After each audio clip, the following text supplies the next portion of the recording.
Excuse me. Is this thing on? Does this thing work? Is there anybody out there? Anybody reading me? Roger. Coming in loud and clear. How's it going, everybody? Oh my god, V-Bon, the timing on that. You, like, waited till the nanosecond I was, like, gonna press the thing down. Oops, I got cords getting under my feet and everything. How are they going? Wait, we need a little bit higher on the webcam. Maybe too high? I'm very purple in my lighting today. How's it going, everybody? What is up? Chill lo-fi beats to be really freaking clever, too. The ultimate playlist. Oh, everyone's getting their Twitch resubs in. Holy shit. That'll start a hype train or two. Vmon, thank you for resubscribing for 68 months. So close. So close. I will definitely be streaming next month. Even if just for that, Vmon. Thank you for the 68 months. Not sure what's so important about the next number, but we'll see what happens then. Highly anticipated. Thank you for resubscribing for 11 months in a row. Hey, just so happy for the almost year on the stream. You're one of my favorite streamers playing one of my favorite Zelda titles. Here's to another year, I hope. Well, thank you, highly anticipated. I hope it's another year as well, and I hope you're doing very, very good. And also, VHS, thank you for 63 months. Another just 1 month off from the big one. Thank you very much, VHS. Only 1 month away before I can't sub anymore. Yeah, once you hit either 64 or 69, everyone just needs to stop. You can't go beyond that. It's illegal. Hey, Blighter. Love the Elton John reference. Well, thank you, Forward. We love to... We throw out the classic rock references when we can. We try to keep that part of our soul. Hey, Sky. Hello to everyone in YouTube chat that decides to show up. Chuck Duck. Oh, I like that. Everyone's got such cool usernames in this community. I dig it. I really like it. Okay. We're done with the lo-fi Zelda beats for now. We'll bring them back if we have to, but... Isn't 420 months the last limit? Okay, oh yeah, that's true.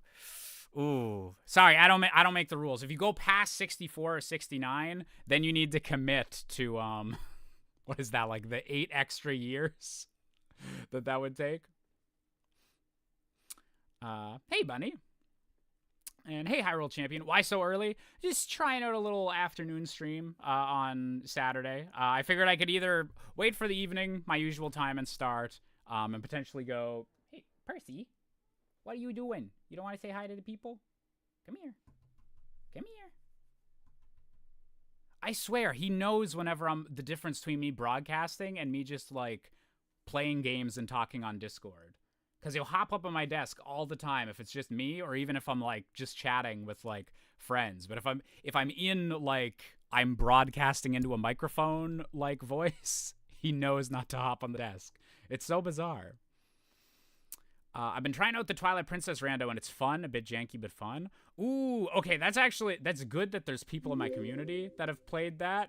Because we are so close to trying that out. I haven't been able to stream in a couple weeks just for like half a dozen different reasons. So we're doing like the one just Ocarina time, catch up with everybody stream. And then we need to get these... We need to see where the PC port of Majora's Mask Rando is, and we need to start on the Twilight Princess Rando. I want to get all the 3D Zeldas like out in the next month or two. 420 months is over 30 years now. Wait. Did I math that, like, super wrong?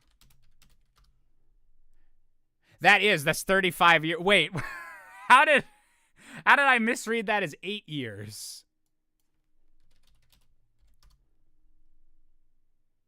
I did some broken math in my head. I am so sorry for that. That'd be 96 months would be 8 years. Jumpins'. Okay, I guess you guys are here until the retirement home.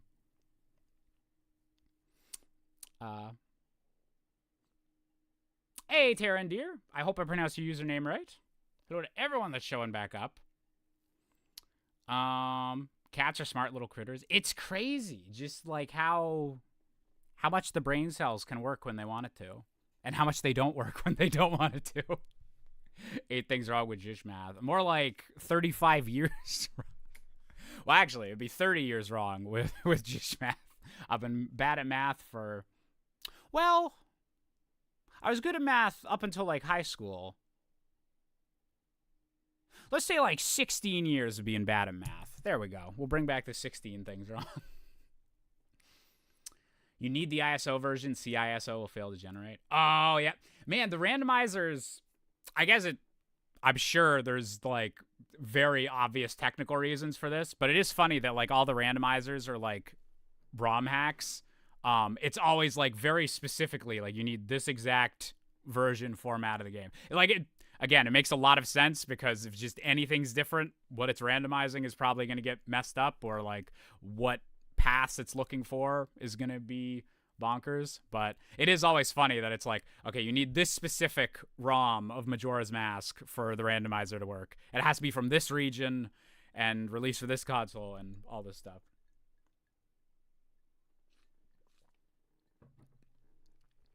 What I do for my 30th birthday, not sure if I mentioned, or if you mentioned it. It was pretty low key. It was just like hanging out with friends, Mario Party, Mario Kart. Yeah, we didn't do anything like huge for it, but it was good. It was what I wanted. To be fair, I don't really know how to pronounce my username either. See, there we go.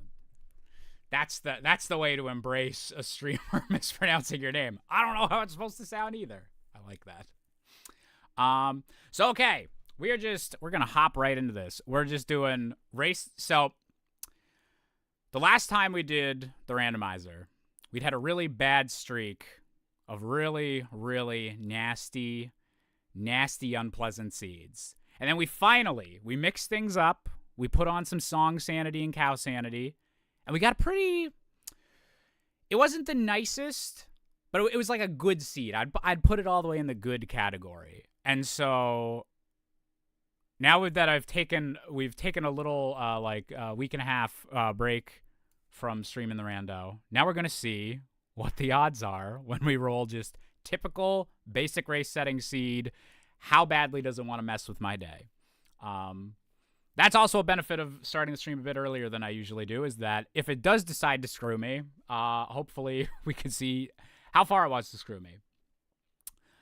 64 things wrong with Josh's upload schedule win. See, I'm actually waiting for 64 years to pass before I do that one for like maximum impact. And so then the grandkids of the people that are still waiting on an episode of 64 Things Wrong can fully experience it. Promise I haven't hacked this time. Okay. I'm gonna trust you, Blighter. I'm gonna trust. Okay, where did I put? So I already I reshuffled the cosmetics and the audio again, but I haven't done the actual seed yet. Where is my shortcut for this? Oh my gosh, I'm going blind. There we go. Can you guys hear that? Are we nice and audible? Ooh, that is too audible in my ears.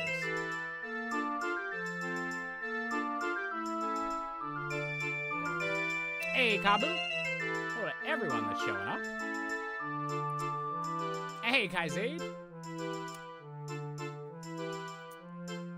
Oh, also, Hero Storms, you said calculus is what killed my good at math streak. See, I'm similar, but I'm the step before. I got destroyed trying out the pre-cal class in my university. I was like, oh, I can't even do like the step before calculus. This is not my path. Game audio is a bit louder than mic. Ooh, let me.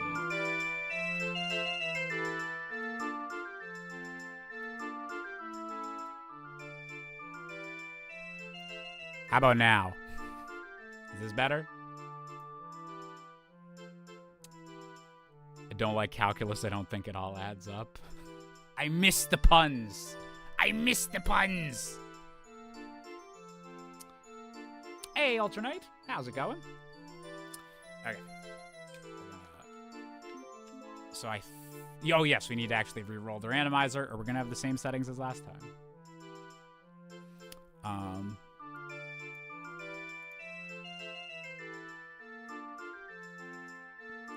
Going good playing Civ 7. Oh! How are you enjoying Civ 7, Alternate? Wait, yeah, actually, has anyone else been playing Civ 7? I finished my first game this morning. It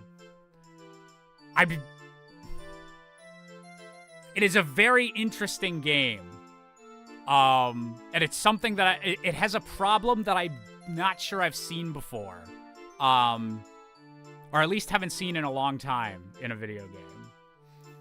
Oh wait, I need to make sure. Shuffle songs, song locations, and cow sanity. We're gonna take off. We are gonna, you know what? We're gonna shuffle the magic beans. We'll keep that on.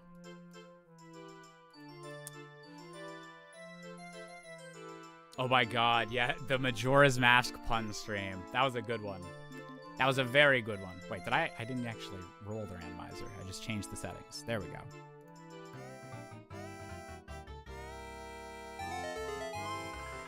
There we go. I'm enjoying it. Still early game, but it's good. Definitely some improvements are needed, but the bones are great. So yeah, the bones are really, really great. I think all of the actual big gameplay changes they made for Civ 7, I'm on board with. They did, and which is really impressive for a series that's on like its 7th installment. It's really impressive that like a lot of the actual like gameplay and like underlying mechanics or like any changes they made from Civ 6, I'm really, really digging. There's a whole lot of cool stuff going on in Civ 7. The one problem is that if I was going to give the core gameplay, like everything that's how it's all balanced, how all the different systems work, I would probably give it like a 9 out of 10 or something. I'm really, really enjoying the game. But the actual like menus and the UI on top of it, I would give like a 6 out of 10. And it's a really weird combo of like, holy shit, they nailed the actual game, but this needs like just two good patches will bring the rest of the game up to being a 9 out of 10. But it's actually like impressive kind of how bad or how like unuseful certain parts of the UI are. It's really weird because usually if a game feels rushed or like just, ooh, they needed a bit more time on this, like the entire thing feels like it needs a bit more time. But it feels like the actual like gameplay stuff they like nailed and had a really specific vision for. And then the UI just, they had like, it feels like not even early access, but like you're a playtester or something. And there's still like, you're in like the early access, like there's still 6 months until launch, like period. And so like the really good thing about that is that I feel like if your core gameplay is good, it's way easier to like patch the menus that are over top of that core gameplay and just make the core gameplay like clearer to understand.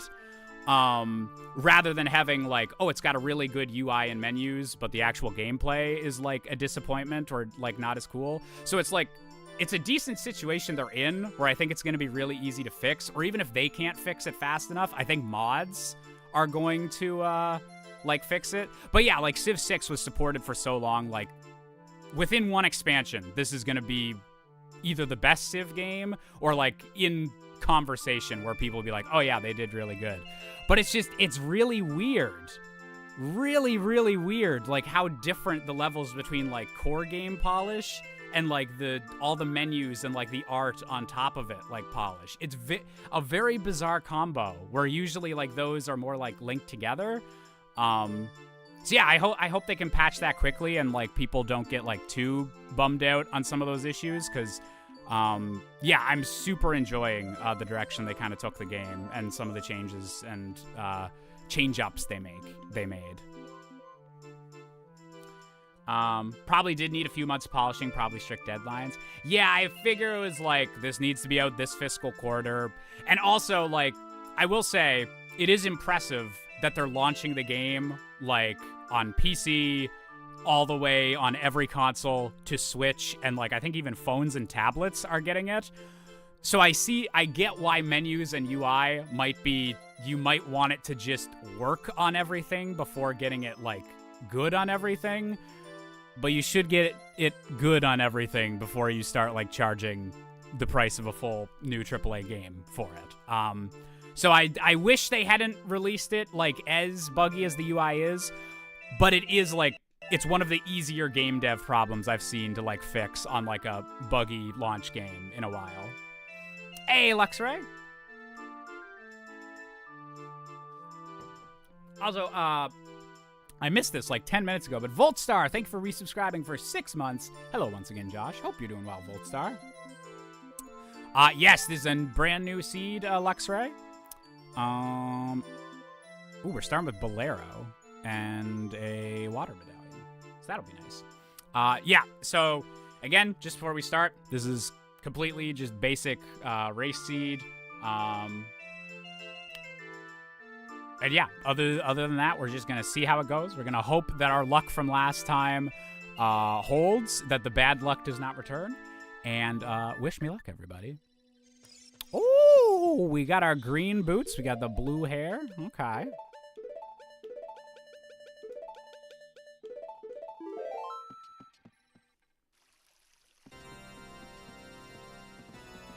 Okay, we got ominous forest music and an orange bunny hood.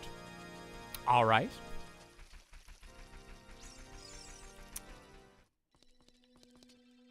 Of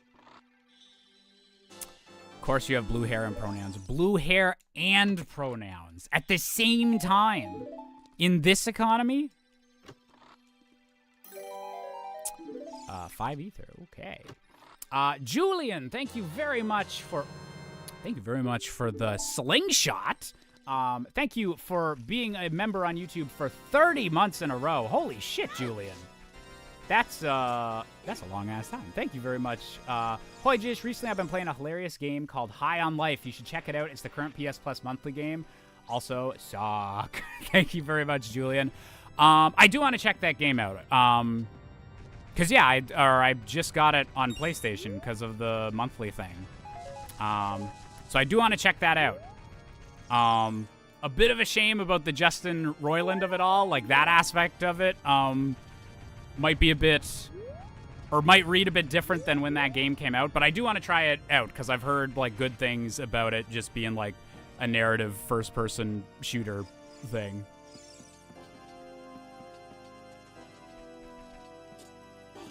Oh, no, Voltstar. Oh, flu and strep throat would not be a fun combo. Also, I like the pink Kokiri. Yes, that is the game with the talking gun. Okay. So we don't have the shield. I'm gonna get the hint back here. Yeah, I'll get the hint, and then I don't think we'll actually go into Deku Tree yet because we don't have the shield. We do have the slingshot, though, for whenever we're going in to make it pretty quick. Mido dress is different from the other Kokiri. Blinded Eye and Gerudo Training Grounds drops a heart container. Okay. Mido's just different. He's a contrarian.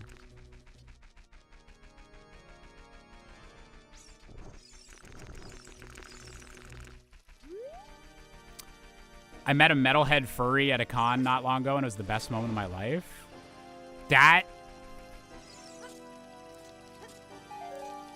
I can't decide if a fursuit would be, like, the best or worst thing for a metal show. Like, if you're mosh pitting.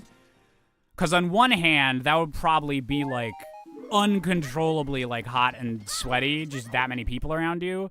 But also, you're literally in a soft suit of armor while you're getting jostled around by, like, everyone headbanging and everything. So you might be, like, the safest person in the entire mosh pit.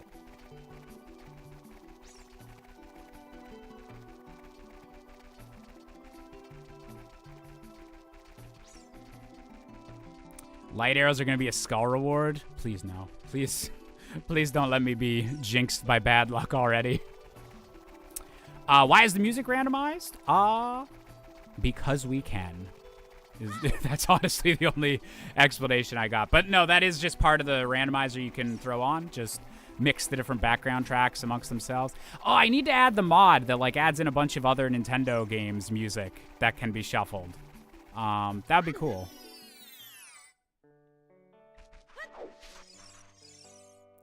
Oh, that's true. There is metal bands like Guar and stuff that would just already have like be wearing more stuff than the average fursuit.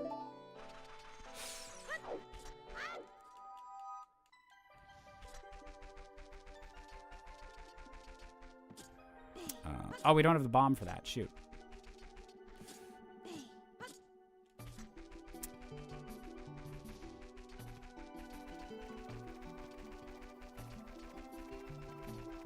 And yet no weep low health sound. I need to figure out how to get that working. I still haven't found out what the secret is. Light arrows would be from Lake Hylia. Okay, okay. I mean, I wouldn't mind that if I'm about to get it from, like, the fishing game or something.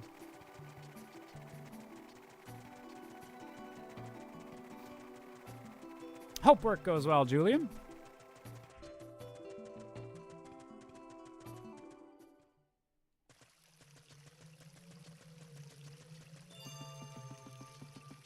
Somewhere around Lake Hylia, including Water Temple. See, that I don't like as much. Same with the Deep Fire Temple theory. These sound scary to me. Ooh, okay. Free Hylian shields. Don't have to spend money.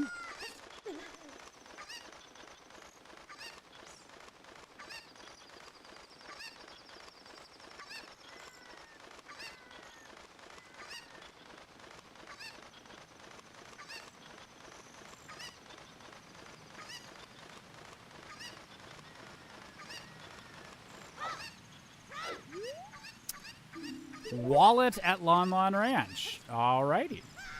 I think I can get all the actual item checks there, like, immediately. So, starting out with extra money is actually kind of nice. I say as I get a useless $5 bill.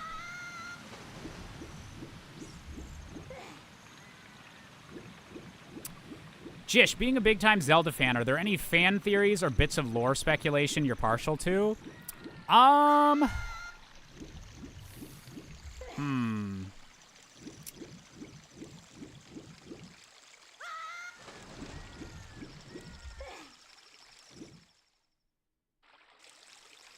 not, oh man. I feel like there's gotta be a few, like, that have never been confirmed in the games, but they're fan theories that I really enjoy. Ah, man, none's like popping in my head right away. Oh, Princess Zelda's also throwing away Hylian shields. Okay. When you get a wallet, doesn't it fill up immediately? Yes. If I find the wallet, I'll immediately have 200 rupees. Oh,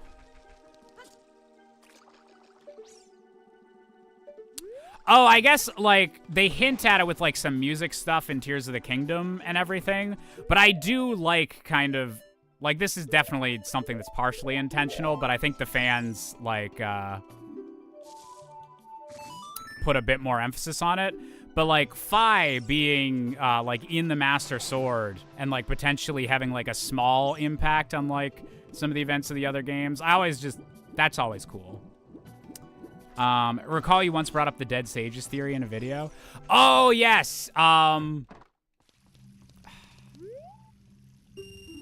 That one feels like... That one feels a bit like the intent. But yeah, I guess if that, like, counts as, like, something that the fans, like, have to decide whether it's 100% true or not, like... It kind of is the implication that, yeah, all the sages go in to fight bosses and stuff, and the next time you see them, we're just in a ghostly place.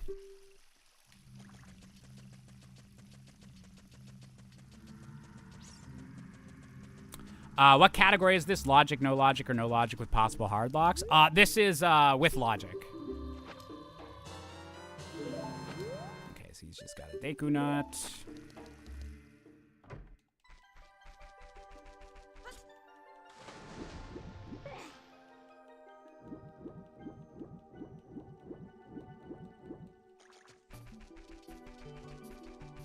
Are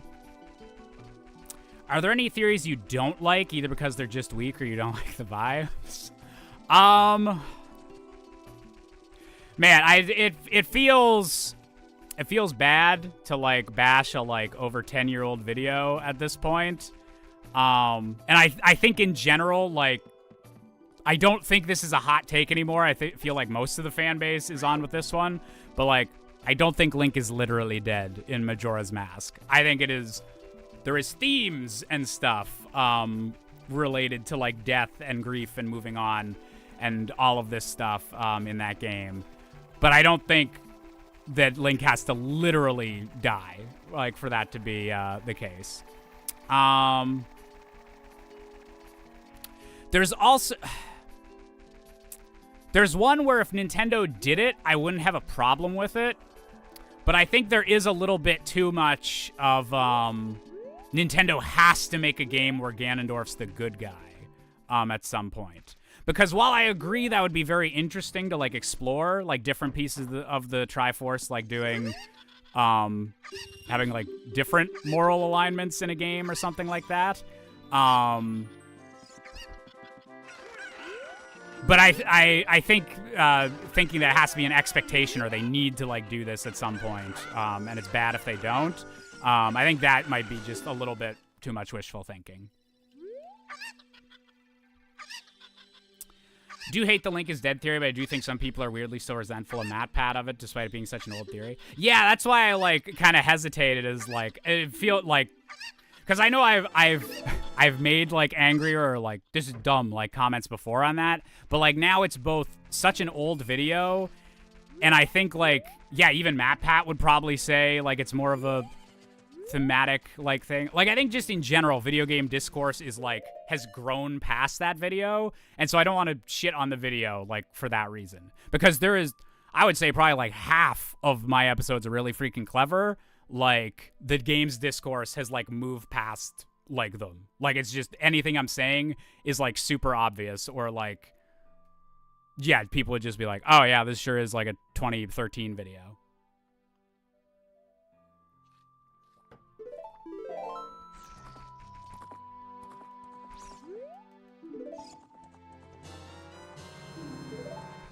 Serenade? Okay.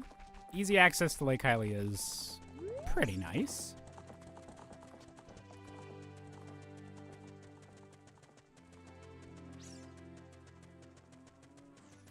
In my honest opinion, a lot of games are the healthier way to look at stuff. Yeah.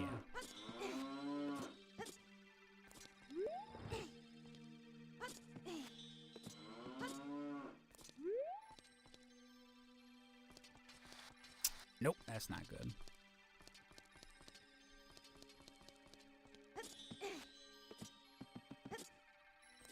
And I think, like, honestly, I think some of the reason that's, like, some of the game theory discourse could get heated was, like, I think it just was whenever, like, everyone, I'm not just, like, saying, like, oh, MatPat made videos for kids, because we all made videos for 10 years ago. All of us, like, video game YouTubers, our audiences were, like, younger in general or whatever. But I think there was a bit of, like, ooh, iron boots, okay. I think there was a bit of MatPat could make a video and then the audience wasn't quite ready to, like, treat it as just a discussion point, or god damn, the Mace Windu Bigoron sword. And so that would just, like, it was more just some people would say, like, no, Link is dead in Majora's Mask. Have you seen this video?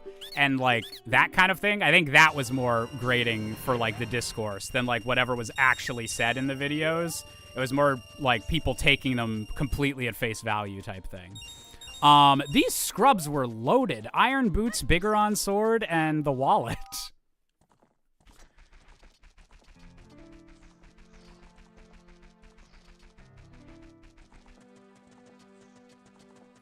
Mentioned this earlier, but I don't know if you saw it. I recommend this video called I Can Prove Ocarina of Time Isn't Linear by Simply Snaps. It's an interesting dive into Ocarina of Time progression system, and it's really funny. That sounds like incredibly my cup of tea. I will have to check that out.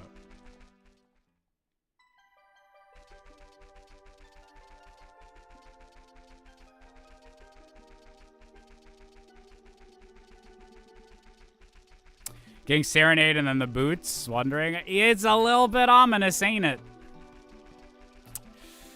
Little bit more ominous than I'd like.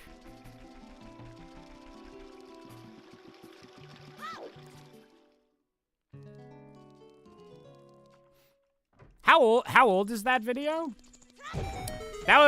That's another thing that I'm kind of considering doing for some of these streams, or just like on some evenings where I might not have like a huge amount of time to stream, like just 2 or 3 hours. What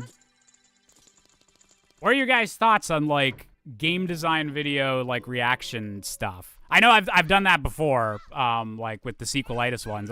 That's one of the still gets the most views videos on my channel, like in the current day, is me just doing an 1.5-hour reaction to the Ocarina of Time sequelitis. Just like talk about. Oh, it's a week old. Okay, I wouldn't react to a video that new. I don't want to like. That feels a bit more into the like I'm a react YouTuber like thing. But maybe a bit more distance. I'd watch it on stream. Yeah, if it's a recent one, I might just watch it to watch it then.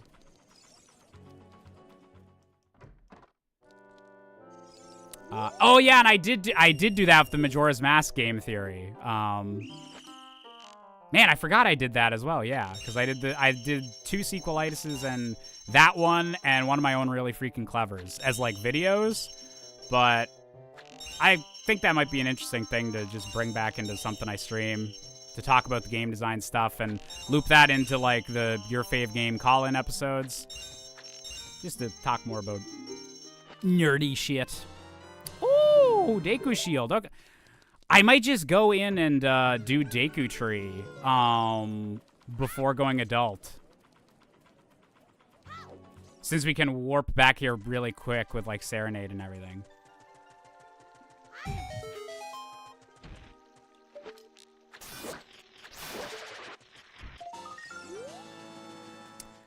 Did you skip one shop? Oh, shit, I did.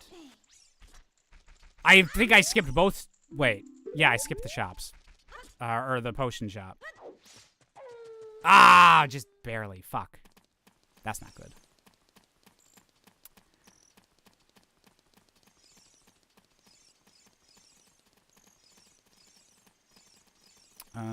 I'll get that on my way back then. Oh yeah, we gotta come back here for Temple of Time going adult anyway, so that's not the biggest deal.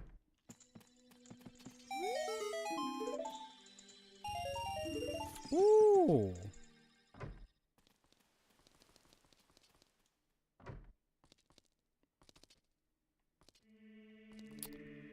Okay, nothing in there.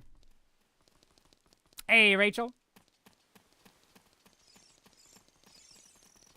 Okay, you're gonna follow me forever, green dog? That's the way we like it. Oh, let's get the hint for Greg.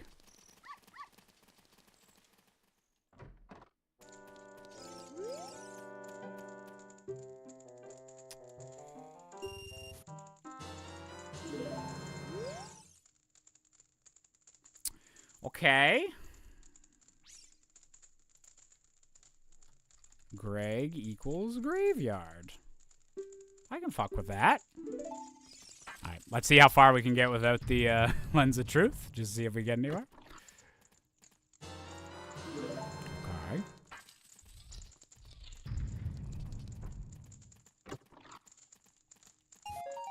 Okay. Wait, Greg? No. Not quite. Okay, so Greg in the graveyard. That should be not the worst thing in the world. Anything to do nighttime here?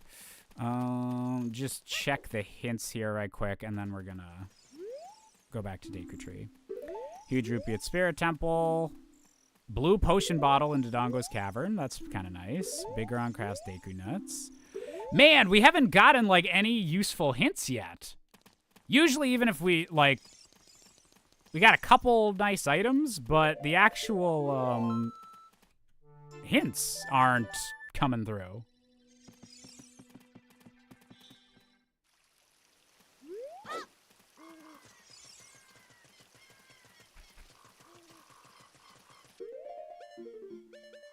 Okay, let's see what Deku Tree is gonna get for us.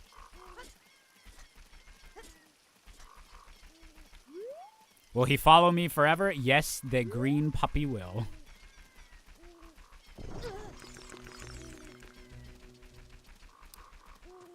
Okay, so we don't know if this is a stone or a medallion, but it is a dungeon, so it'll get us one step closer to our goal.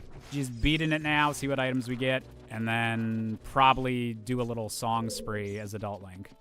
Because it is nice that we start with Bolero Fire, because that is another song check we just immediately have access to. Din's Fire. Good to have. Hope that's not pointing at anything too scary. Also, do we have Lon Lon Ranch Deku Tree music? Josh, how long have you known Gorons can survive in water? Wait, like in lore? Or like literally if you spawn them in game? Or...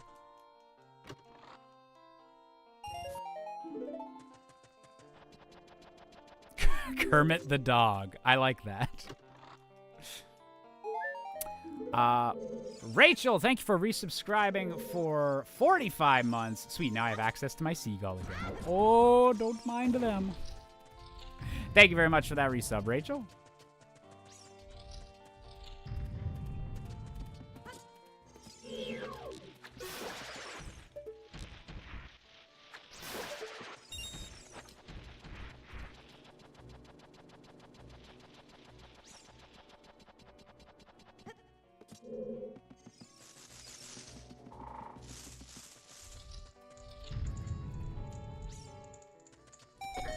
In Vanilla Twilight Princess, there's one underwater.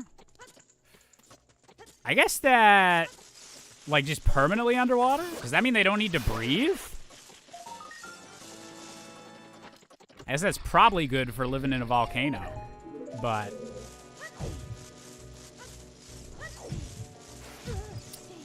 Does ship have enemy drop randomizer? I don't think at the moment, but I think that's in one of the test builds.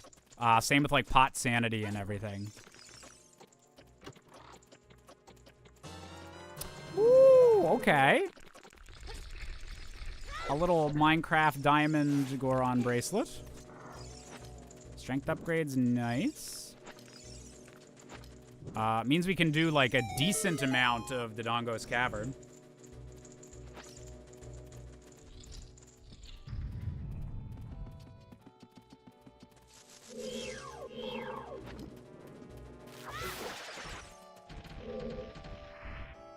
Okay, puppy. Are you ready?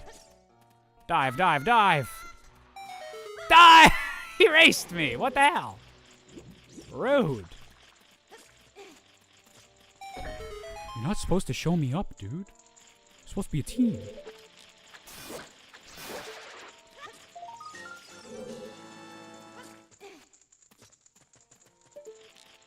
Slingshot does make these early Skulltulas kind of nice. Really hoping we aren't required to get Skulltulas for this seed. But if we have to, we have to.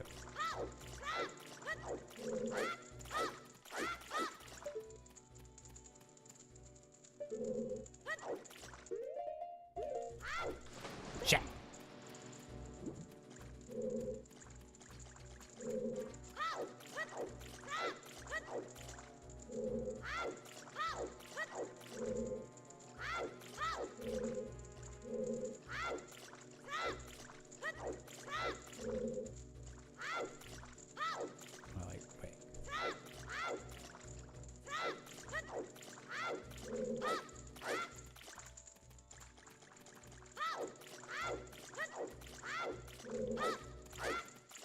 Fuck. Okay, I need to time that side jump right.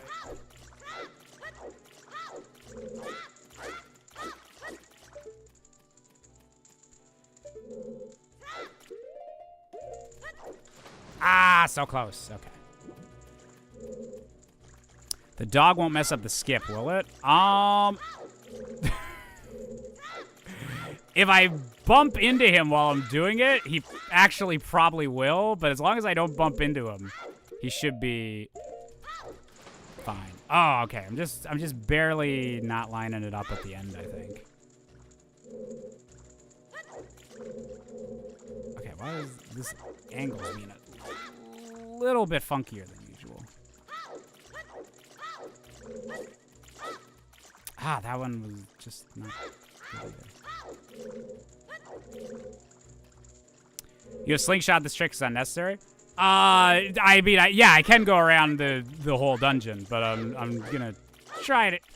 Dog! That one he actually did fuck up. He might have fucked up that one too, actually. The dog might actually be messing this up, yeah. Okay, I need to do it when he's just not behind me so he doesn't mess up like how far back I'm jumping. Okay, this one I think, there we go. There we go, okay. That's really funny. I never even thought that he might be able to actually impede me there. Wonder if we can make it so the dog doesn't have collision? I could see that happening, yeah. That they just code that in where it's like, yeah, you want the dog to follow you, but you don't want it actually impacting gameplay. Makes sense. Is he following you forever now? Yeah, that's the, that's one of the settings you can have in the randomizer, is just one of the dogs will never, ever leave your side.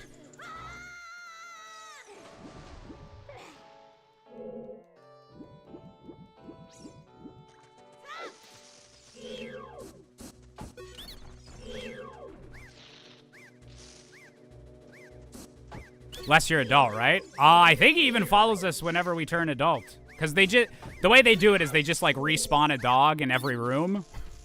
And make if he gets too far from you, he just immediately like teleports to you. Okay. Let's see if I can one-cycle this.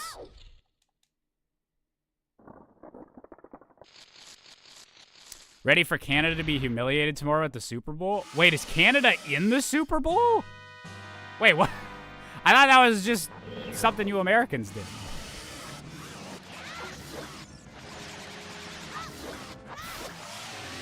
There we go. Wait, Canada's not in the Super Bowl, is it? The joke was Kendrick versus Drake. Oh, no. Okay, in that one... All right.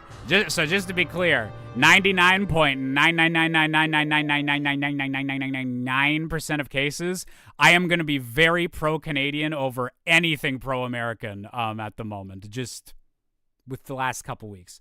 But the 0.0000001%, Kendrick destroys Drake in any possible comparison. And that's hard. That's hard to admit over the last couple weeks, given the credit to an American. But that's the one. I ain't gonna be defending Drake.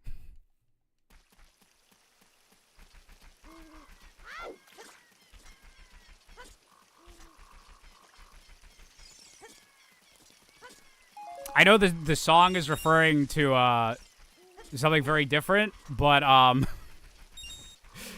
also relevant for Canadians. He not like us. Okay, wait. I'm going Serenade.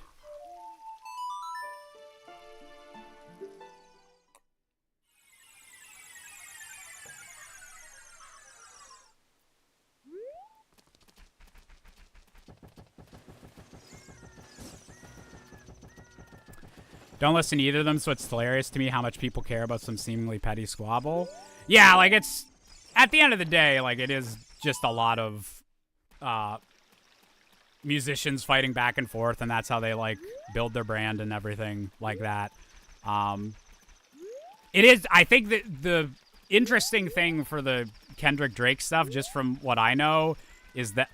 is there, like, a big community of people that think, like, Drake won that, or, like... anything? Because I think just everyone, I think the interest everyone has is like, holy shit, Kendrick Lamar, like, destroyed this guy that used to be, like, the biggest pop person of the last, like, decade. And just everyone seems to agree that, yeah, Kendrick had the better things for that.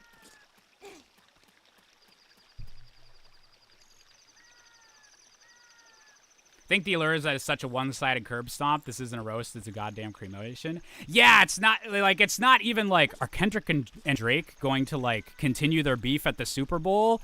It's, like, Kendrick already tore out Drake's Still Beating Heart. The question is, will he, like, squeeze it into, like, a bloody pulp, like, in front of everyone that watches football in America is, like, the conversation that's happening.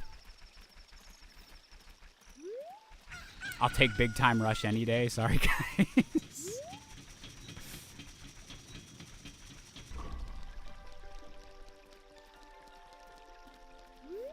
Hey, Bloodbolt. Hope you're doing good.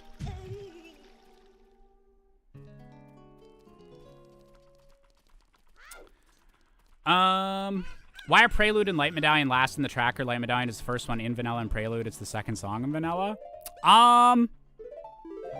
I'm not sure. I think it might be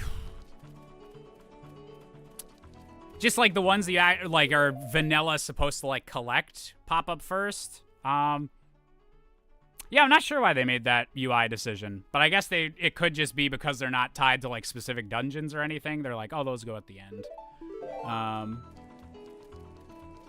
This conversation is just reminding me that I do not pay attention to the outside world at all. Yeah, and, like, it's extra interesting because I'm, like, I don't know a whole lot of Drake music or Kendrick Lamar music, but I know just, like, the beef stuff from it being, like, kind of big in my online spheres. But it is also very interesting that, like, huge things can be going on in certain, like, fandoms or, like, groups or, like, just areas of the internet, and you just never hear about it at all. Like, I don't know anything that's going on currently with, like, Taylor Swift or any of, like, certain things. But just the internet's so big and there's so many, like, different kind of online spaces you can be a part of that we don't have the, like, uniculture, everyone knows what's being talked about thing anymore. Oh, even this guy has a long neck. Oh, that's great.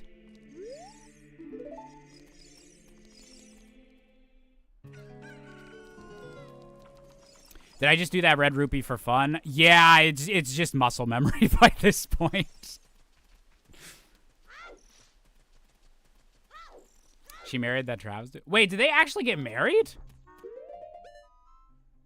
Wait.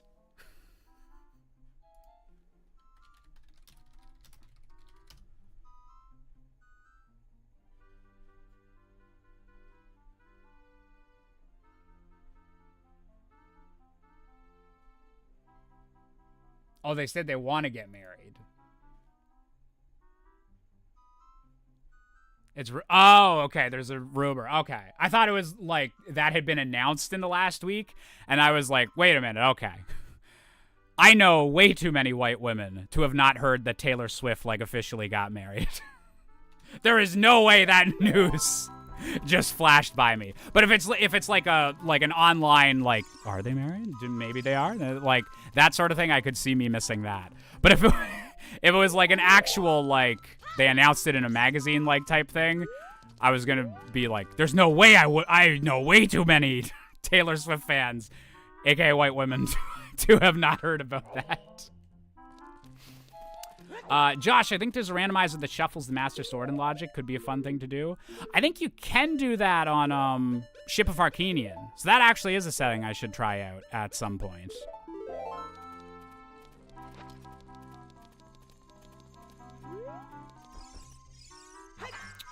Okay, let's see where the medallions are.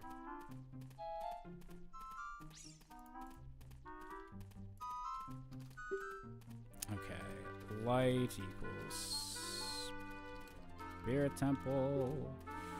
Oh, we get a song from Dodongo's Cavern. Okay. I like that.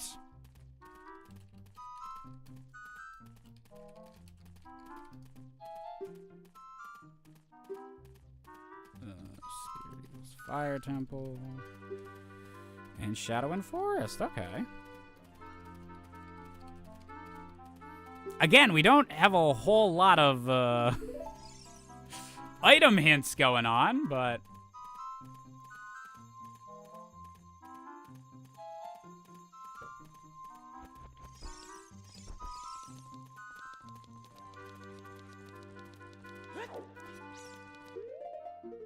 All right, a little bit less backseating, Luxray, this early in the seat. Fuck. We get to... The muscle memory to press A in front of the Master Sword is strong.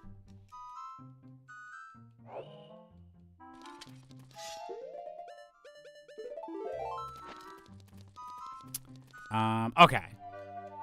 Let's see if we can start our little song chain here.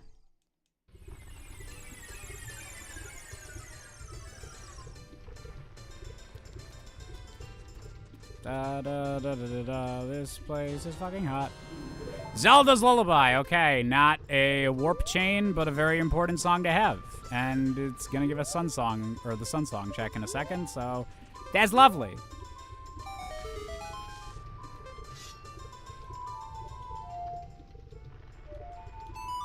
I'm just gonna warp out of here right quick. I'm gonna go back, because I do want to see if Fire Temple's hammerlocked, just while we're...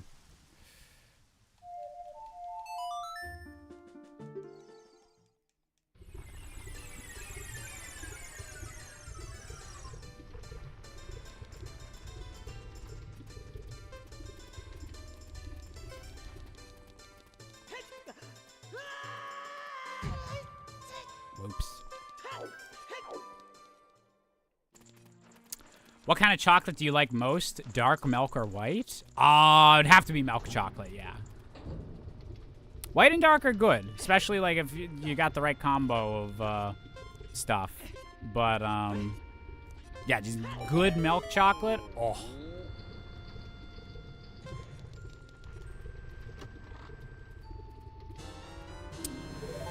Okay, we are hammer locked.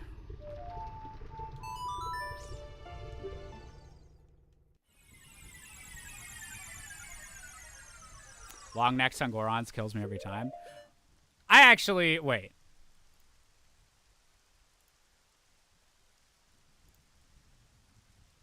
Oh, you can't randomize it.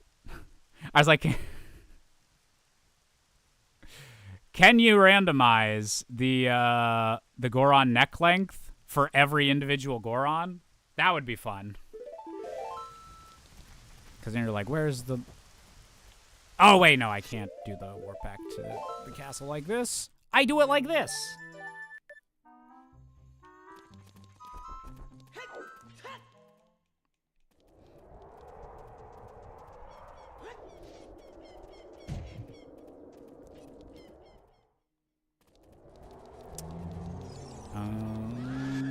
Yeah, we're gonna get our songs, do our Kakariko and Graveyard thing. If we get some bombs, that'd be really nice, because then we can just go in and beat Dodongo's Cavern. If not, we can at least get most of the checks in it with just the strength upgrade we got. Imagine it can't be randomized because every Goron, aside from Darunia, uses the same model, so it probably just changes the one model. Oh, yeah, that's true. That'd be like a whole bunch of extra programming to, like, make them unique and keep track of who's who and whose neck does what. Okay. What are the skulls gonna have? Piece of heart on 10. Oh, no, okay. That's slingshot ammo upgrade on 20. And it's... Okay. No spiders. Sorry, guys.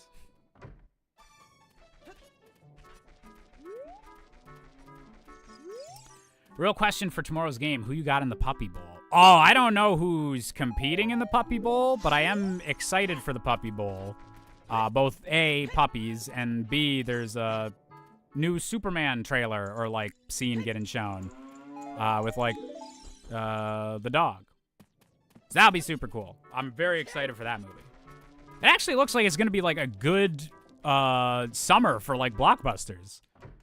That Fantastic Four trailer, like, it rocked. Thing pun not intended. Minuet of Forest. Come on down.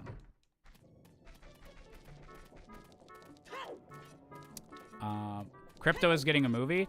He's not getting a movie. He's in the new Superman movie directed by James Gunn, who did the Guardians of the Galaxy movies. Okay,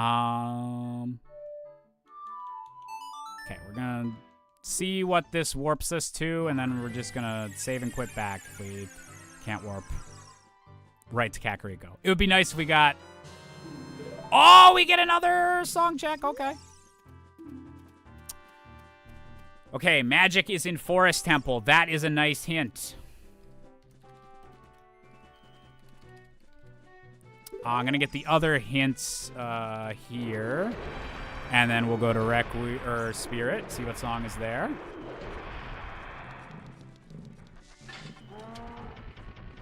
Bye.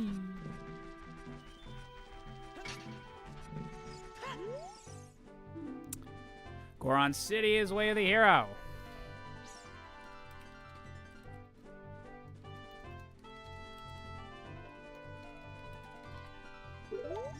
Good to know. I love when you get a good warp song, Jane. Zora's Fountain is foolish. Good to know. Good to know.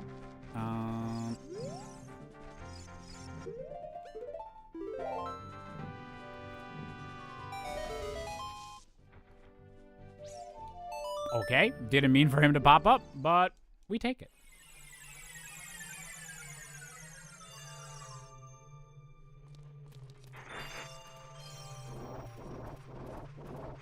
Oh, hello to both Brazil and Denmark.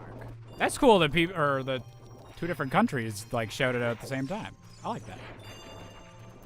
Greetings from Canada. Jish, have you watched Invincible? If so, are you caught up with new season 3 episode premiere? No, I still need to finish the second season. I watched all the first season when it first came out. And at one point, I started doing a little bit of the second season, but I haven't watched enough of it. Oh yeah, I need to get the actual song.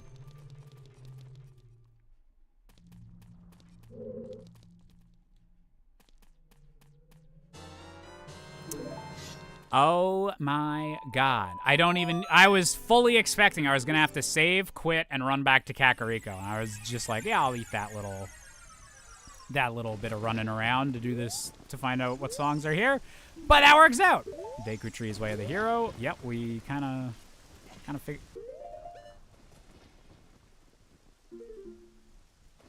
No, we didn't.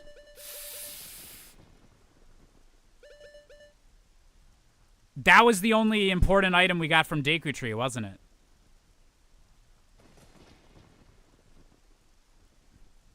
Oh, greetings to the Netherlands. I am Mr. Worldwide, apparently, Sky. Yeah, not sure how I feel about Din's Fire being there. We know where magic is. Which that's pretty good. But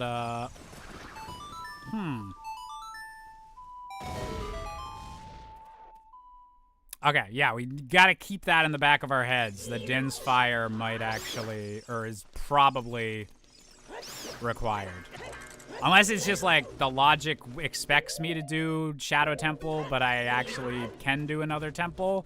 Like, it could be something like that, but we need to keep an eye out for getting into anything that'll get us deep into Shadow Temple, just in case.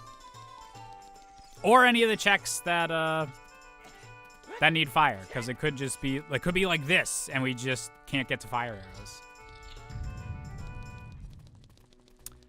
Ooh, wait, no, strength was in Deku Tree. That's true. So I was just judging from my item screen. But yeah, we did get strength in Deku. Ooh, that makes it a bit trickier. Because, yeah, strength is like kind of an automatic, like is usually a Way of the Hero thing. That there'll be at least something behind strength. Interesting, okay. So it might not be Din's, but it could be Din's. And Sun Song! Ooh, Vanilla Sun Song. That gets us another check right off the bat.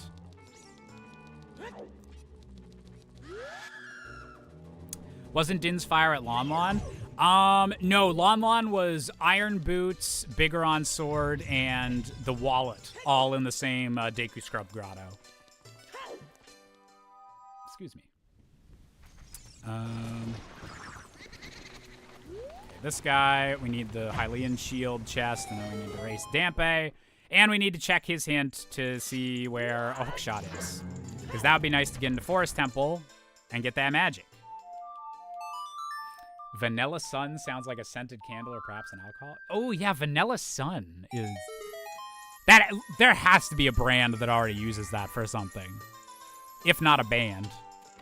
A brand or a band.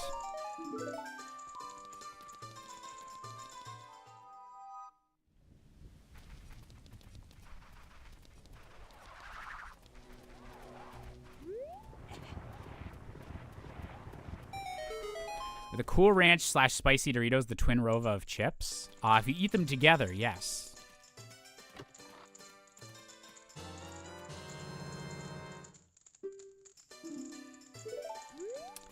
Jish, I gotta tell you about a Zelda video I saw. I was talking about Twilight Princess and the Hylian script making the world dark and otherworldly. I want to know your take on that.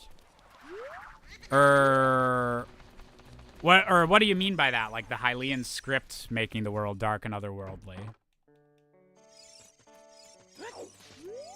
Like the actual, like, font they use for, like, the fake text? Or like, if you actually translate what the Hylian stuff says, it, like, adds to the lore.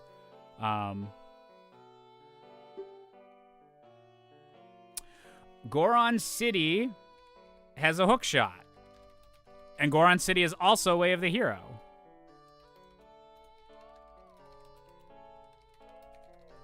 Interesting. There's a Vanilla Sun IPA. That sounds about right.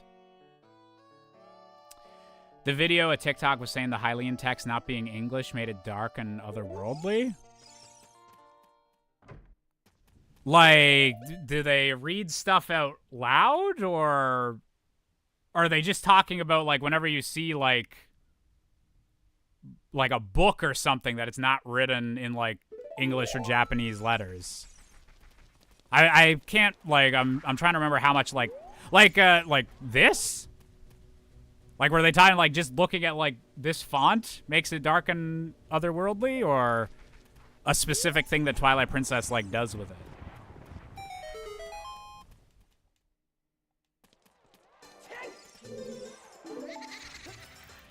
Basically, like, the overworld not having English font on signs and stuff. I don't know if dark and otherworldly, like, I guess, like, by definition, it is another world. But yeah, I think it, like, it adds to, like, fantasy world building, where it's like, oh, this isn't just a place that, like, they don't use Japanese or they don't use English. Like, it's supposed to all be its own, like, fantasy thing. I don't know, like, when I hear dark and otherworldly, that makes me think of, like, the dark secret behind the, did you know the skeleton that teaches you stuff is actually a link from a previous time? Like, it sounds like creepypasta if you're saying dark and otherworldly, but I think it is, like, a good, yeah, I think I agree with you then, Bunny, where it feels like that is just, like, world building of some sort. Like, maybe, like, the way the Twilight stuff is, like, if it looks, like, creepier than, like, the other text in the game, maybe that has a point. But, yeah, I think just in general, like, the Hylian text is just, like, kind of a world-building thing. It doesn't, like, super impact my vibes on the game or anything. Although, by this point, I guess it would stand out if there was, like, a Zelda game where you could, like, actually read, like, what was on, like, the signpost without hitting A in front of it or whatever. Wind Waker actually did an in-universe making things foreign with the old languages, like, from the dragon. Yeah, because, like, I was trying to remember if there was anything like that in Twilight Princess. But I couldn't quite recall anything like that. And yeah, the double bloopy from Dampe isn't the nicest thing in the world, but... Did we get Greg?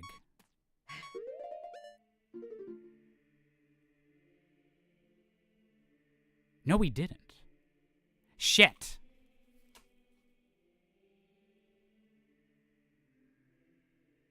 So Greg is either behind Longshot or the Beans by being in the crate up on that little cliff thing in the graveyard, or that is what we need Din's Fire or Fire Arrows for in the Composer's Grave, or yeah, that room before you get Sun Song.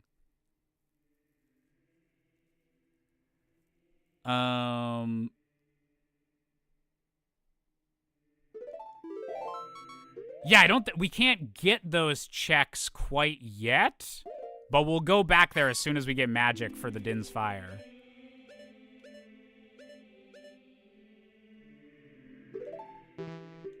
Oh, you're not selling the bottle with it? Okay.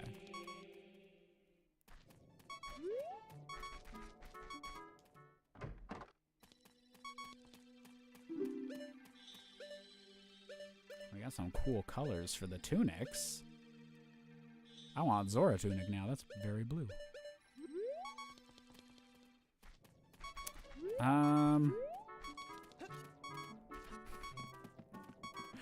want to talk to this guy, but we're gonna see if I accidentally kill myself trying to do this jump.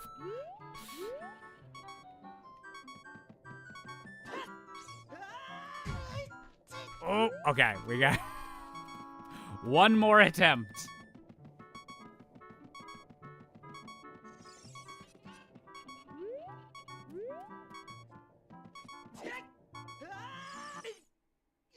Damn it. That's way easier to do as traveling because you don't have to face the other way to avoid talking to the dude up there. So we'll get that one after. I'm going to get the little grotto behind here, though, because I can get that now. Hey, Tim. You know you can jump to the roof as an adult without that side jump? Wait, how? Not oh, from the out in front of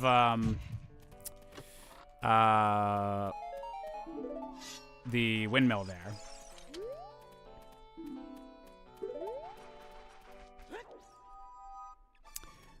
Yeah, you haven't missed a whole lot, Tim. The seed's been nice-ish so far.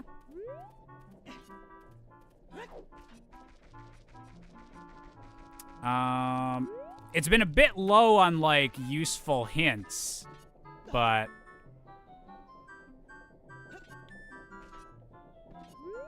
Like here?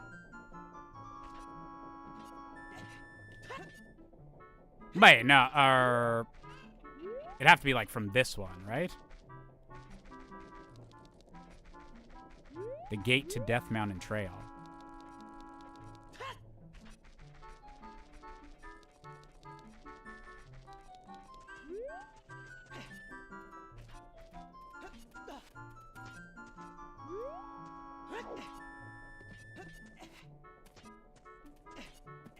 Oh!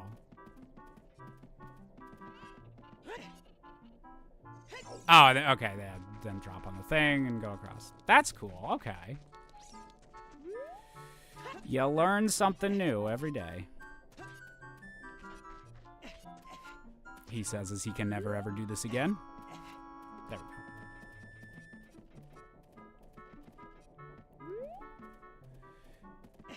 go.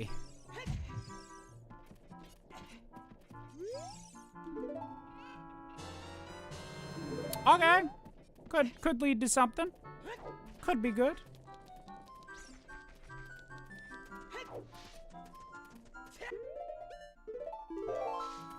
Still the funniest thing ever that the Death Mountain Cow gave you the Song of Time. When you have 10 years of build-up waiting for a payoff for the Death Mountain Cow, and it gives you the Song of Time, that's some good shit. That's not a bloopy. That's a scale. Did we check what was in the usual Rudo's bottle location? I can't remember if I didn't check that or if I checked it and it was just not worth noting.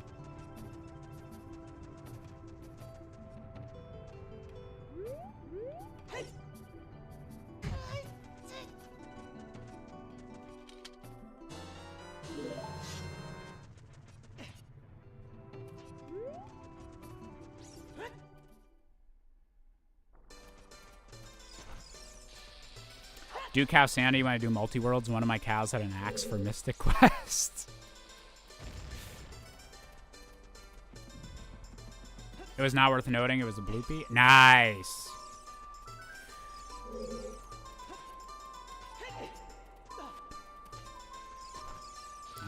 Oh yeah, I think I. Oh, this guy isn't even behind a door.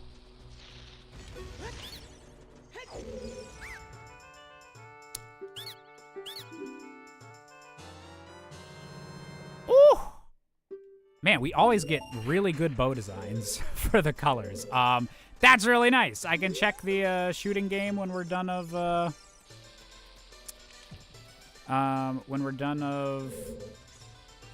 this dungeon, and that's one step closer to Forest Temple.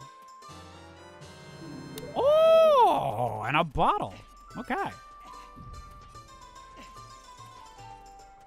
The dongos might be the place to be.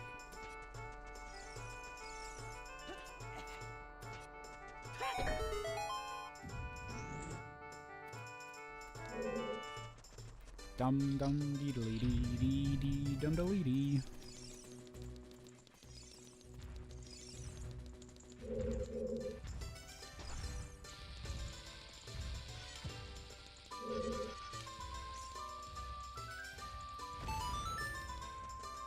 Just please have bomb chews or bombs in here is all I'm asking for. Just in the dungeon in general. Doesn't have to be this guy. It's all good. You're allowed to have arrows, just as long as one of your buddies has something nice. See, it is too nice, I'm scared. It's in that. It's very much in that. It could go either way.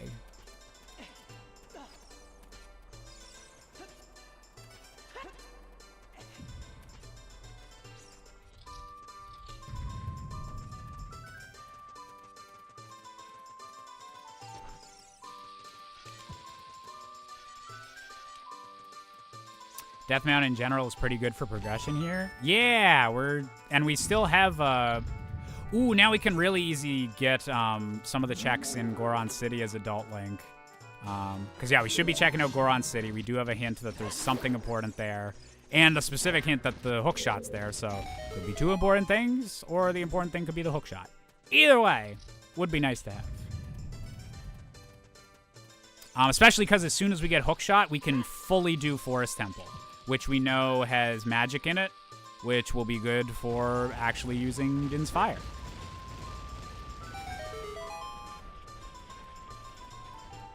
Calling out it's going to be the magic meter that stays hidden too long. Yeah, because we got the hint about Forest Temple, I am feeling a bit better about that. But let's just hope there's not, like, convoluted stuff that'll keep us from it, because that's still very much a possibility.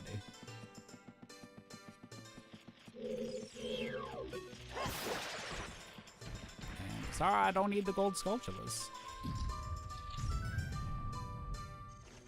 You want to aim properly, Link? Give that a shot. Finding bombs here will be nice. It'd be really nice. It happens often enough that you kind of get your hopes up that that's how the logic will work out. But it doesn't always happen. Bye.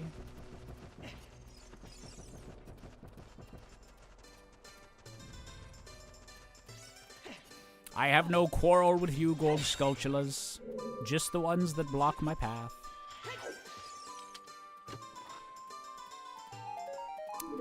Bloopy, okay. Come on, vanilla bomb bag. Come on, vanilla bomb bag. No whammies, no whammies, no whammies, no whammies. Just gonna adopt pure gambling lingo for hoping for good items. Everyone's getting their bets in on the Super Bowl. I'm getting my bets in on when will I get explosives. Ooh, oh wait. No, there is a thing right here. No, it's...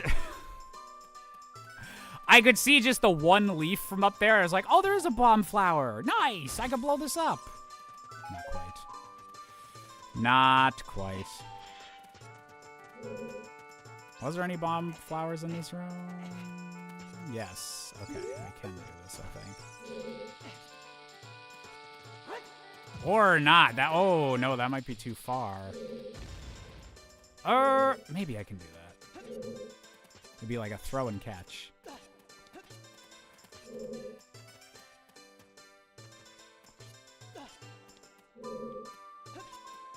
How many bloopies are even in the game? Oh, someone has to know the number of like actual like genuine bloopies. The thing is that before you get a bow, any ammo refills that are in chests that are randomized and you find, it just gives you a bloopie instead. Same with bomb refills or bomb chew refills. So a lot of the early bloopies you see are actually like arrows or like bombs. But someone has to know like the actual number of which ones are genuinely bloopies. Oh yeah, okay, that's not gonna work. We need explosives to get those scrubs.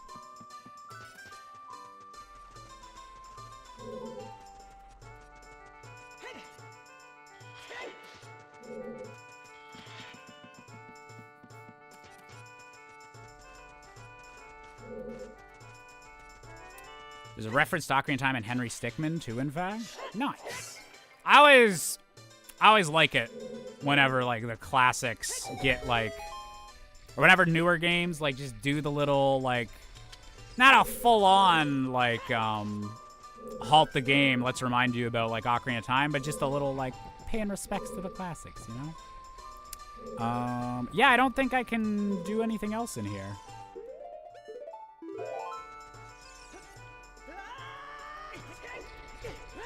So we'll come back. I'm gonna do the bow mini game in town, and then we're gonna check Goron City, just to see if there's anything we can initially get or if it's in the shop. And then, yeah, it depends what items we find.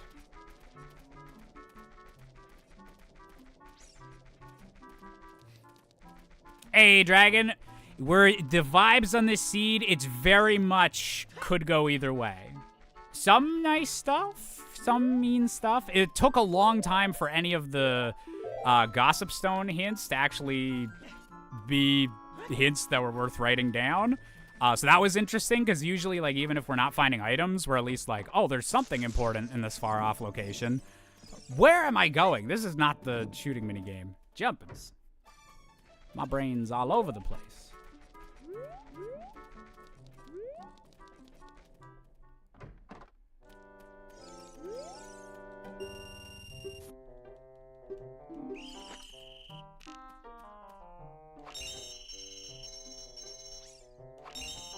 Also, I like the owl music for the mini games. Very, very fitting. Very high energy.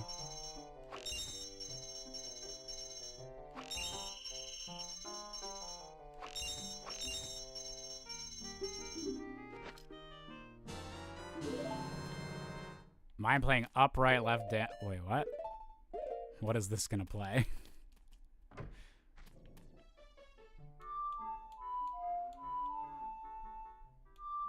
Wait.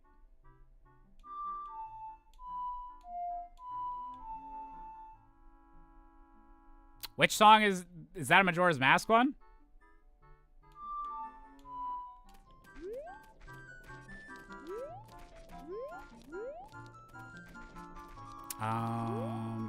Shit, where do I want to go next? Oh yeah, Goron City, that's what it was.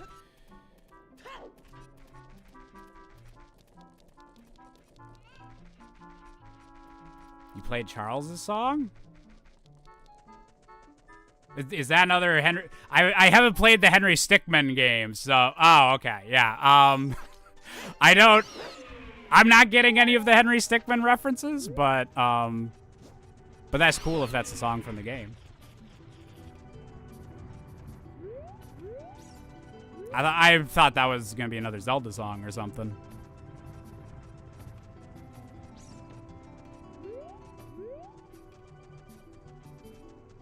Let's go shooting walks into Skulltula House. I mean, look.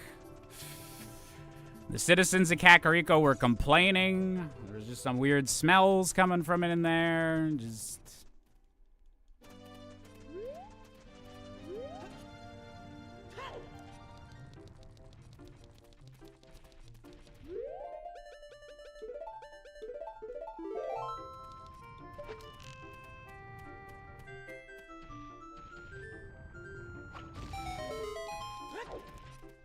Beautiful. Please have the hook shot.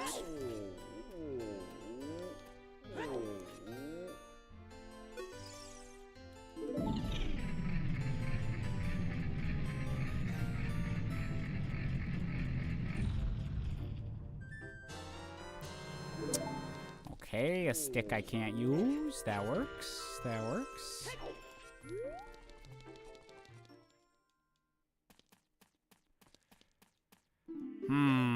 Okay. So not the shop. I can't get... yeah, I don't have Song of Time or anything to get across to that grotto. I don't have anything to get through the maze. Yeah, shit. There's not... I guess there's not a lot I can actually do here as Adult Link.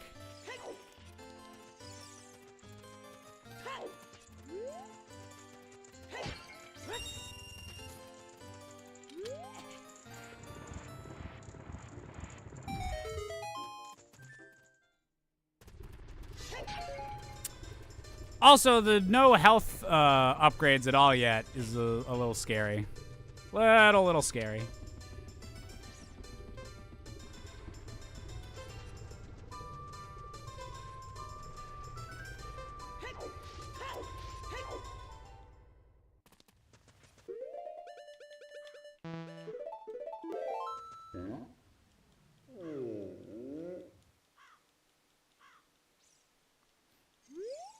Hey, Dutchlander, good to see you. The seed, it's very much like just right in the middle of the road at the moment. Could go nicely, could go poorly. We're figuring out the vibes. A pair of scrubs in the woods sells a piece of heart. Okay.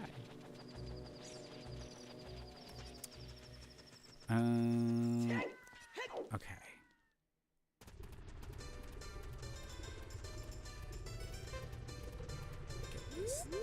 Just one more check. Nope. Not useful.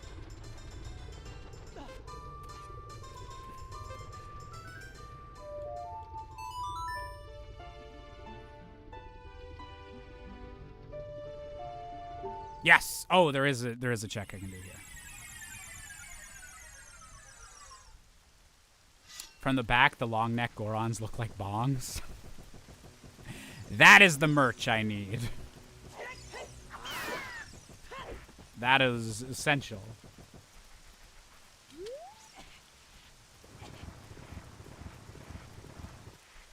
Don't forget Hookshot is Goron City. Yeah, I got that.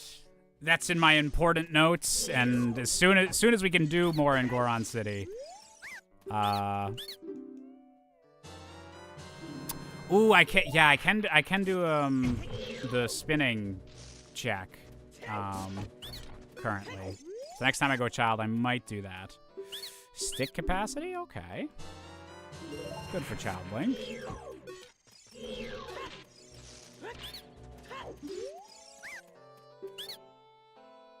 Sure, give me a recovery heart, dude. Just do it up.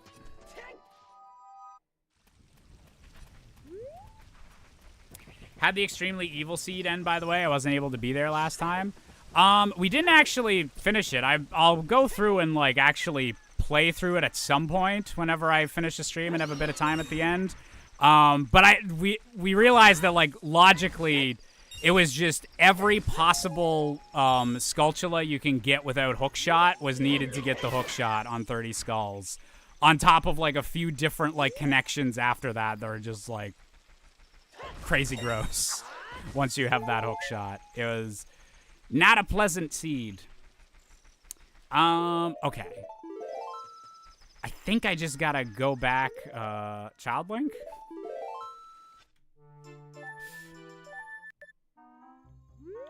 Is the play until I can find bombs?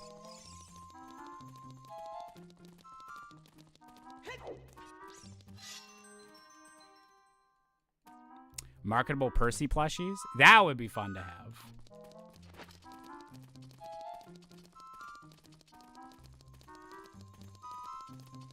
Did I hear about the unfortunate passing of Kayush the Husky? I haven't. I'm not sure who that is, but any pet or animal passing away is sad.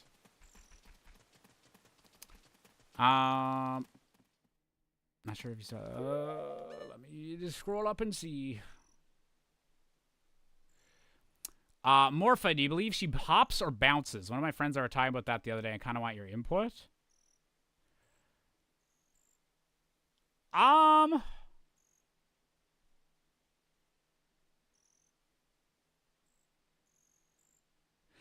think there has to, I think it is it lame if I say both? Because there has to be like a bit of self-propelled, like kind of motion type stuff. Because it does try to get back into the water, but it is like bouncing off things and everything. And most of its control seems to be from like being within the water, like gel stuff. So it has a bit of, yeah, it has a bit of being able to control itself, I feel like. But it definitely is, like, kind of bounding all over the place and everything. Is there anything else in nighttime? No. We're just gonna go to Kakariko. What is jumping but control bouncing? Yeah, now we're getting into the meta ethics, or the meta philosophy. What is the difference between a hop and a bounce? Is a hop just a directed bounce?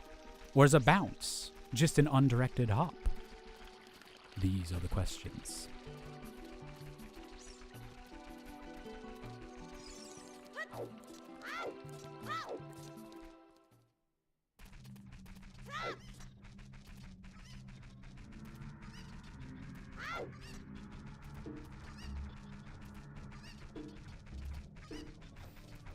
I was practicing BLJs in Super Mario 64 on Wii yesterday. That might be the most, like, satisfying glitch to pull off in any video game, is the backwards long jumps. It just feels so good when you rocket up the stairs.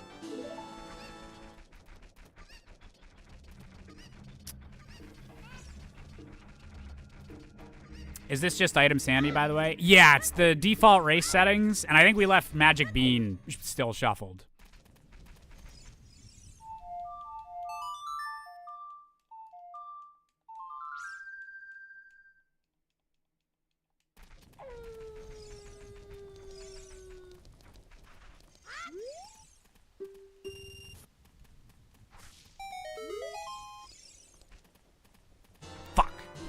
I forgot this was also a graveyard check, and I was like, oh, maybe this is where it's going to be.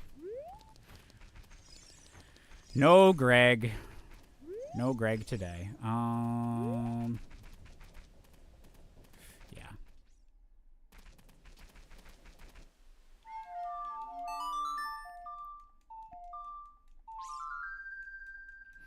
Okay, just gonna... Ooh, wait a minute. We have an extra song we can check.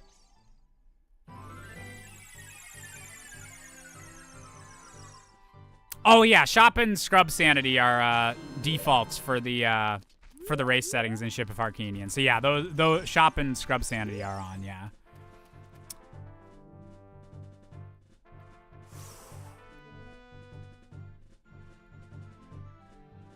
Okay, so we have 2 magic hints. There's a magic in Forest Temple, and there's a magic in Death Mountain Crater.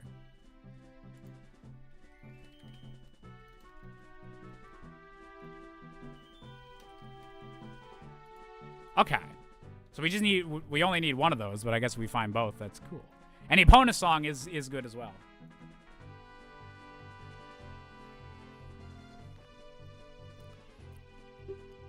Yeah, so it's either under that boulder I can't blow up, or it's behind the ferry that I need a hammer to get to. So the Forest Temple one's probably going to be easier to get to, just depending where that hook shot is in Goron City.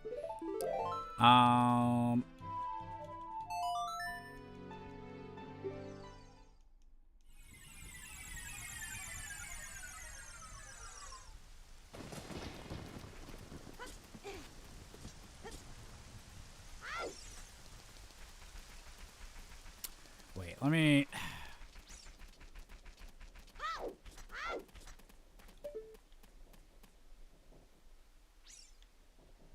I don't know how they do. There's like a way to peek through this, and you can see like what item it is, like under the crate.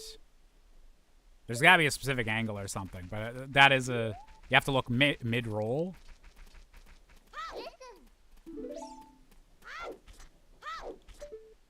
Oh.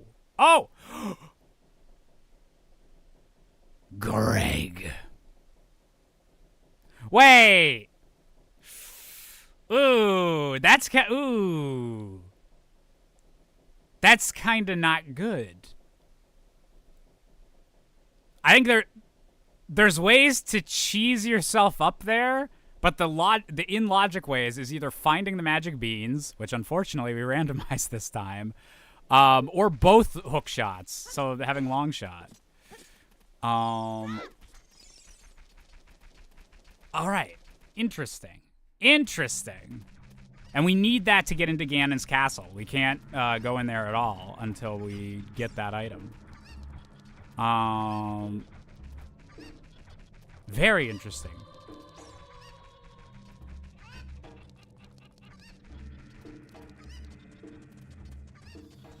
Are all beans the same check? Yeah, it's one check that gives you all of the beans in the game.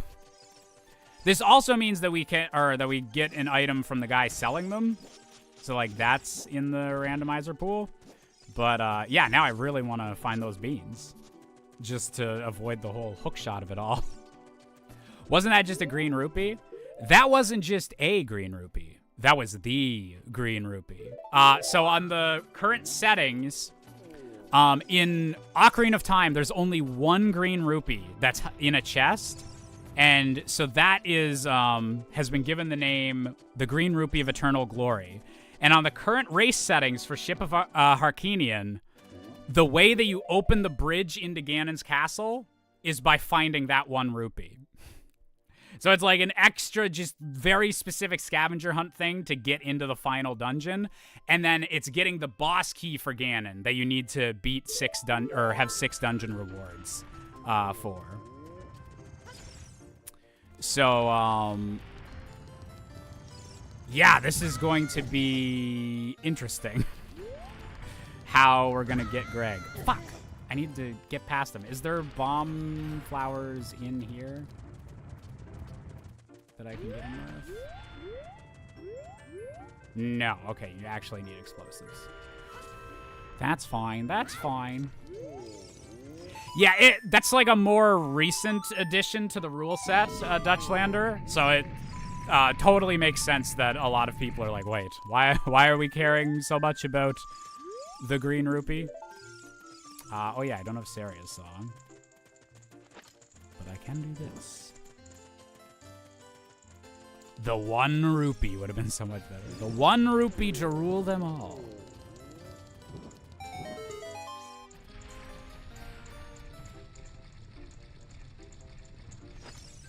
Oh no, stuff like that's totally fine, Bunny. Like if I'm like pondering something out loud, like I'm usually fine with chat. Unless it's a race and I've told people not to do it. If I'm like pondering something out loud, I'm okay with people like telling me what it is I'm doing wrong or what is the trick there.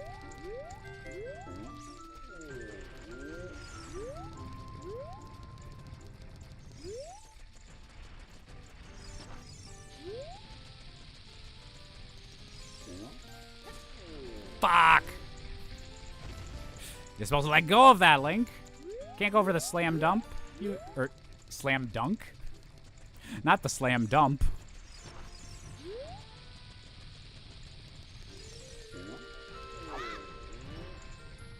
There we go.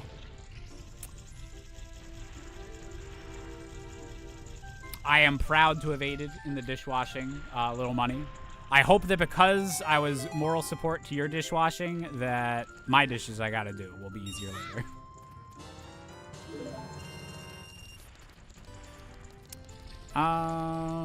Okay. So that doesn't do it. We don't quite have the explosives to, get that guy.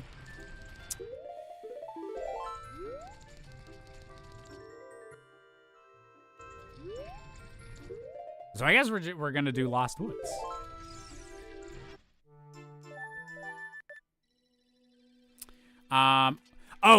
So I didn't check the Goron shop as Child Link, but it doesn't change from Adult Link, and we head checked it when we were an adult. Wasn't anything important, unfortunately.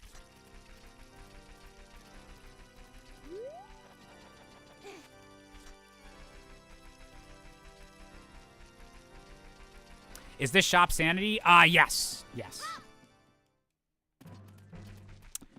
I don't think I actually got that hint yet.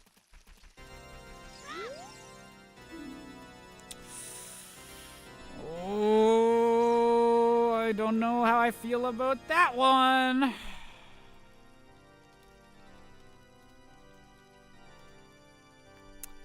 Not the best. Not the worst. Not the best.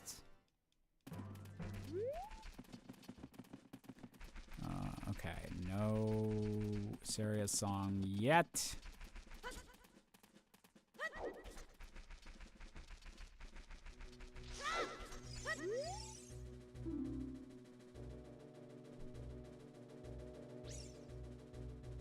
Test of the Sands. What? Which one is that?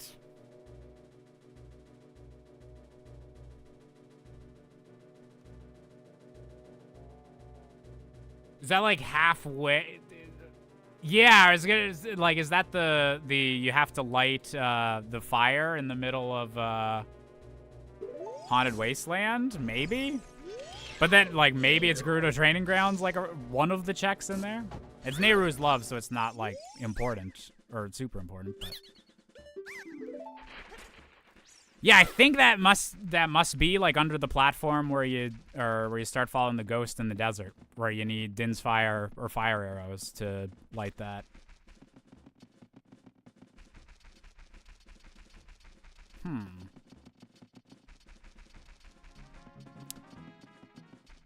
Yeah, I guess we've gotten like a few hints now, but it feels like we don't have all the info we need.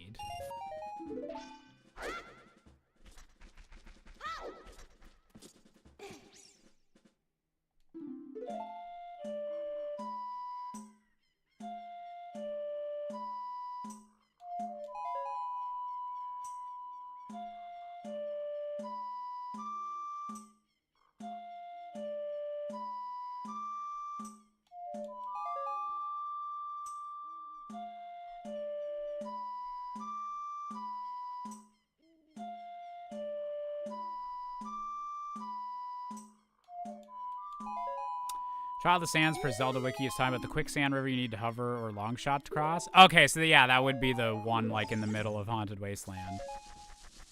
Interesting. I mean, no, we have Requiem of Spirit, so there's probably not going out there just for Nehru's Love, but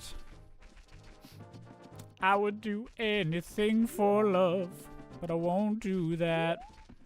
As the great songsmith Meatloaf once said. Piece of heart, I'll take that. There we go, finally. We're above 3 hearts. Almost an hour and a half in. Huge rupee, sure.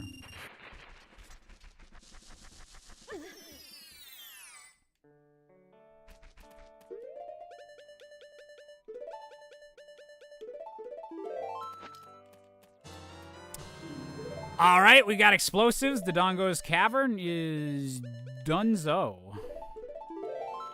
Thank you, Deku Scrubs. Okay, and that'll also give us another song, beating Dodongo's Cavern. So that's very nice. Do I even have any other checks I can get in here? Well, now that I have the bomb chews, actually, yes.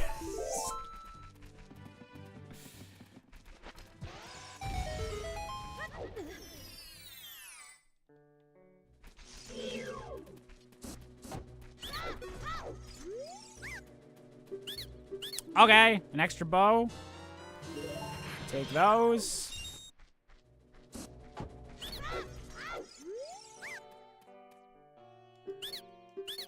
Ocarina of Time doesn't do anything, but it's a pretty color, so we'll take it.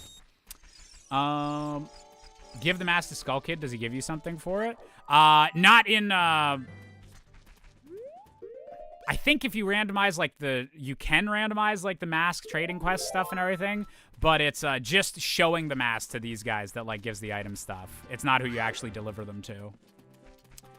Okay, I'll get this one right quick.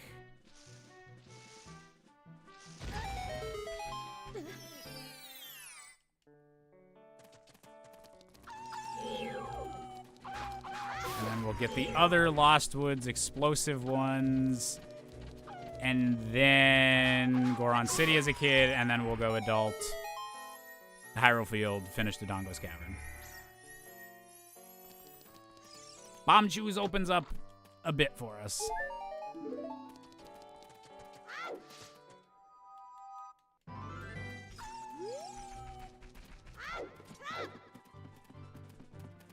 Guess Ocarina 2 doesn't give a check in this. No, there is a setting where you can have the Song of Time and the Ocarina of Time let you go between adult and child link whenever, which I think is cool. I think that'd be cool to add to the race settings as like a...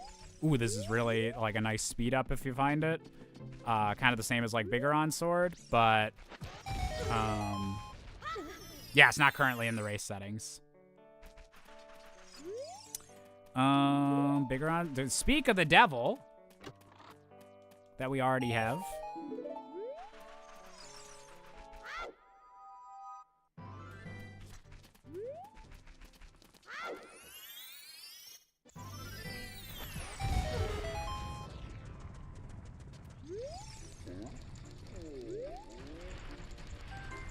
Okay, so we get the big Goron. And we got one check in the maze we can get. Green dogs just jumping off cliffs, left, right, and center. Surviving it all, apparently.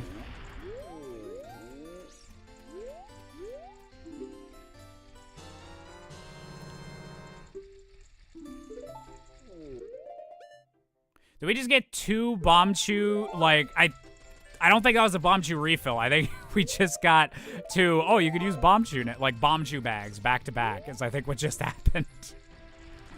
Okay. No, that couldn't have been the way of the hero thing because we already had Bomb Chews. So that wouldn't be what gave us explosives. Unless you can do him with, No, because he needs to be in his little area. I don't know how you'd get him with bomb flowers, but maybe?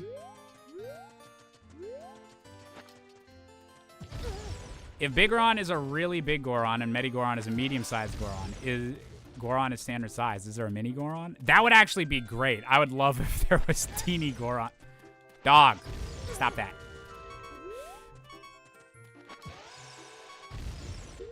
I'm just gonna save in case I die during this.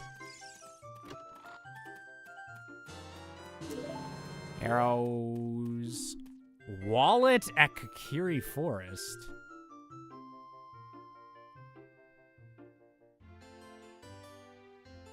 That has to be the Song of Storms Grotto? I have all the checks there otherwise, right? There's not any Deku Scrub Grottos in Kakiri, is there?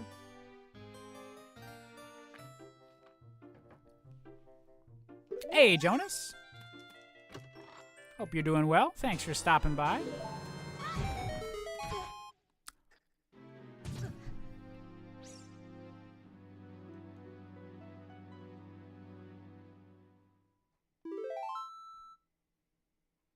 Can I get some Fs in the chat? Some genuine, unironic Fs in the chat. Oh boy. Okay, was there anything else I needed as... No. We're gonna go Dodongo, and then do Hyrule Field. Or maybe Hyrule Field and then Dodongo. Who knows? I'm a crazy guy.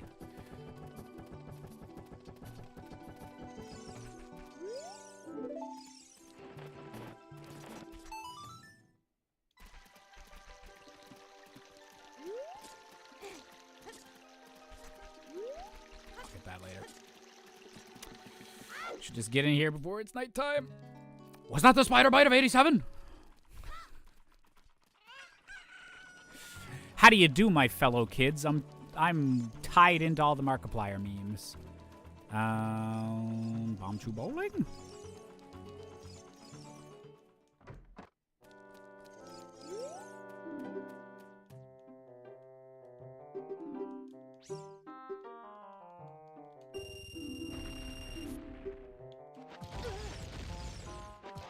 Dog, stop.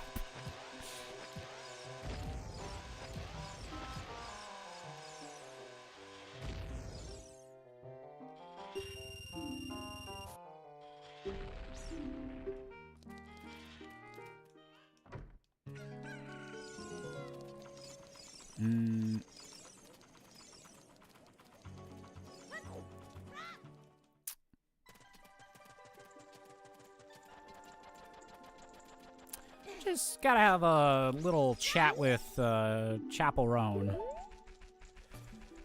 Is it Chapel or Chappelle? It's Chapel, right? Baby, why don't you come over to the Great Fairy Fountain? Fall right into me.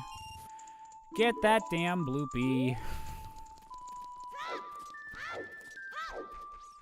I've always heard like chapel like a church. Yeah, I think that's supposed to be kind of the vibe.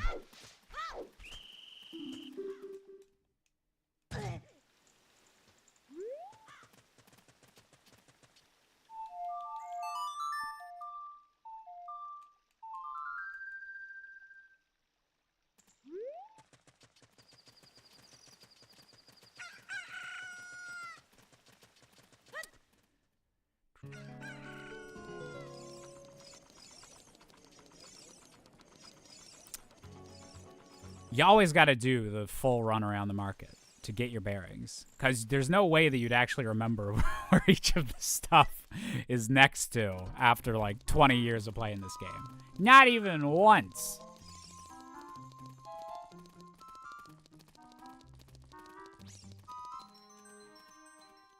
Who would know things? That's overrated.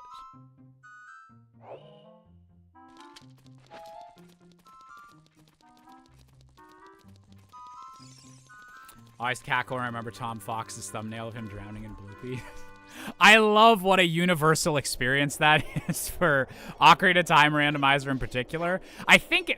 Wait, does anyone play a lot of, or like watch a lot of Link to the Past Randomizer? Because I think Link to the Past is like red rupees are their equivalent, where there's actually more red rupees than blue rupees. Or am I misremembering that? Is it also bloopies in Link to the Past?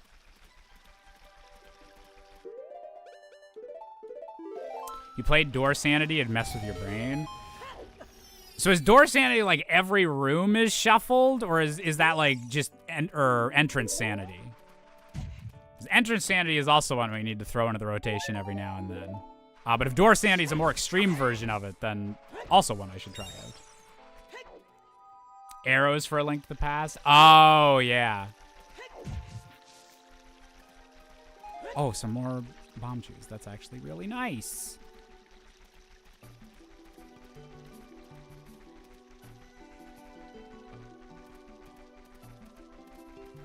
In the words of Tom Fox during his A Link to the Past rando, 20 rupees can buy many peanuts.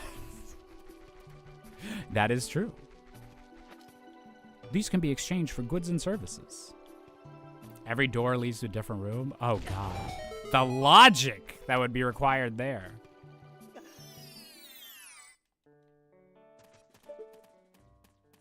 Okay, just arrows in here. That's fine. That's fine and dandy.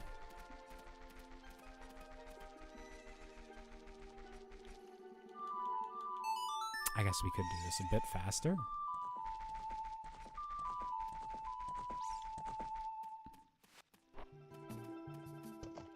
Want to know a bomb chew tech that can save you time but consumes more things? Sure.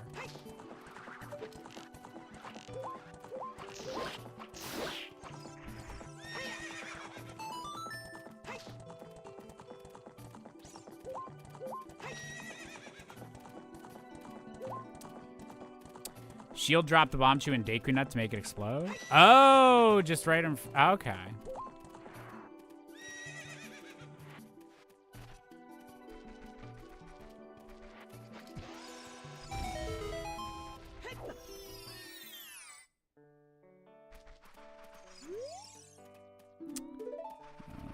Well, I think we found Epona's song. I think we're good on that front.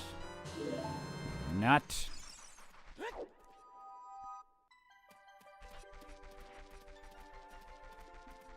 Think your dog thinks you're dumb. You know why? Wait, why does my dog think I'm dumb?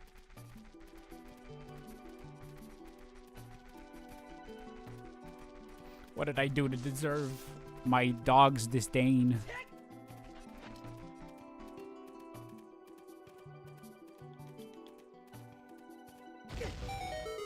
Honestly, I kind of like his like pale green tights and like the dark green boots.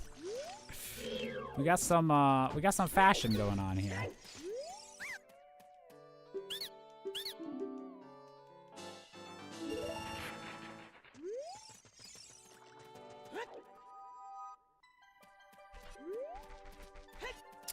I think that's all the explosive ones. Yeah.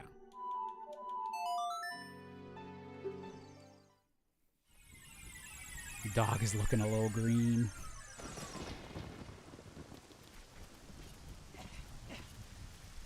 Oh, it would be nice if we could find the beans so I don't have to worry about that rupee up there.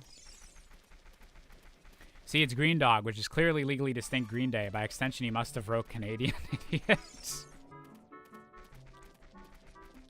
Weird Al Yankovic is going to be suing my dog, and I'm going to have to fight him in court. God damn it. This always happens to me.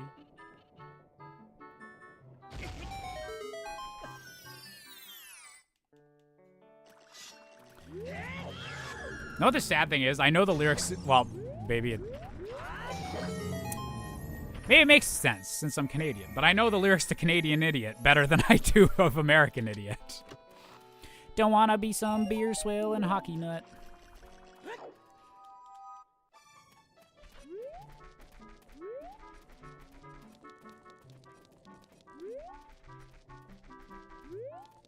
Confession, I don't see the difference between Ocarina of Time's natural frame rate and 60 frames.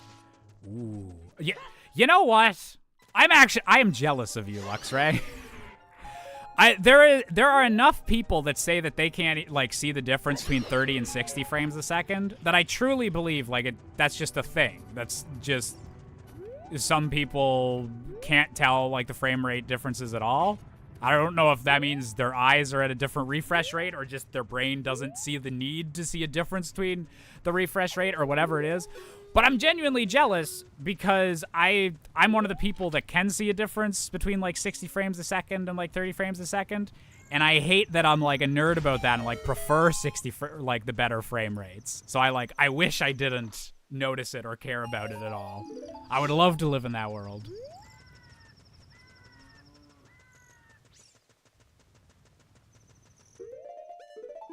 64 frames a second. That's the real one you need. Is there anything else? I can't get anything in there yet. It's just the dongo. It's just the dingus.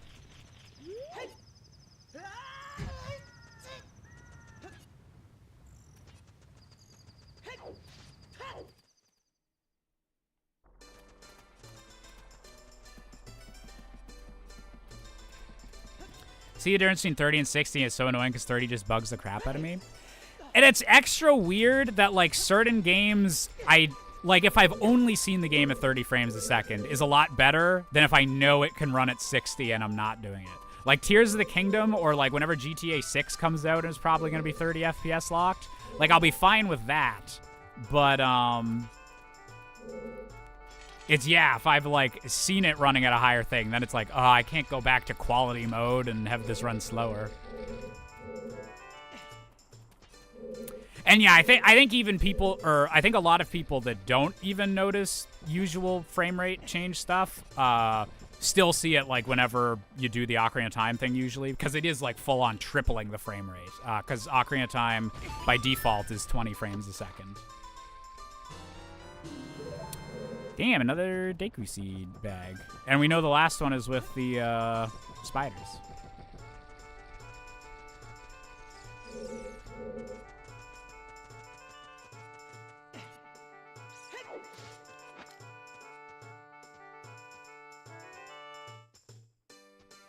Hey, about blank.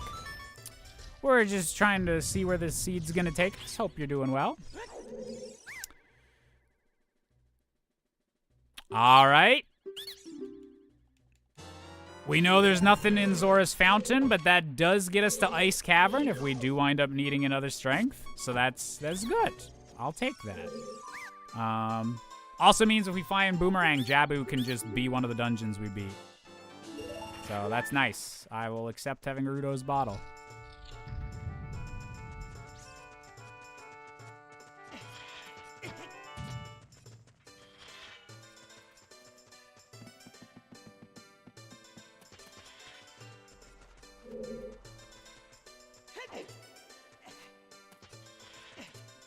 Plus it's a bottle. Oh, that's true. Yeah, now we got 2 bottles. So that will be nice for Ice Cavern.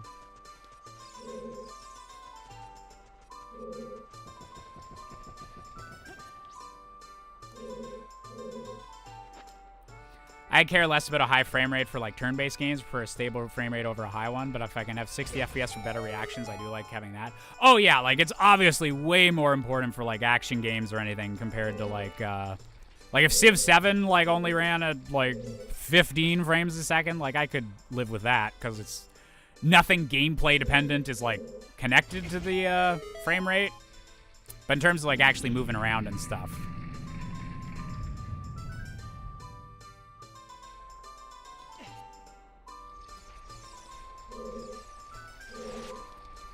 Oh no, Forgotten Lands at 30? I do hope. Like, I don't know if I should expect it. Because, like, Nintendo might just say, we want to focus on the new games and everything. And that's like, that's fine. Like, at the end of the day, Switch 2, they probably should put more effort, like, on the new games. But I really hope that, like, that a lot of the Switch 1 games, like, can run at a better frame rate or, like, a higher resolution. Or at least a super consistent frame rate now for any of the inconsistent ones. I hope that Switch 1 games, like, get some boosts on the Switch 2.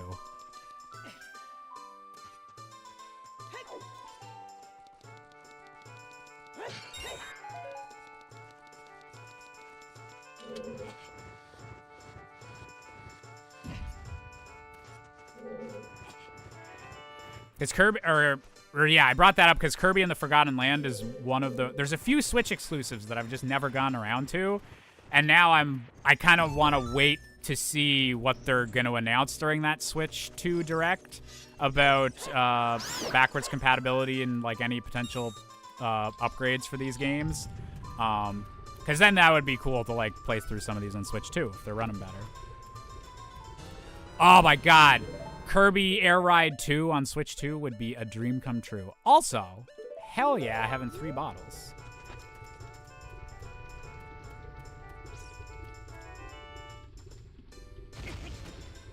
Oh no, me and the puppy.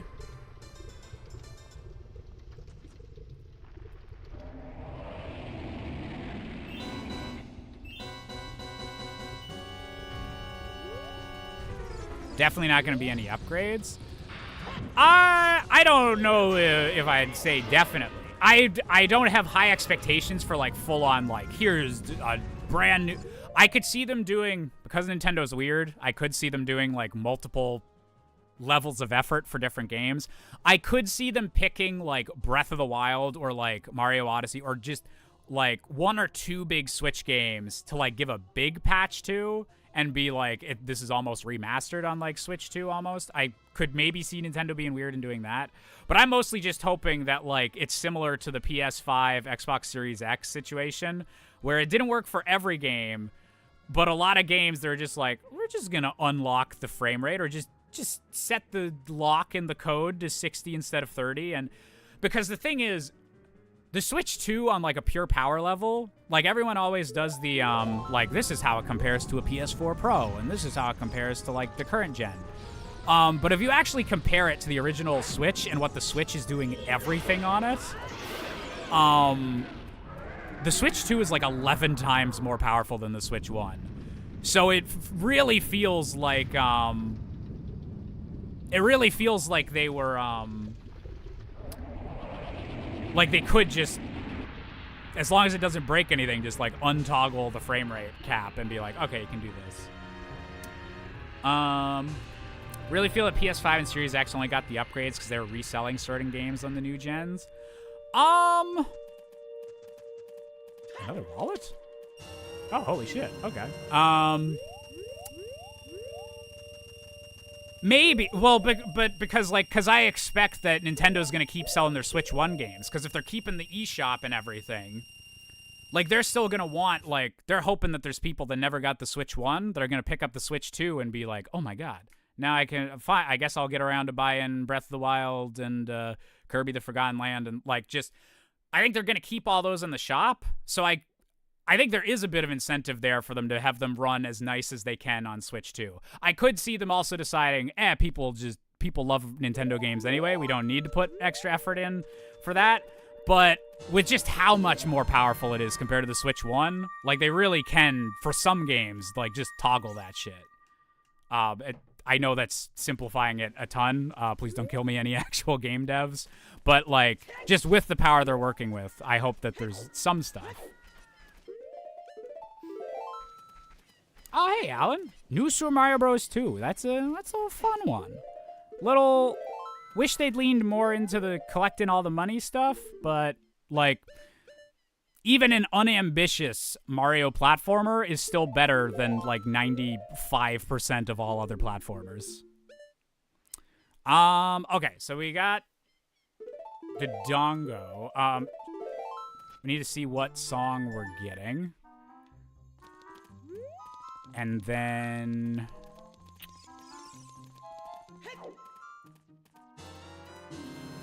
Saria's song. Okay. Ooh, that is a new thing in Child Goron City.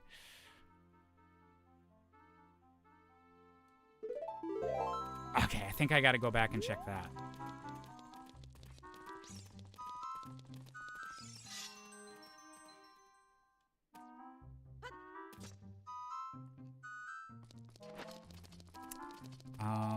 Ooh, there's also, I need to do Death Mountain Crater as well. Yeah.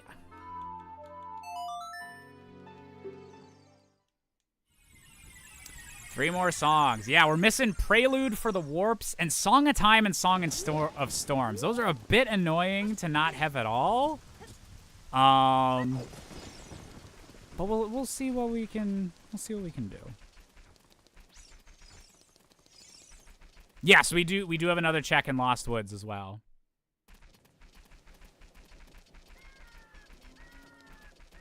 That's what I'm thinking, Bunny, is that there's a really good chance that Darunia has the hook shot. Just because of how that grotto works out. So I'm probably going to, like, if he has the hook shot, I'm going to grab that and then probably go right back there as Adult Link to see what's in that grotto. Because we got 2 hints for... We have a hook shot hint for Goron City and a Way of the Hero hint for Goron City. So they could be the same thing, but there's just a bit more... There's a chance that it could be, like, both.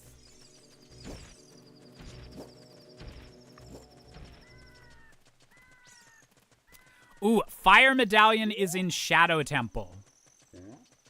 I could see whatever song being behind, because that gives us a song if we have the forest, water, and fire medallions, and we have forest and water. I could see that potentially being required, because we have gotten some stuff pointing us in a very Shadow Temple direction. But still no hover boots, which I'm not huge on.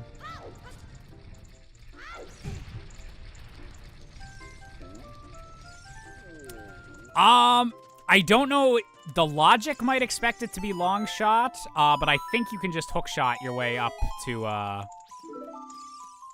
that grotto.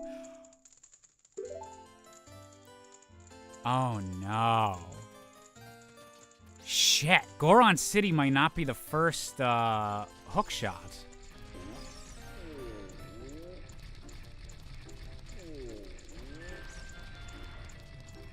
Oh man. Yes, we know there's nothing important on Skull rewards.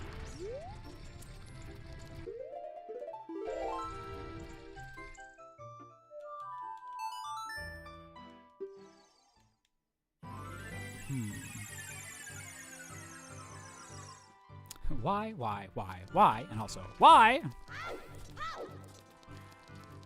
I like when someone makes a 64 Things Wrong reference, and I remember that it's a 64 Things Wrong reference, because there's a lot of those that just go over my head at this point.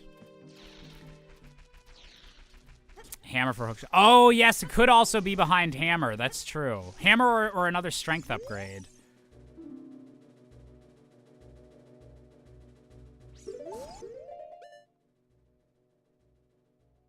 Fuck. Okay, we're gonna get the Saria song check here, and then we're going Zora's River and opening that up. Logic might be wanting me to do Ice Cavern into Ice Cavern to get the strength upgrade, and then I can come in and get the hook shot from behind that thing. I could see that being a thing. And that just gives me a song either way if I can do Ice Cavern, so that might... Oh, wait, shit, no, I need to actually get the check I just said I was going to do up here.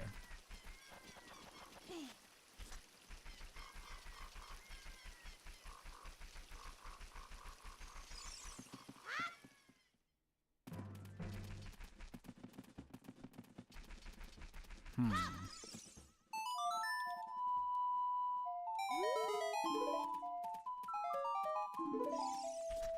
5 DNA. Okay, yeah, we're going to Zora's River.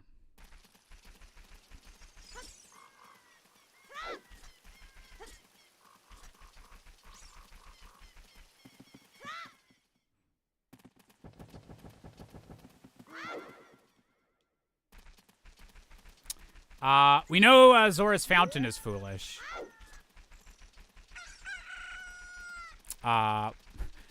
Zora's Domain, Zora's River, and Zora's Fountain are unfortunately all different locations in this game. But we know that the Great Fairy, like outside Jabu or outside any of the stuff like right outside Ice Cavern or right outside Jabu, can't be it. Do I know King Zora's full name? I don't know if I do.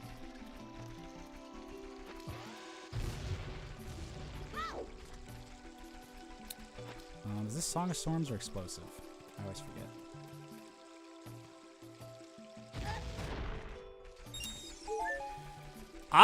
The seed's becoming a bit trickier, Kaizade. It could wind up kicking me in the butt. Okay, that was just a bloopy. I would love to find the beans.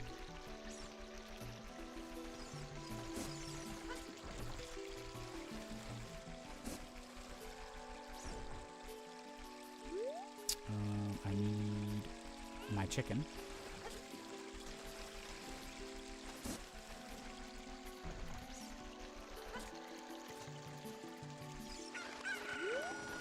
Thank you, chicken.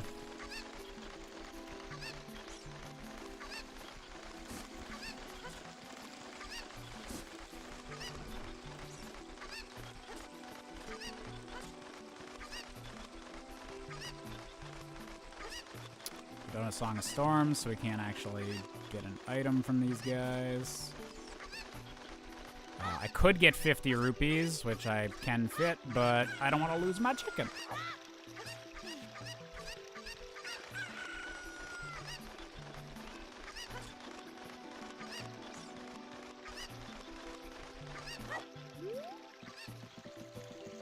Like how you call the blue rupees bloopies since attacking toucans called them those. I wonder who came up with those names. Yeah, that I wonder who originally came up with. like it's obviously just combining blue and rupee and everything, but there has to have been a first person that was like, these are frequent enough. We need a shorter name for them.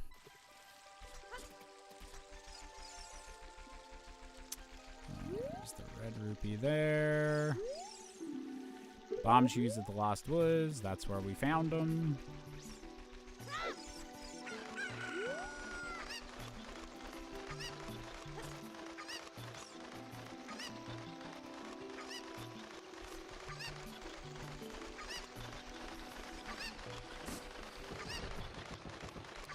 King Zora Debon 16th. The 16th. Oh. That's a cute name. Now I know what name to say when me and him are enjoying a nice meal together. Get your mind out of the gutter, chat.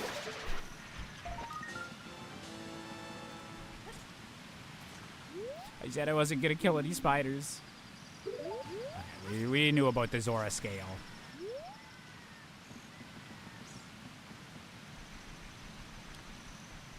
I have a friend in Wales, and I joined their server, and the first thing they did was give me a role just called the American.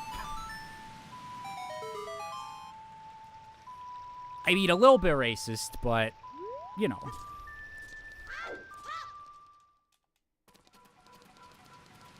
Oh my god, I paid to see this. I'll watch a bunch of people's streams at, like, double speed to, like, catch up, but I've never done that to myself. So me at double speed would be interesting.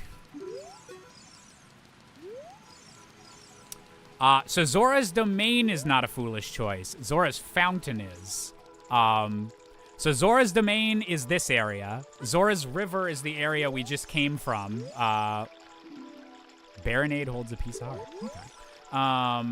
And Zora's Fountain is the area where Jabu Jabu is, or that leads to Ice Cavern as an adult. But they're... Yeah, no, it's so silly. Well, I guess it's not silly, because in the original game, you wouldn't need to get hints over one of them being useful and one of them not being. But in terms of randomizer, it can be like, okay, wait, which Zora one was fine and which is nothing to get?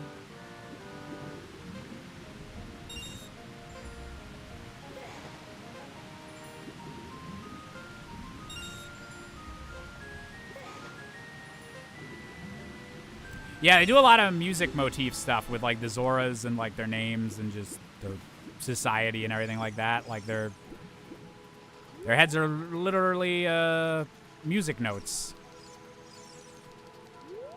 Especially in Majora's Mask. But.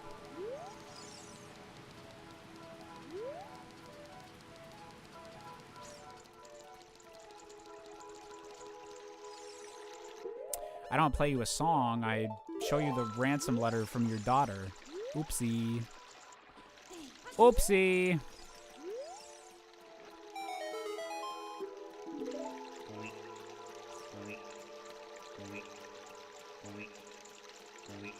What you're saying is the Zoras are too much territory, perhaps someone should annex.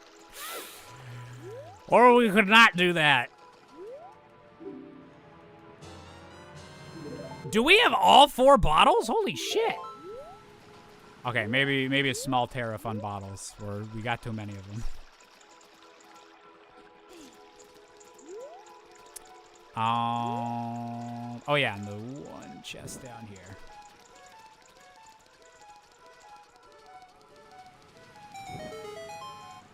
We can bottle up all the emotions. Now I can store 4 whole amiibo figurines.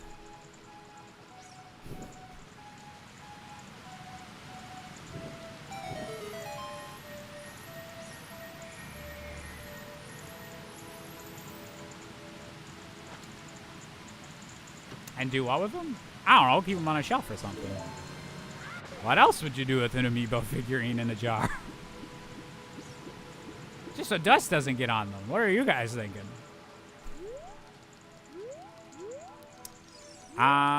Yeah, ice cavern with 4 bottles. I'm gonna be...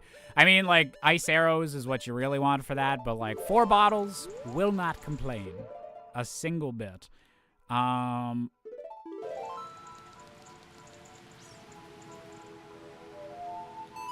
guess I'm just going adult and gonna do ice cavern, I guess. I wanna see, well, yeah, if I get that strength upgrade, then I can get one more check in Goron City, which I really hope the hook shot is behind that. Thank you, Bloodbolt.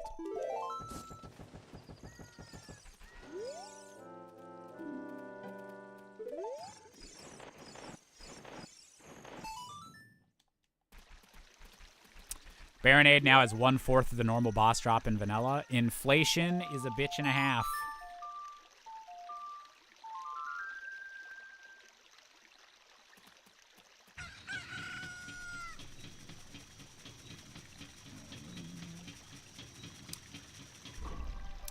Jish, if you're willing to share, how'd you get Grant Kirkhope to make an appearance in the King's Aura bit back in the day? It was just, I think we'd had one tweet interaction, like, a week prior. And then as I was coming up with that bit,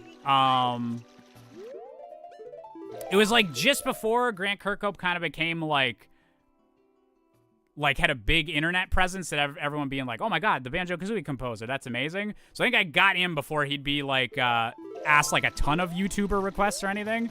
As, yeah, I basically just asked, and he said, and he was like, yeah, what do you want me to say? And I gave him the joke, and he recorded it, and... Man, I wonder if I... Okay, actually, never mind. I was gonna say, I wonder if I have those emails somewhere. I wouldn't actually show those emails, I guess, because that'd feel weird to show. Like, I wouldn't be weirded out, but it feels weird for me to show, like, other people's emails, even if they are that old. But now I'm just, like, curious. Like, I have to have those backed up somewhere, right?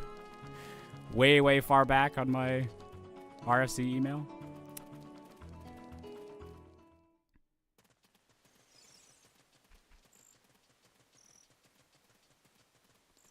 Is this the first time you've gotten all 3 swords in a while?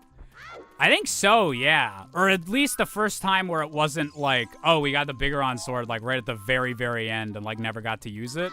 But having, like, all 3 and we still need to do 3 dungeons.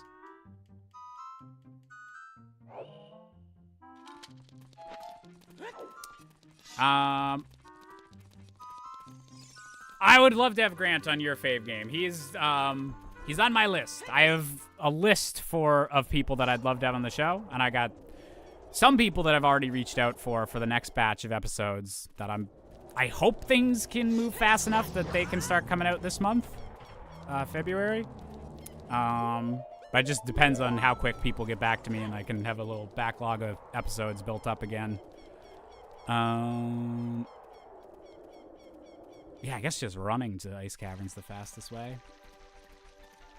He said, I'll grant your wish. But pish.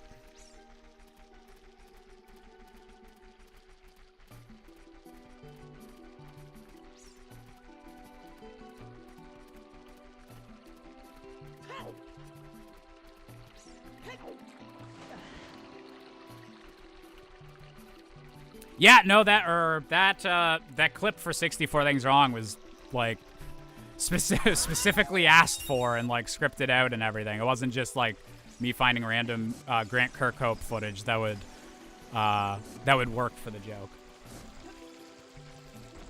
And yeah, I'm always down to indulge people's curiosities, or any behind the scenes stuff.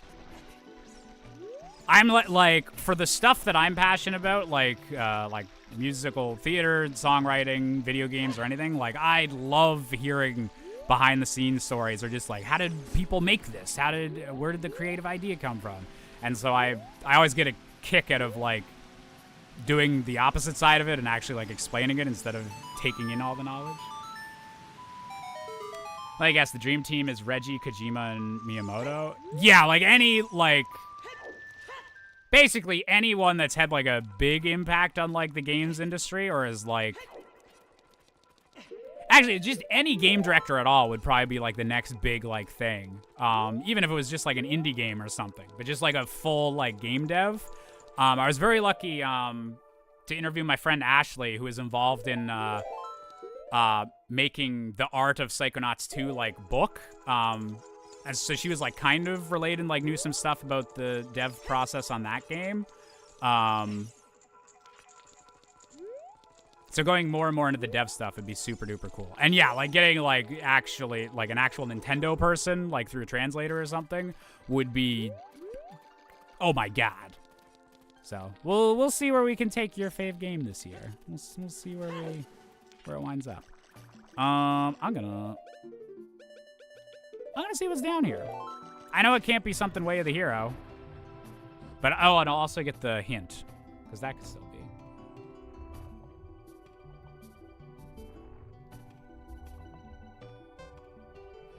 I struggle with reading Roman numerals. How do you do it, Josh? I think I just have it memorized. Oh, it's a recovery card. Ooh. But look at all these Gregs.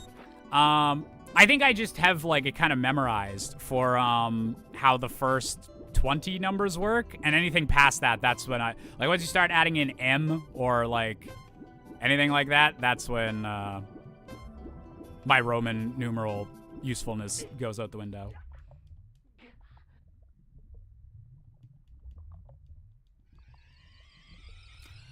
I literally had a fairy. I didn't even know. I forgot that.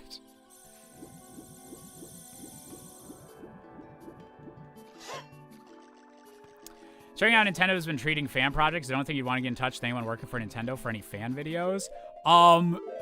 Actually, I 100% disagree. Because there's two scenarios there. One, the first scenario is that they don't do anything. Because it would be crazy. Like, it's one thing for Nintendo to, like, take down a fan game or something. It would be insane to take down a podcast talking about a Nintendo game. And Nintendo's been much better on the, like, actual, like, video copyright stuff for a few years. But it would be insane to do it for a podcast. But I'm going to clarify. I invite and welcome Nintendo to be stupid enough to, like, copyright strike or do something to an episode of your fave game, because holy shit, do you know how big the show would get if I got to be the one that said Nintendo's trying to censor my podcast? I ain't joining in on any of this, like, right-wing grift culture war bullshit. But if Nintendo tried to take my podcast down, I would go full in on they are trying to censor game design discourse. What does Nintendo not want you to know? I just want to talk about video games. Why won't Nintendo let me talk about video games? Like, that would be the best free publicity ever. To be the person fighting for game design against Nintendo. I don't think that's, like, again, I don't think that situation's likely. But I would welcome Nintendo to be that stupid, to try and do that.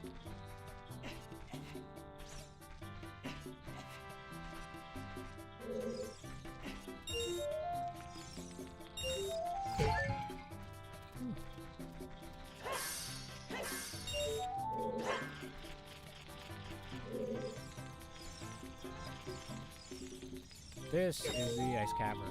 It is the best song for the Ice Cavern. But oh yeah, people are mentioning like indie devs in the chat, and that's the next step, yeah. Because a lot of the I think we've had 12 episodes of the current version of your fave game so far, and most of them have been people like I know through like content creation and everything.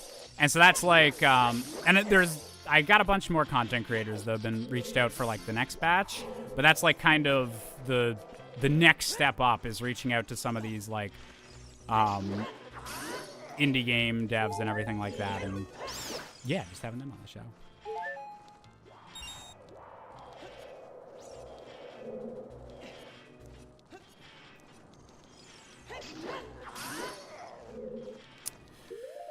All right, is everybody ready for the quadruple bottle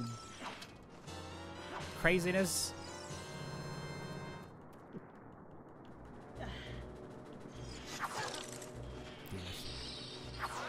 Oh, that's funny. The fire keys are blue on this in this run, and the ice keys have been red. So they literally swapped.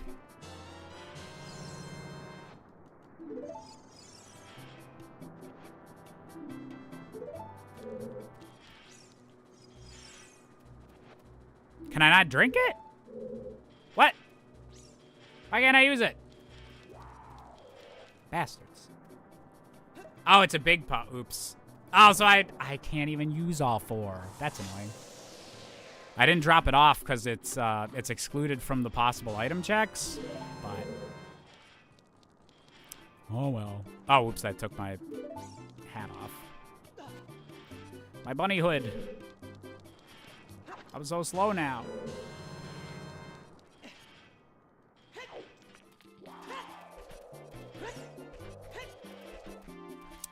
Final step is getting the most casual person you know. People have only touched 2 games ever. What does my accountant think about the Switch 2? Like, I've talked about it, but I actually would love to do, like, multiple episodes like that. Get my grandma on or something at some point. Like, people that just have touched, yeah, 2 video games, and they're just going to tell me which one they prefer. I love that.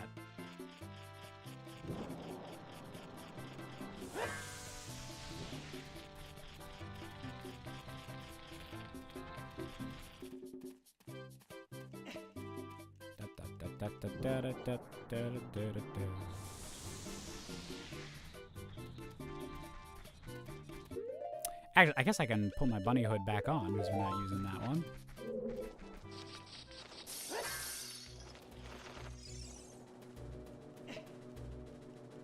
The dog's just like, are you taking your time over here?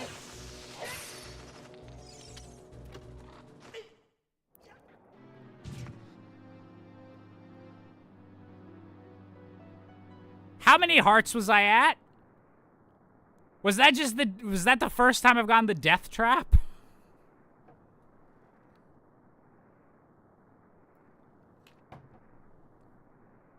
So, the ice traps, there's a setting where you can toggle different elements. So there's like a lightning trap, there's a bomb trap, there's a fire trap and everything. And I think there is just a death trap that I haven't gotten before. Oh, dear. Got eaten by a mimic. They followed me from Elden Ring. Oh, wait, I actually don't think there is mimics in Elden Ring. I think that's just Dark Souls.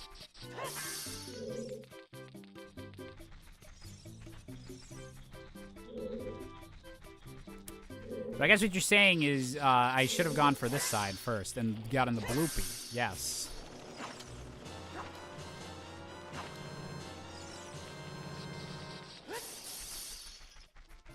Have you ever thought about someone flipping the roles and like someone interviewing you? I think I'd like to do that for like either an anniversary episode or like episode like 50 or 100 or something. It'd be like, yeah, let's get Josh to talk about his favorite game. I don't know who I'd get to like interview me for that. Probably just like it'd probably be someone that's like already on the show, just one of my like talk about game design friends or whatever. Episode 64. Oh, there we go.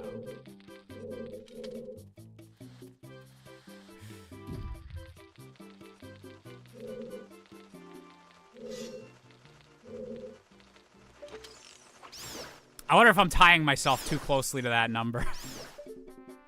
Because the number 64 is in the name of the musical that I'm writing at the moment. Which, I haven't, since it's been like a week and a half since the last stream, I am getting more and more confident that there's the rock album that's following up Hippie Pop is coming out this year, but then I think my next big project is gonna be this friggin' musical about game dev that haven't been able to get out of my head, and I think it might be going places. Sometimes you have a number you connect with. For me, it's 13. Well, because I'm not going to say the name of it yet, because I need to There's some stuff I need to just make sure that I have like the handles and the emails and stuff for. But I think like the name of the music, like it's named after a fake Nintendo 64 game is like the title of the musical, and the game is important to the plot. And so the name of the musical is, I won't say what the actual name of the franchise it is, but it's blah blah 64, or insert name here like 64. I feel like I'm gonna be really tied to that number if this winds up becoming like an album, like I kind of planned it to. See you, Dutchlander. Hope you had a good one.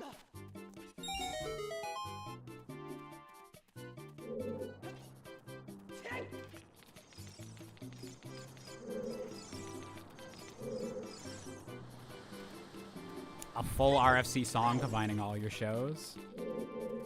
Dude, 10 years worth of different series.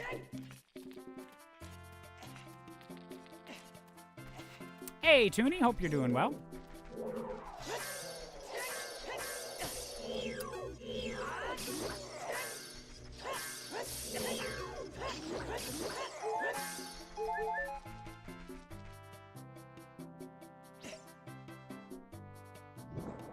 Now I've been memeing. I think that's really cool that 64 has been a through line for your content. I think it's cool too. I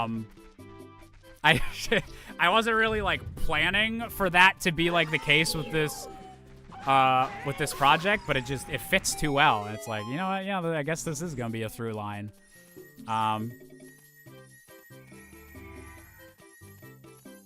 Ever thought about recovering your Zelda songs in the future? I think to promote if I'm doing a video game themed musical, I think to like promote that, I probably just like will wind up having to do that almost. Okay, Song of Storms opens up a decent amount of checks for us. Ooh, a little bit annoying, but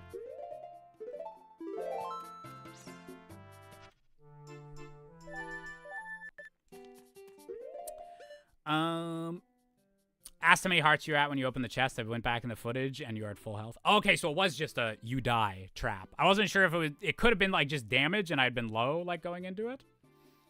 On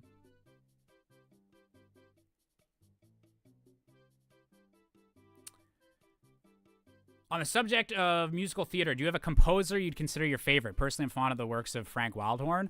So at the moment, I'm trying to listen to more musical theater now that I'm like kind of fully got bit by the songwriting bug, and like I'm trying to learn more about like what the big musical theater composers have been. At the moment, like, because I know like the big ones from just how much musicals I've done, but I want to get like more into like everything they've written. I need to listen to more Sondheim. That's on my to-do list for like the next month, as almost like research for this project. But I think honestly, my favorite musical theater composer at the moment, Lin-Manuel Miranda. Dude, just both crazy impressive work, just like structurally and like how big and how much stuff Hamilton has to go through, while also being like catchy and entertaining as fuck. And that is like goals, like so much like goals of both having something to say, being a big impressive project, while also being like earworms that like just someone that doesn't even know the full musical could get this song stuck in their head. I think that's a crazy impressive combo. I really, really like it.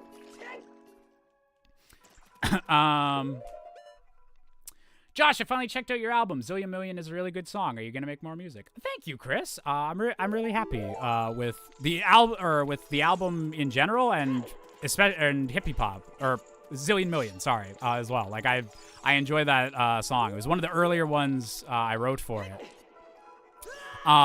So there is myself and the guitarist that did all of the lead electric work and like bass and everything on hippie pop. We're doing a combo album together. It's gonna be like a double album. So basically, as much music as I had on hippie pop, plus music written by another guy, and then all into like one cohesive, kind of similar to hippie pop, that like classic rock style. So that's a new album that's coming out this year. Everything's written for it. We're just in the recording and like producing phase of it. And then, and so since the writing's done on that album, for the most part, few lyrics still gotta figure out. But, because the writing part of that's done, I'm now working on what's gonna be the next album after that, which is looking like it is going to be a musical theater concept album that I'm then going to try to like pitch around to get it like turned into an actual musical, whether that's an animated online thing, whether it's an on-stage thing, I'm not sure yet. At the moment, I'm more so just looking at it as like a musical storytelling project, and I'll figure out the actual like format of it later. There's this indie musical called White Collar Musical. The guy who made it is trying to get into an actual stage play, but currently it's just an album. Yeah, like, there's that. Epic the Musical is a big success story of, like, doing it as, like, this is an album, like, we're telling this story through music, and then we'll figure out, like, the visual component of it later, or letting the internet, like, do fan, like, animatics and stuff around it. I think that would be... Epic the Musical is something I need to listen through all the way and do some research on, like, how he, like, promoted it and got people, like, involved while I was making it. Because that's kind of the other thing I'm thinking of with this musical project is I played both Hippie Pop and this new album. I've played them pretty close to the chest. Like, I haven't been announcing, like, specific songs or, like, previewing stuff until it's, like, done and out. And I think with the musical, I want to be showing, like, song snippets and getting people, like, excited for it and, like, showing the making of it while I'm making it and getting people, like, hyped up that way. Once it gets a bit more solid. No, I don't want to use the blue fire. Shit. Yeah, I forgot to unfreeze King's Aura. I'm gonna go back and do that super quick. And then, I'm gonna go back to Goron City and use the strength to see if the hook shot's there. I got distracted to talk about songwriting stuff. Oopsie. Yeah, it's just Zora's Fountain that's foolish. So Zora's Domain, there could be something on King's Aura that I should check here.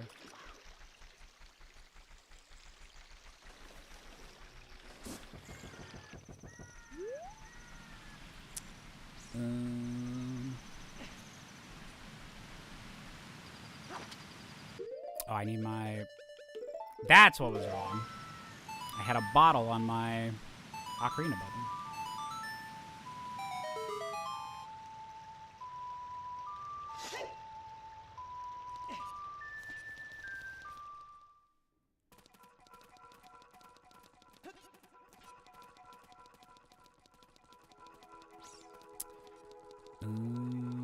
Is there anything else I had to say about the upcoming albums? Or if there's any, like, questions about any of my music stuff, I'm totally open to talk about anything that I can. But also... Yeah, I'm not sure when I'll be able to start, like, doing promotional stuff for the music or, like, showing snippets from it. I want it, like, a bit more of a clear vision in my head, but it's getting there. Like, I'm coming up with some new stuff, like, basically every day on it, and it feels so good to be, like, working on a big, ambitious, like, project again.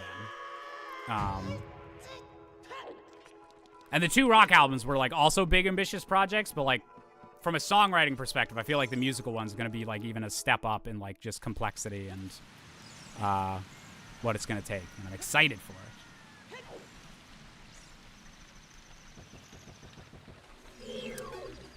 What do you connect with better, writing music or lyrics? I definitely have a preference for lyrics because, like, a lot of my songwriting, I'm learning more music theory so that I can do more of the, like, actual writing music thing. Because, like, I have wrote all the music for, like, everything on Hippie Pop and everything for this musical so far and all that.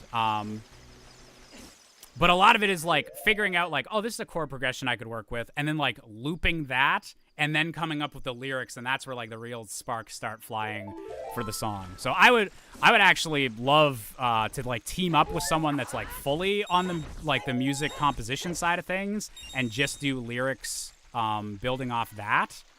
I think that'd be a really cool thing to do for a project at some point.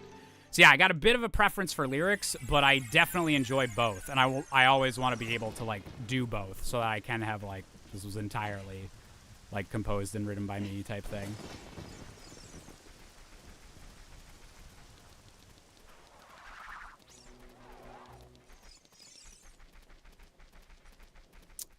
Really want to see more musicals that experiment with different kinds of music, if that makes sense. Yeah. So there's still some stuff I'm figuring out with like what the vibe of this musical is. It's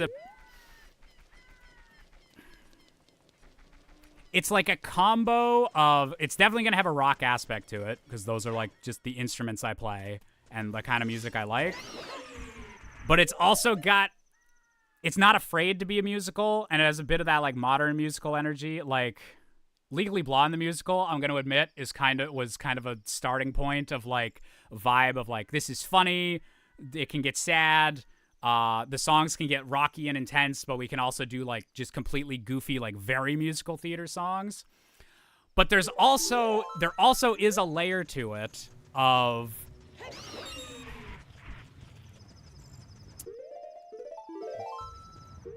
I think I want, like, every character to, I think there's going to be a lot of, like, synth music to it, which that's not too out of the norm for modern musicals. But I think it's going to be, like, specific in that, like, specific characters, their synthesizers, have to use, like, use sound fonts of, like, specific video game consoles. So, like, there's a character that anytime there's, like, synth in one of his songs, it's like it has to go through a Super Nintendo chip before it's like what you hear. And then like the character that he like interacts with the most or like butts heads with is through the Sega Genesis like sound chip. Because like a lot of musicals do the thing where it's like, oh, this instrument or like this motif is like connected to this character. So I think that'd be interesting, like put it through it's the nerdiest shit I've ever heard, and I love that. This is okay. I need to really emphasize something. This is gonna be the nerdiest fucking musical like possible, or that I can possibly make. It is like Hamilton levels of this sounds so stupid until hopefully you hear it, and that's like almost the challenge that I like about it, is that the premise is really dumb and really nerdy. But that's like the challenge to make that good and like work as a good musical. And I think that's the hope, is that I can do that. Wait, I didn't read the actual hint under here. What's the Julian 744 out of 1,000 under the chat readout? So it's called a stream boss. And basically anytime someone like donates, super chats, or subscribes, anything like that, it takes away health, and whoever gets the health to 0, their username appears there.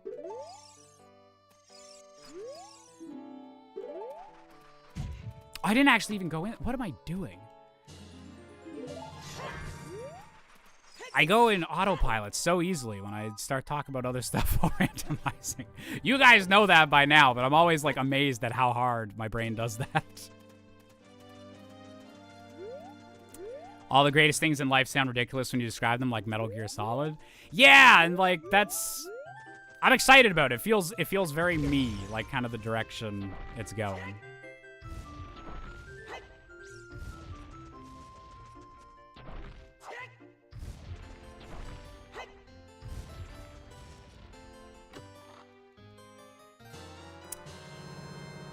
Hallelujah. Okay, we have the hook shot. What does that open up for us? Is this just immediate Forest Temple go? No! Wait.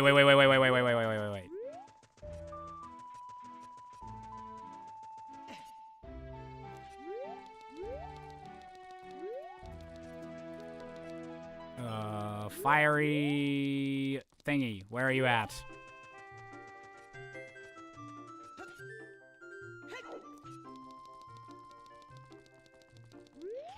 Only 2.5 hours into this seed. Oh shit! I need the Goron tunic for this, actually.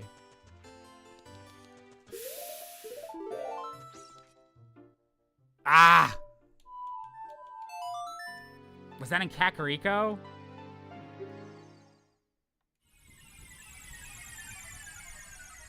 Yeah, we can do... Okay, we can do Forest Temple, but I want to... I want to just make sure Goron City's cleared out.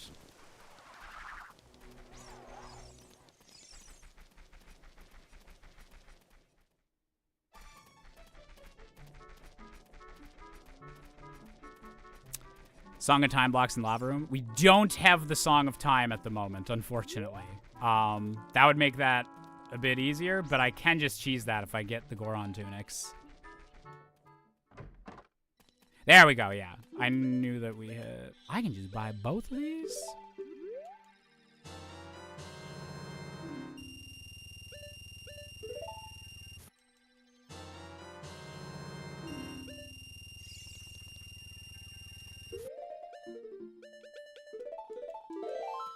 We got the yellow.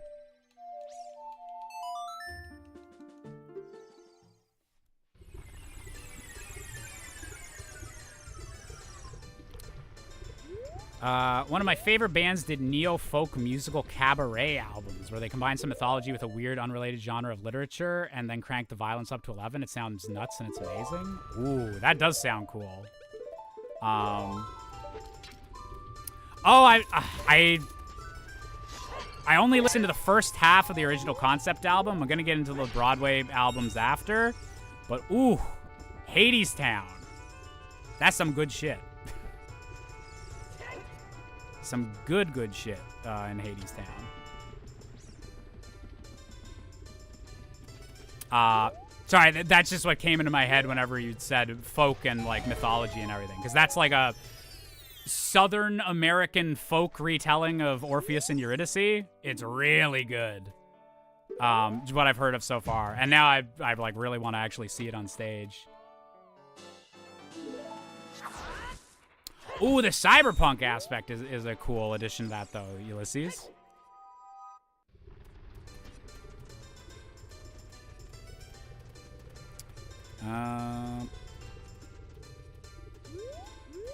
Okay, so it is... That fairy has to have the magic that's in Death Mountain Crater. Oof. Following Hades Town since 2008. Damn, that's early. That's even before the concept album. So that would have been like when it was just a experimental like theater piece. That's super cool, FP.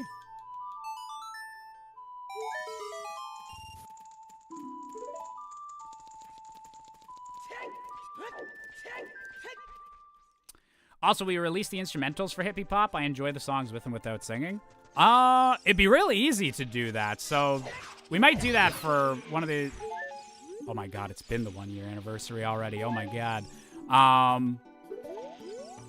Yeah, it'd be, I'd be down to release those at some point.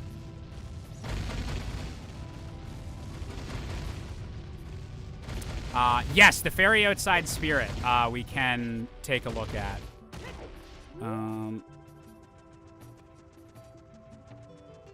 I'll probably go right to Forest Temple just after checking Goron City to make sure it's not the wrong way of the hero. But,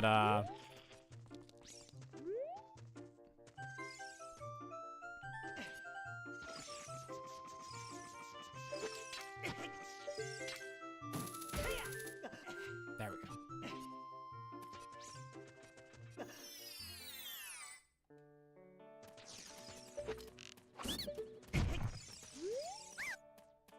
Purple rupee.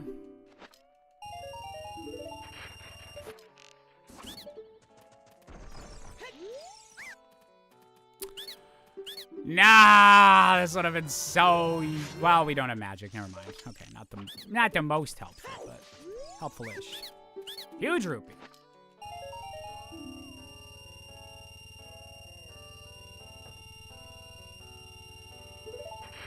Ooh, if she's done follow-up folk musical albums past Hades Town, I will have to check those out.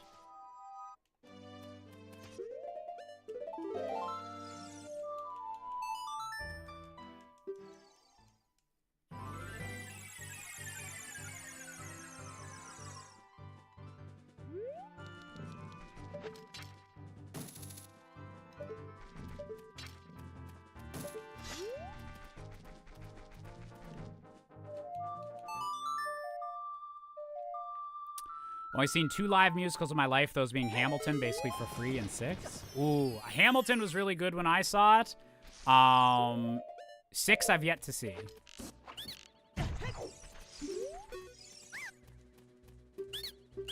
Another huge rupee, okay.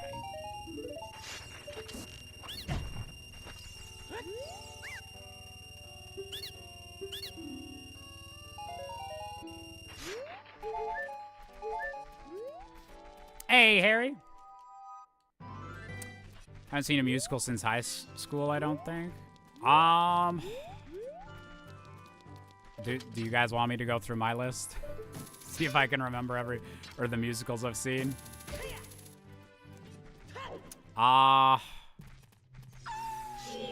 Okay. So on Broadway, I've seen Newsies.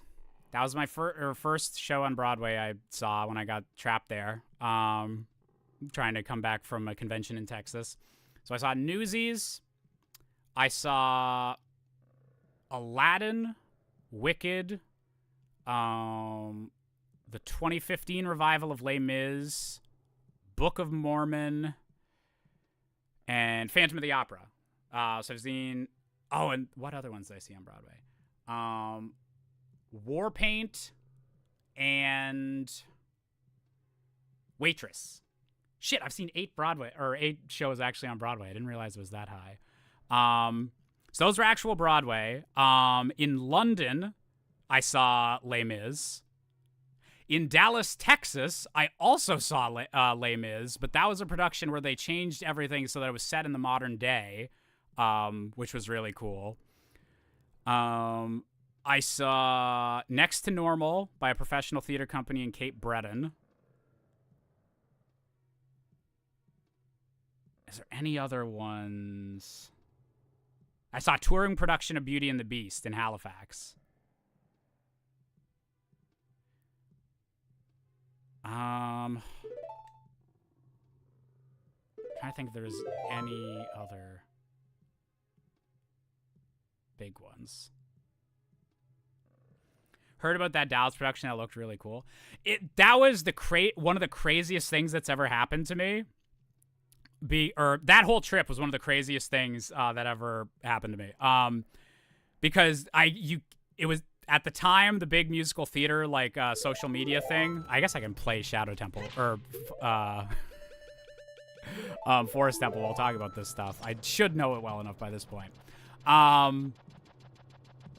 Yeah, it was all over Tumblr. People were talking about, oh my god, this random theater company in Dallas is doing a super cool looking production of Les Mis, where all the lyrics and music and and everything is the same, but just the costumes and set have it being obviously a revolution taking place in the modern day. And Javert and everything is a fucking SWAT cop and everything. It was really big on the American, this is happening in America, not in France type vibes.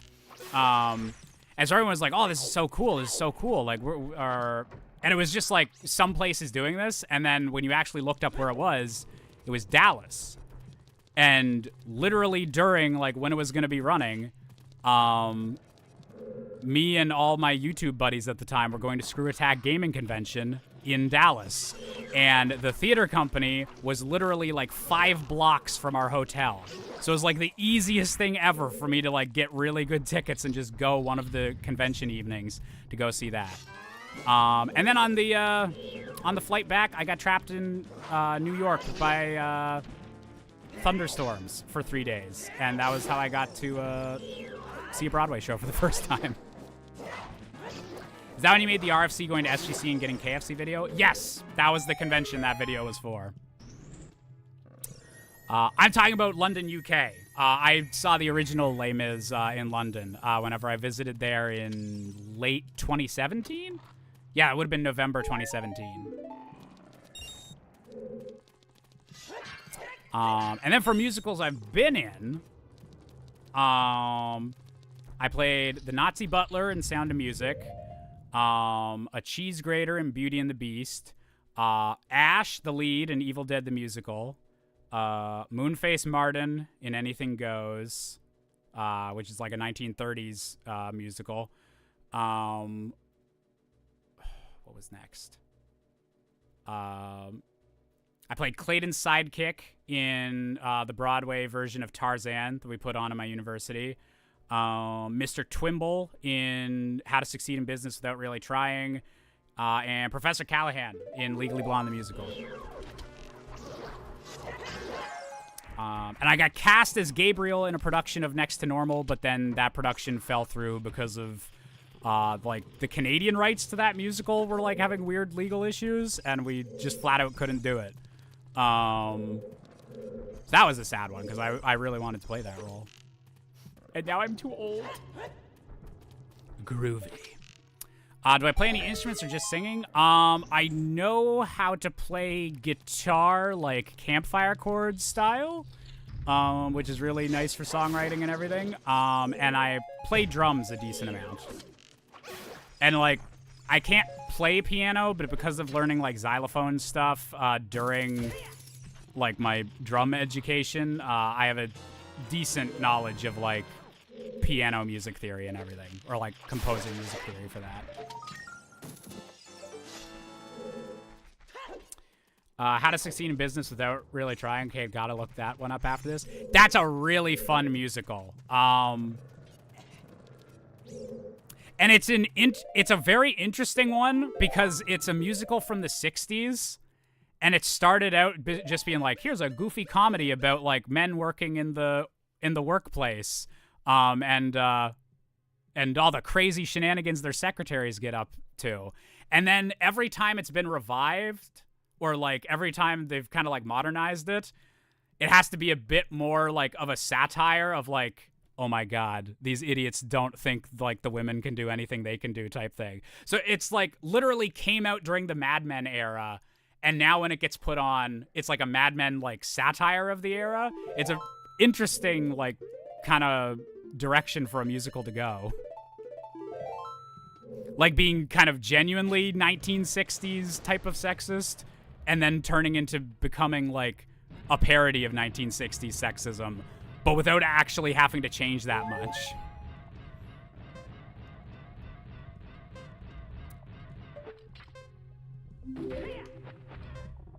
Oops. Frets, thank you for resubscribing with Twitch Prime for 47 months. Super appreciated. There's the magic.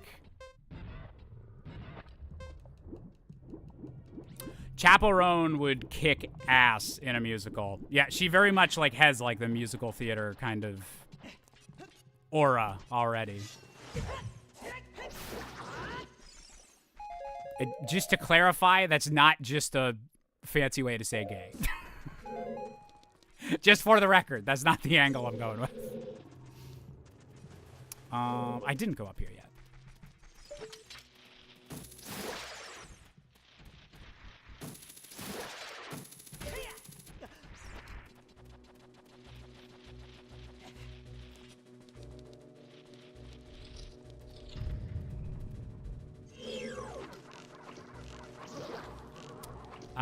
I saw the revival with Nick Jonas. I haven't seen many clips of Nick Jonas doing that, but I know that was, I think he took over the role after Daniel Radcliffe. That is still the coolest, because Daniel Radcliffe is, like, kept being awesome, because he just does, like, he has all his Harry Potter money. He doesn't give a shit. He just does, like, weird movies, whatever movies he wants to do now.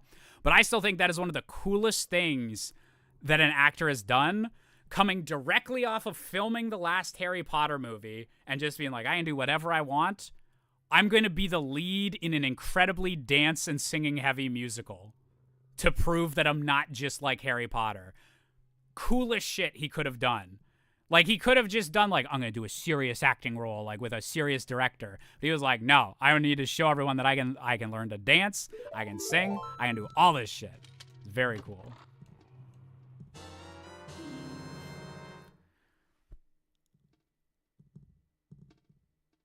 Thank fuck. Beans is so nice. Okay, we can get Greg now. We don't have to worry about the long shot being something that completely locks us off from shit. Don't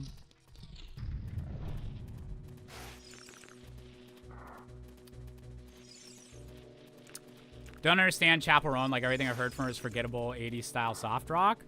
I think she has a couple songs that fit in there. She has enough like catchy ones that I like her as a songwriter. Where like it's pop music, so it's not gonna be like too complicated. And like if you're more into like prog rock or like metal or like more intricate forms, I can see why they would come across as basic.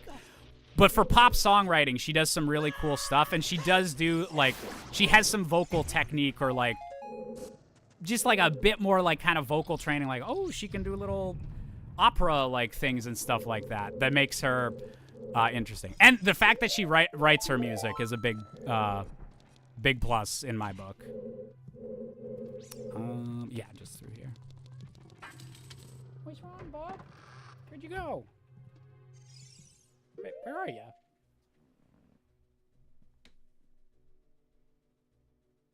What? Where is he? Did you guys hear that meow? Like, that was a very loud meow. He has to be close by.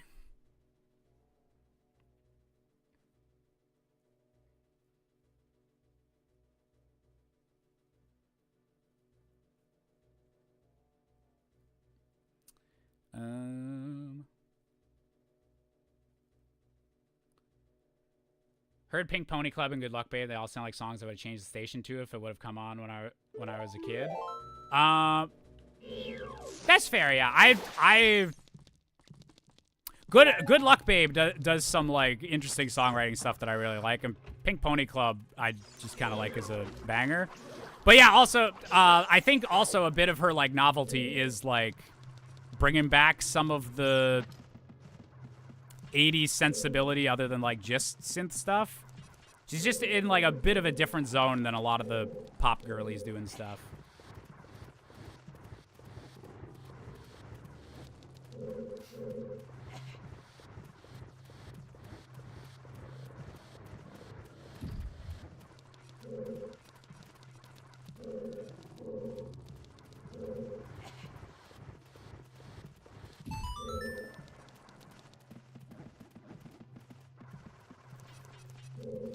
Oh, and yeah, as Bunny just said, like music's so taste-based. That sounds weird to say back to back, but yeah, like it's so much of like a personal preference thing. But I like that. Or you know what? I'm gonna give you super kudos, FP. I think more people need to do this. Like being curious, like okay, there's something here. Because like a lot of people like her, so like what is it? Like it's not clicking for me, but what are other people getting from this? I think that's a really healthy way to like view art that you're not clicking with. You're not like fully put off by, because like some people, like some stuff you're just like, yeah, this just isn't for me at all. But more people need to be curious about like why do other people like this?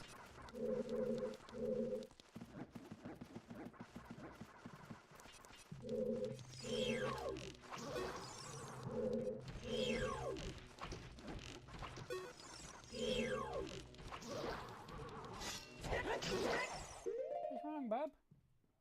Wanna come see the people? I'll hop up? Come here. Man, he knows when I'm streaming. He won't do it.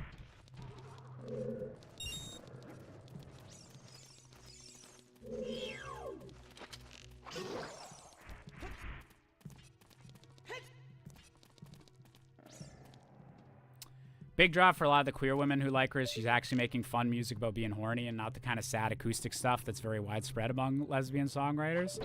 Ooh, that's an interest. I hadn't like heard that specific angle, but I could see that being the case. That's it. He did hop up. What's up, Bubs? What's going on? You interrupting the show? Let me move that out of the way. What's going on? What's up? Oh my goodness, you're you're gonna sit in front of the computer screen luckily, it raises so I can see past him.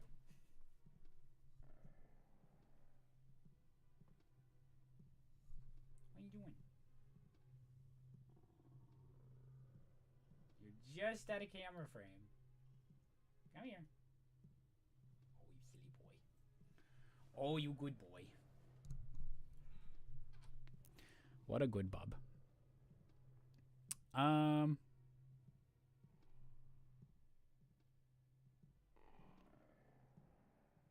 Oof, that's bleak. Paid to see this.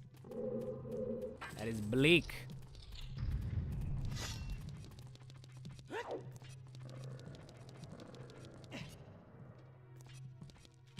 Percy's just like actively watching the game now. Wait, are you... He just did a little head jerk whenever Navi went over to the other enemy. He's totally following Navi. Oh my god. That's why he hopped up. You bubbers. Navi's gonna get swatted. Navi's gonna get wrecked.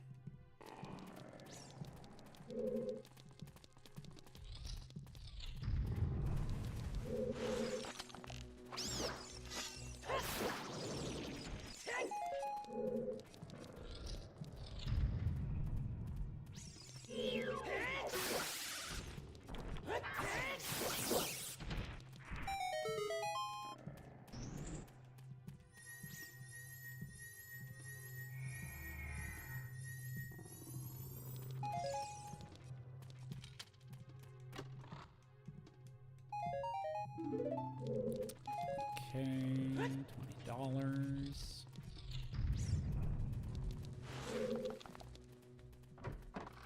Yeah, he's done that on a short before. The hey, get back here, fairy.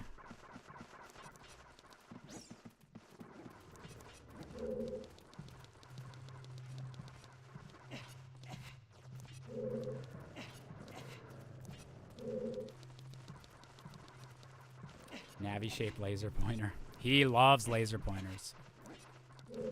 It's funny, he's never been a huge, like, toy-on-a-stick, like, cat until the most recent toy-on-a-stick we got him. For some reason, this is the one where he doesn't get bored of it in, like, 1 minute.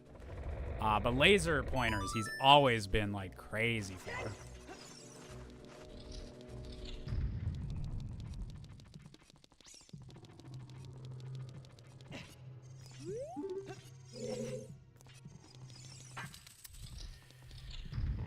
Okay, so we're gonna be able to get Greg as soon as we leave here. That gives us a bunch of checks in Ganon's castle, which is nice. But once we beat this, we still need 2 more. What am I doing? We still need 2 more dungeons to beat. So finding Hammer would be like really nice. So then we can just do Fire Temple. Or 1 more hook shot would let us do Water Temple. So we're just gonna hope that some of these items are nice.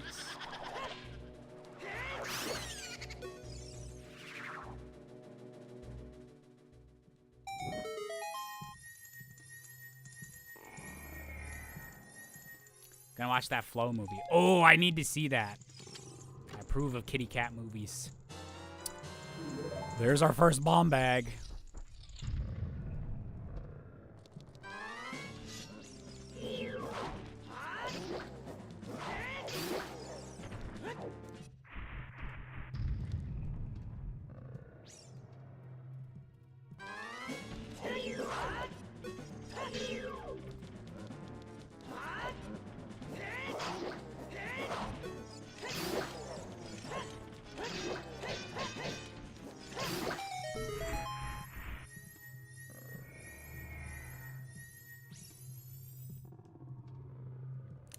Have you ever done a 3-heart run in a Zelda game? Yes, just Ocarina of Time. But I did do that as a stream before the randomizers were really a thing. I was already looking for ways to replay this game for content. I And now there is infinite content. Hey, Mr. E94. It's been pretty good. Just still at our randomizer thing. Hope you've been doing well. Oh. He wasn't ready to be nutted.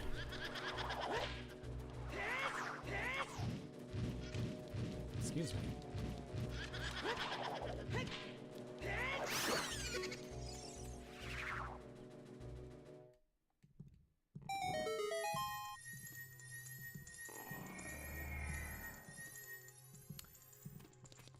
So beautiful with absolutely no dialogue. The animation is like if Milo and Otis got put through the Unreal Engine. It's freaking gorgeous. Did they? Not to go for the immediate obvious dark joke about Milo and Otis, but did they have to kill a bunch of cats in Unreal Engine to make that one? Oof. Oof.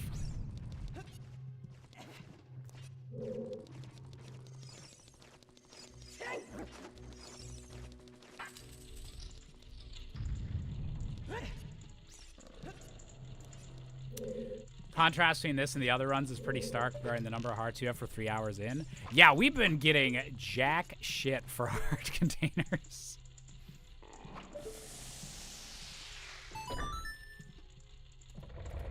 Oh no! I hate to be the one to I hate to be the one to reveal this new information to people. So Milo and Otis. And I didn't find this out till much later, but we had this on VHS growing up. So Milo and Otis is a movie that you probably saw as like VHS cassette or like a DVD or something. And it's an adorable orange cat and an adorable little pug getting lost from their homes and going on adventures and making their own little families and then finally making their way back to the farm. And it's all just like real footage of like real cats and dogs, like playing around and everything.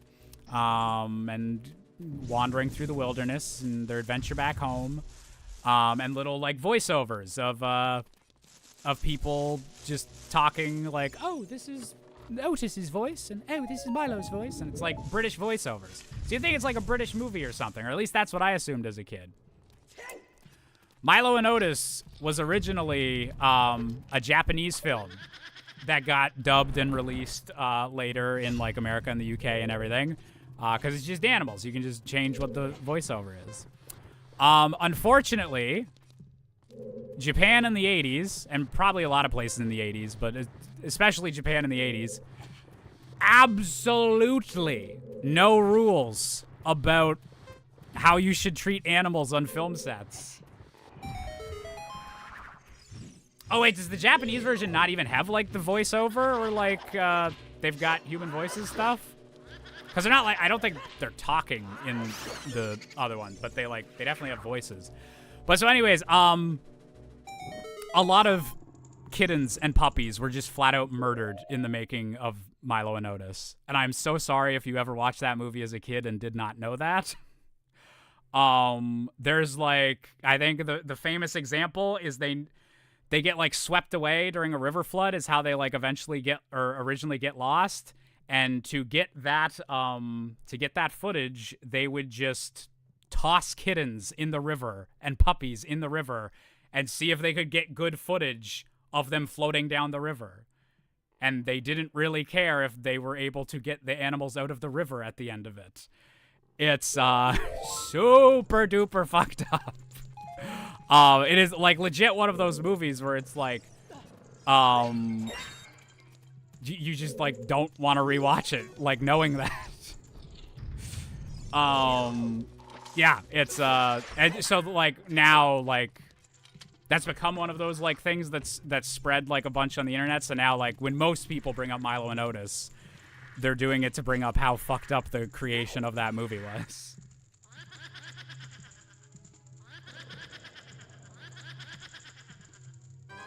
Oh, yeah, that's the other one, is because there's like a whole bunch of stuff where like they run into different animals, and like in the English version, it's just like, oh, the seagulls were looking rather mean.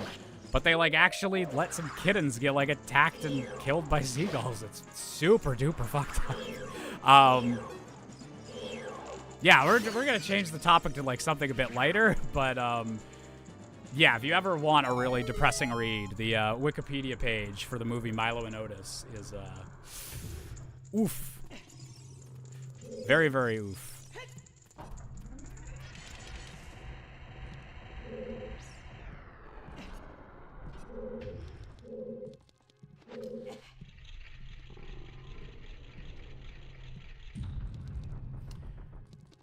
I never saw it, but I remember the movie coming up as something to show the youngsters at a party I was dragged to when I was younger.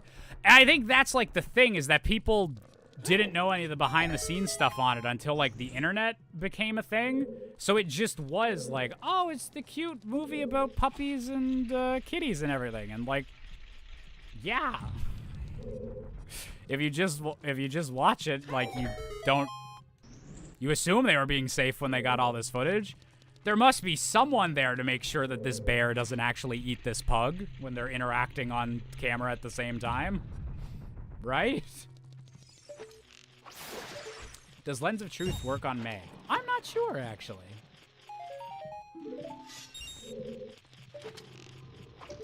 I could see them doing that as something like a randomizer edition. Just like, well, if you have this beforehand and you somehow don't know how this works, I guess this works.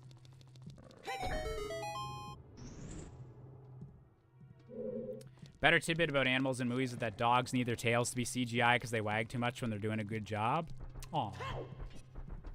See, that's a good animal fact.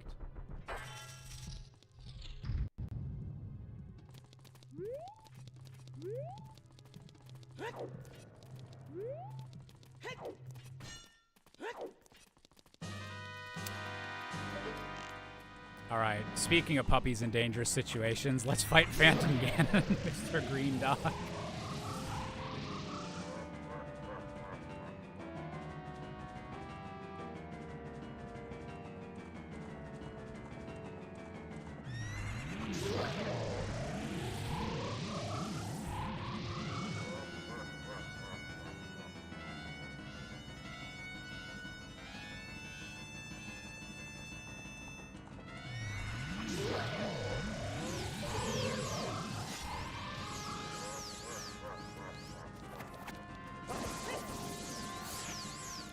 Maybe there's some shots in Grizzly Adams where you can see Ben's handler in frame. That's actually a big thing that I've heard from a bunch of like filmmakers and everything, is that like other than like dogs and cats, like pet animals, like with CGI and everything, like no one's filming movies with like actual bears anymore. Because it, not just like, because it's like dangerous on like people or anything, but it's like too stressful on the bears. And there's like no, unless you're like one of the handful of, ooh, okay, Jabu Jabu, I can go do that to get a, to get another dungeon out of the way.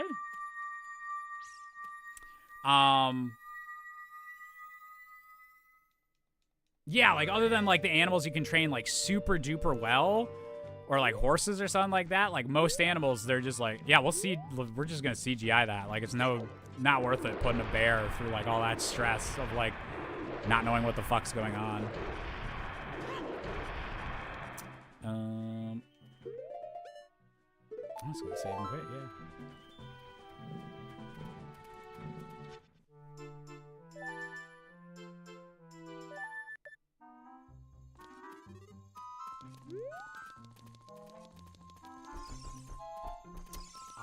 Why did I just refresh the chat instead of my game? Where'd all the chat messages go? Someone say something, so I know this isn't broken.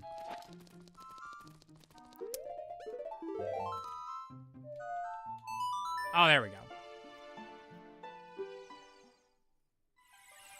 Yeah, that didn't even impact the actual, like, on-stream chat. That just, refreshed my end.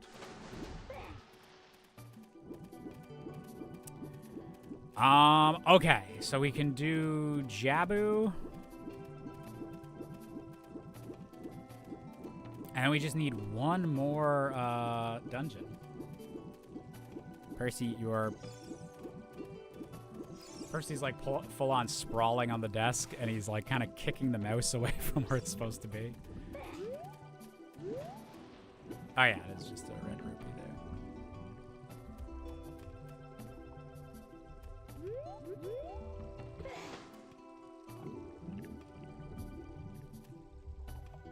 Do we know if Water Temple is foolish? No, we haven't gotten any hints like that.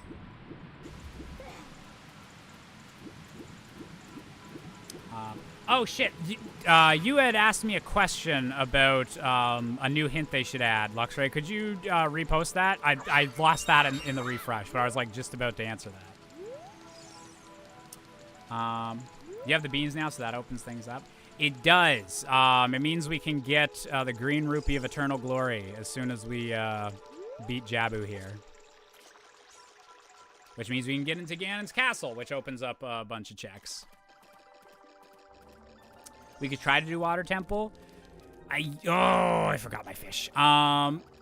Usually I won't go into Water Temple unless we get a hint or we already have the long shot and know we can beat it. There's a few places that are gonna have more checks than Water Temple, but we might have to go in there. It's a possibility with our current items. What was the way of the hero in Goron City again? So we got two different hints. We got a way of the hero and we got a hook shot. And the way that works is that they could be for the same item, but I wanted to be extra sure that there was another way of the hero. And I think the only big thing we got in there was the hook shot, right? Or wait, no, did we get beans in Goron City?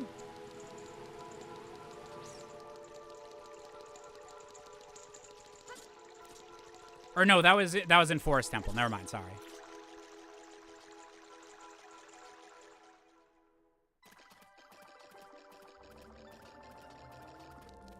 Hey, Solaria. Very, very glad to hear people are still playing some hippie pop. And things are going very good. We got, we're gonna beat Jabu, and then we need just one more dungeon to be able to see Ganon. And we don't have the light arrows, so we'll have to ask him, but if the Gerudo gave hints about where Twin Rova hid the silver gauntlets and mirror shield. Silver maybe Silver gauntlets might be more difficult because there's the 3 different strength upgrades. So it'd be kind of like, I guess it'd just be like Dampe or Saria where they can tell you either of the options. But Mirror Shield actually would be really nice to have, like the Gerudo could tell you where that is. Just because that is like a one-off item that can be very important.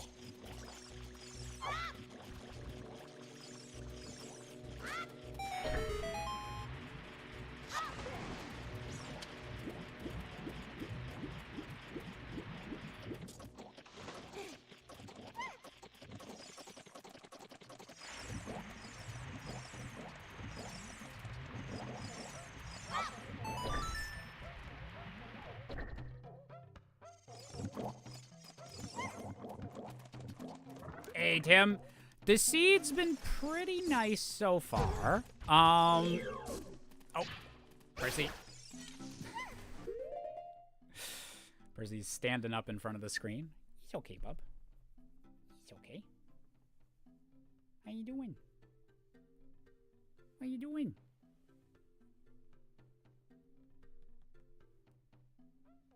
You're just out of the camera range. You're just out of the camera range. I'd move the camera, but it's would fall over. I wish it was a bit sturdier. What are you doing? Come here. Come on, you can stick your... He's so close to the edge of the frame. So funny. Percy is literally... Fuck it, I'm gonna move it.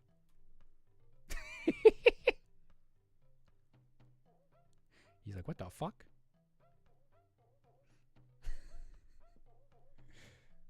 Okay, there we go. He was ready for his close-up. There we go. Blue steel. But I always like so my middle monitor that I always put my gameplay on, it actually like can raise or lower, and it's been really nice because whenever he like naps in front of my keyboard, it's like keyboard, napping Percy, and then above him is the monitor.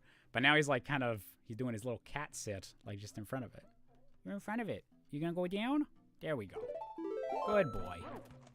As I could just watch on my side thing where I have the actual stream up, but...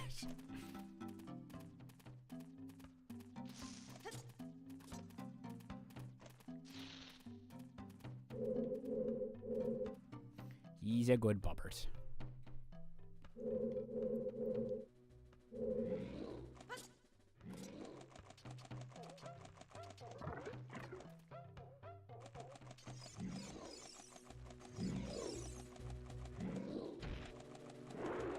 Also, he's purring away. I'm actually kind of impressed it's not picking up on the microphone.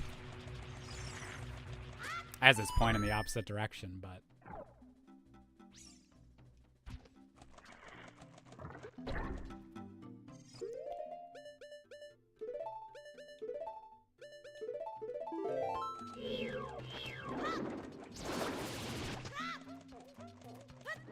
What am I doing?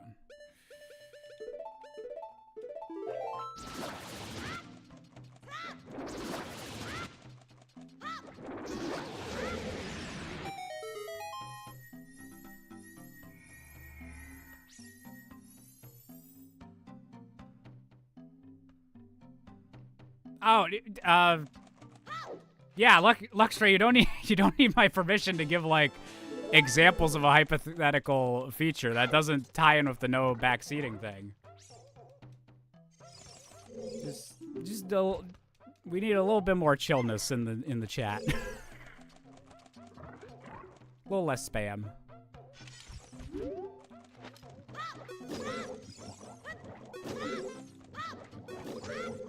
Fix your mic, I want to hear the purring. Just rip it around.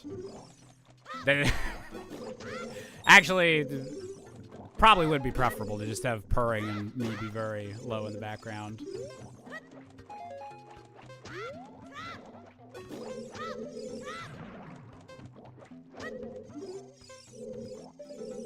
Oh my god. Why am I not just using...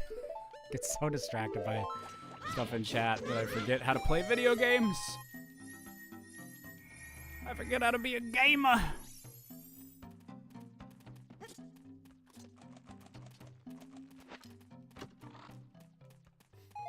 Yeah, so like, yeah, that type of hint would line up with the way they do all the other ones. So that'd be a good one, Luxray.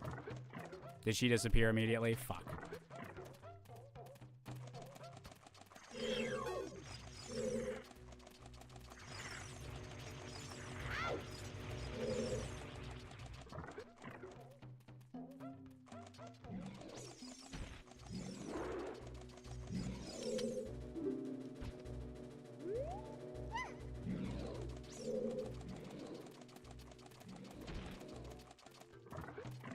Never understood why this one room was timed. There's just a lot of random weird things in this game where it's like, here's a mechanic that's never going to come back. Or like even have like a reason that it's timed. It's just, you better do this. What am I doing? Oh my god. Oh my god!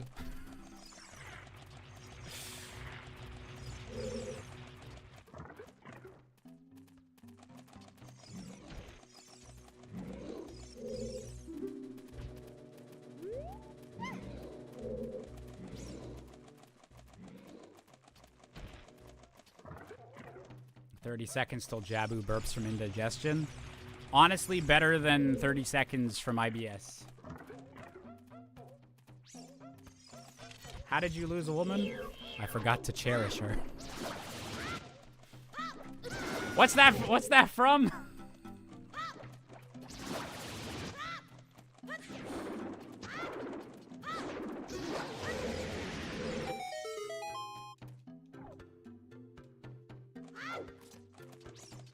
Sweet Life is acting. Oh, yeah. One of those. Damn, that's deep for what that came from. But yeah, you see that meme around every now and then.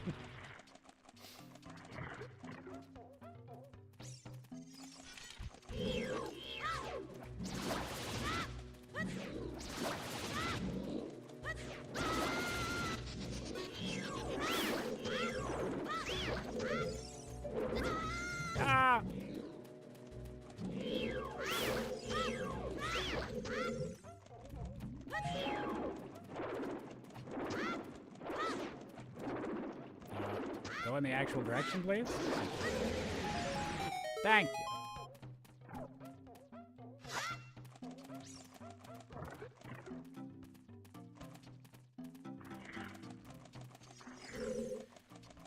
She's gone already. Don't look back. Don't you just hate when you swang your thing in a room full of jellyfish? It's not the best place to do that. They have clubs for that these days, so like...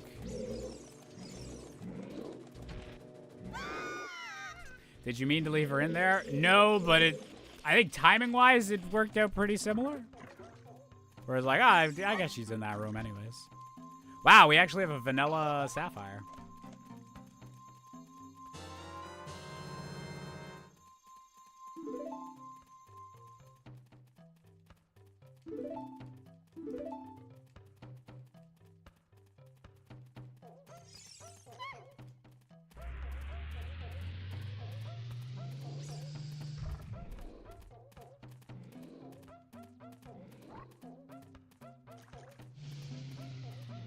Vanilla Sapphire sounds like a great name for a stripper.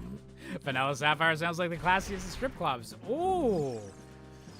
Just something stripping related. But classy. The classy.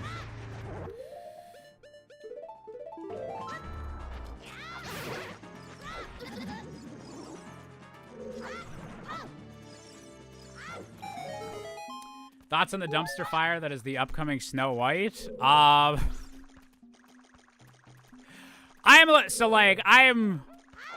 I'm a bit more forgiving on the Disney remakes than most people are. But this one just looks like the most, like, why? You're not even, like, there's not even, like, a twist or, like, any, like, this is the take on Snow White from, like, this specific director or something. It just seems like, yeah, let's remake a 90-year-old movie with Wonder Woman as the bad guy and CGI dwarves. Okay.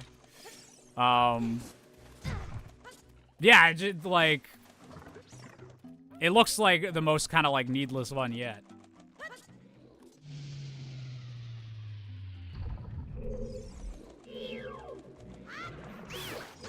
I think there's also a bit of, like, I've never had, like, a attachment to Snow White. Like, I really like all the 90s, like, Disney Renaissance ones. But, like, because I saw the trailer for, like, the Snow White one in theaters before... What was the most recent movie I saw in theaters?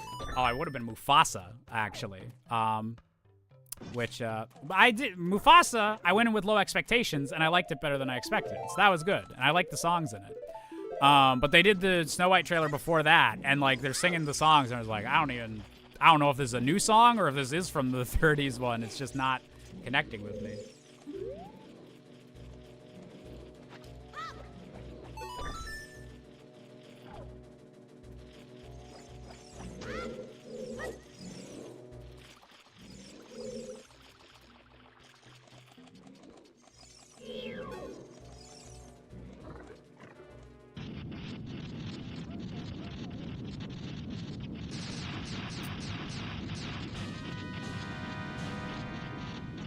Oh, that's cool, Little Money.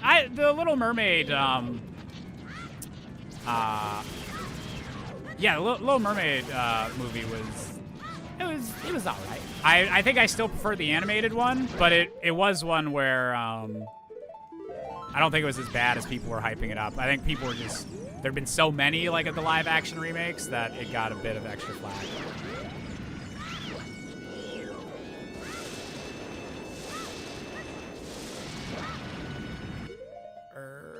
I need my sticks.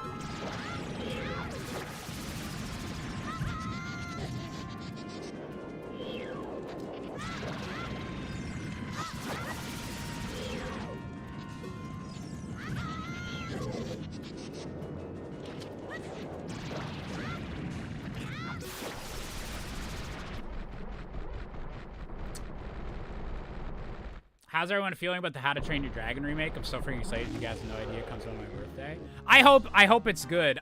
The most interesting thing about that one so far to me is that because it's being directed by literally the same guy that directed the animated one, which I don't think that's happened before.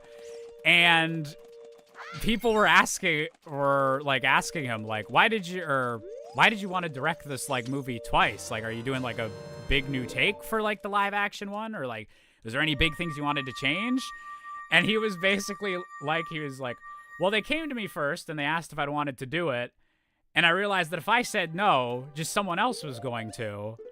And so I was like, okay, it'd be nice to, like, be guaranteed a nice high-paying, like, job. And also, if someone's going to remake How to Train Your Dragon, which is, like, my baby, I want to do it. And so, like, it wasn't, or he wasn't even, like, saying anything about, like, oh, this is what I want to do different this time, or this is what, like, brought me back to it. It was like, well, if I didn't do it, someone else was going to do it, so it's my baby, so back off.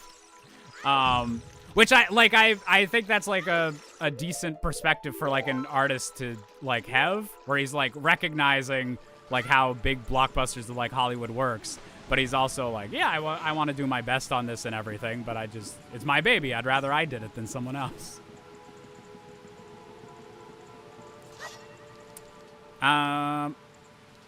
Okay, so we got Jabu. We need to go plant the bean.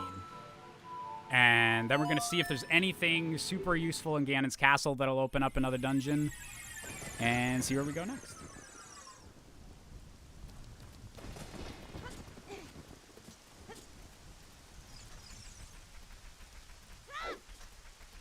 I am still not far enough in Echoes of Wisdom to know what the lore stuff that people are excited about is. That's my next Switch game I gotta play. I literally finished Donkey Kong Country Returns this morning. So I'm excited to see how that goes. And yeah, that's also the thing, paid to see this, is that a lot of, like, the animated people don't get to, like, benefit from the live action one as much. So, like, I think that was part of it, where he's like, okay, if you guys are doing this, like, I want to be involved. So I like that. Yeah, we just run to the castle is probably faster than the owl from Lake Hylia. Genuinely, I think the main problem with live-action remakes is that they only strive to recapture the charm of the original, not to exceed it or provide a new take on it. The majority of live-action remakes, I'm sure, are fine movies. Most of them can only ever be as good as the original, and very few provide a reason why one would choose them over the classic. Yeah, that's why the ones that, like... So I haven't seen Cruella yet, but I think that's at least, like, more interesting, where it's like, oh, okay, here's, like, a prequel, or, like, a different take on it. We're going to do the Wicked thing for Cruella de Vil, which you can argue whether that's, like, a good or bad idea or not, but at least, like, you're doing something different. And it's the same, like, I actually think the Lion King remake, is one of the more interesting ones they did, but not as a movie, because obviously as a movie, like, Lion King 2019 is a gazillion years away from, like, the perfection of the Lion King 1994 or whatever year it came out. But I think as, like, a tech demo of, like, can we do completely photorealistic, like, animals yet? I don't know. Let's find out by taking one of, like, the best stories and, like, spines of all time and doing that. But I honestly think they should have been, like, less of, like, a musical. I know this is crazy for me to say. Or, like, less dramatic and theatrical with it. They should have leaned into, like, oh, it's the same story happening, but it's happening to, like, real lions, and we're, like, nature documentary, like, watching that happen or something. I think they should have leaned, like, more into that aspect. But I actually don't mind that movie as, like, a tech demo of, like, oh, look what we can do.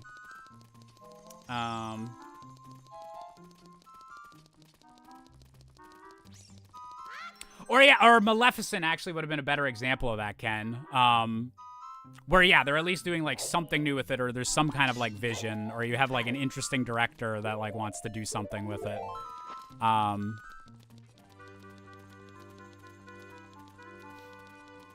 But yeah, most of the time, like, the best, like, I would say I enjoy the live-action Beauty and the Beast, but it's never going to replace the animated one. Like, at its best, it's just, like, it's like checking out a different cast album of, like, a Broadway thing, where it's like, oh, what did these actors, like, do with this concept? And it's more so just seeing, like, different actors, like, singing the songs and everything like that.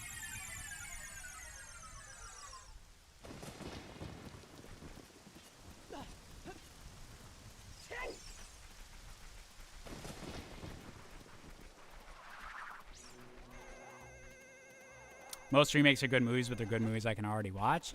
Yeah, and so that's why, like, I think there is, like, we have Greg, yay. There is some kind of an interesting thing to me about, like, seeing a different cast get to do, like, these songs that you already know and everything. But yeah, it's like, as a movie, it's hard to, like, sell to people and, yeah, make them care as much as if you're doing something new and original and getting people to, let's have a new Disney Renaissance, please and thanks.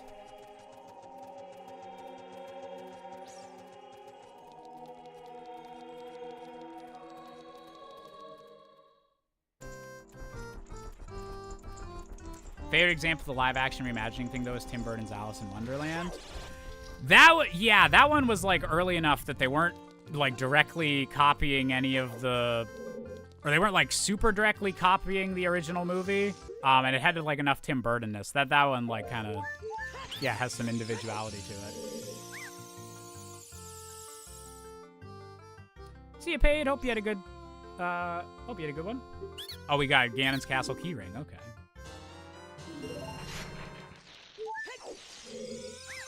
While they're doing a live-action Moana within a decade of the original. Absolutely crazy, and it's extra funny that it's 100% just because The Rock really wants to also be Maui in live-action. And if they wait any longer, he's not gonna be able to be buff enough, even with the extra padding that they're giving him. Like, kind of a funny way for that to have turned out.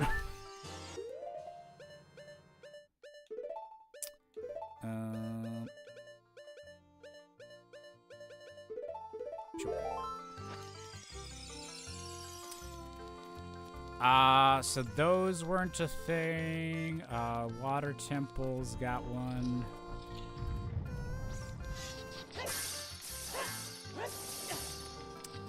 What other ones are open from the get-go?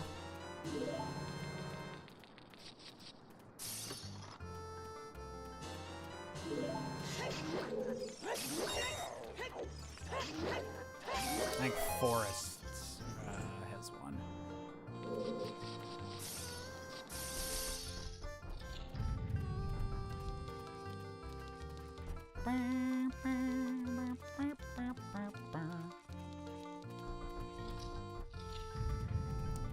Would you rather Shaq or Samuel L. Jackson as Ganondorf? Probably Samuel L. Jackson. That wouldn't be, like, my ideal vibe for Ganondorf, but at least, like, Samuel L. Jackson's, like, an actor. No offense to Shock, but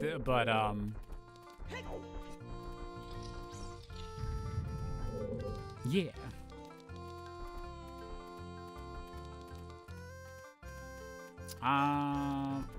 There's nothing in there. Can't go in the light one. Fire doesn't have anything off the bat. Can I get to Shadow? I don't think so. Nope.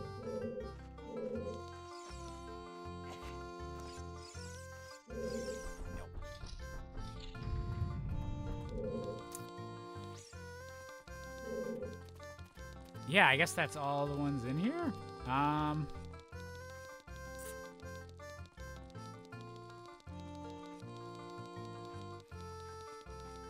Okay. I need one more dungeon.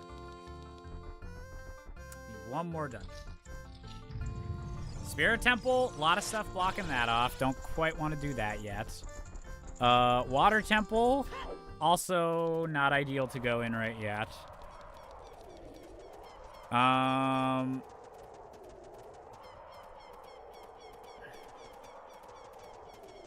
of the well, maybe?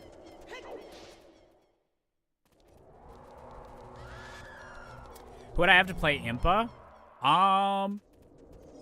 You know what?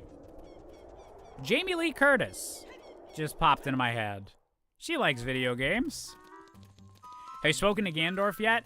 No, because we need to beat one more dungeon to get his boss key and find out where the light arrows are.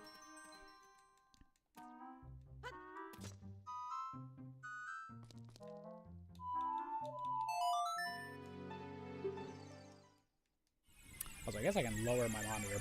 Percy hopped down a bit ago.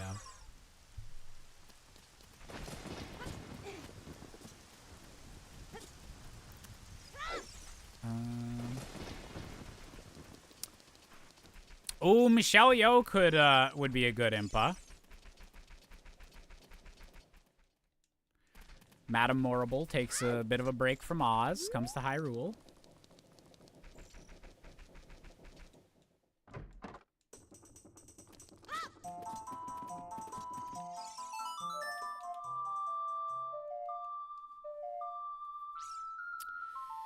Bottom of the well time. We just need one more. We just need one more hook shot. We need the hammer. Hover boots actually would be fine for all of Shadow Temple, I think.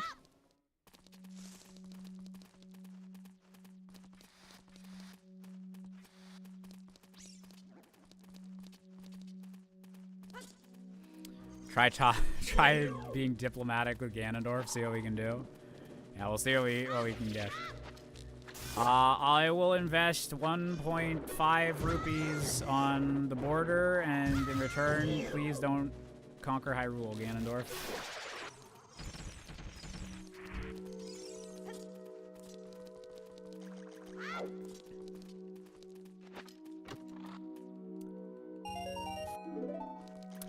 Who would you guys have play Midna?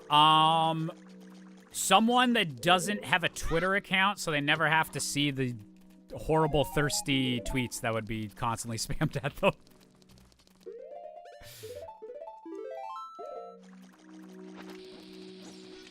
People would get a little wild for Midna, I feel like.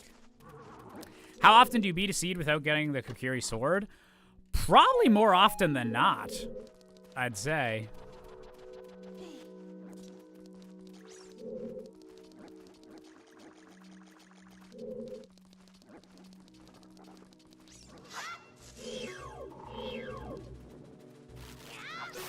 Would I have Danny DeVito play Tingle? I'd allow it. I'd allow it.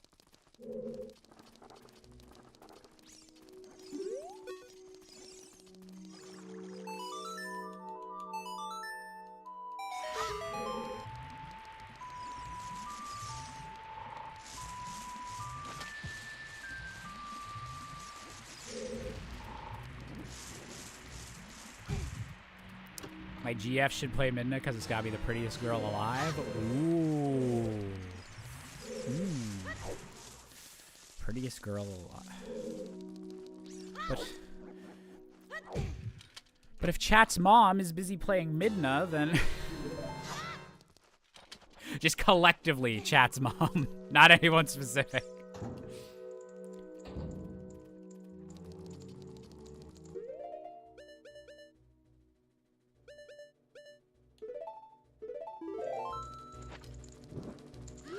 Who would I cast as Groose? I'm not sure. It's like, I was going to like comedic actors or like Channing Tatum or something, or like guys that are good at playing like a dummy, but I feel like most of them would feel too old. Like they have to be a peer to Link because they got like that whole rivalry thing. So you'd need like you need a young, good like comedic actor. Like a young character actor. That's rare, or rarer these days. All of our, like, young up-and-coming actors are hot, attractive people.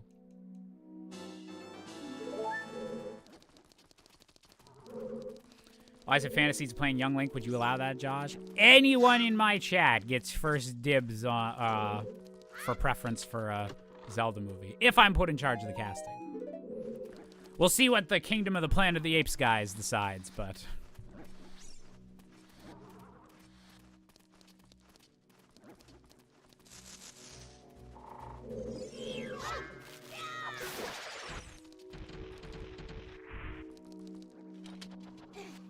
Josh Busker is Groose. I would Groose so hard.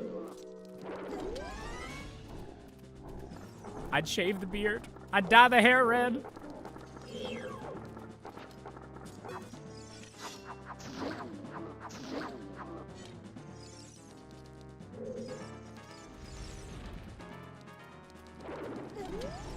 Guru should be played by a Steam character actress, Margot Martindale. She's a talented woman.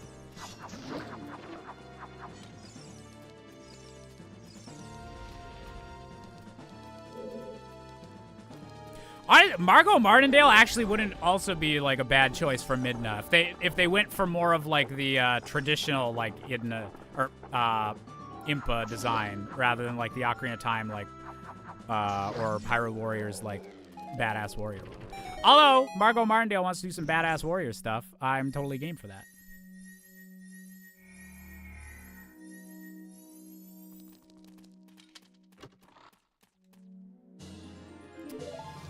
Container.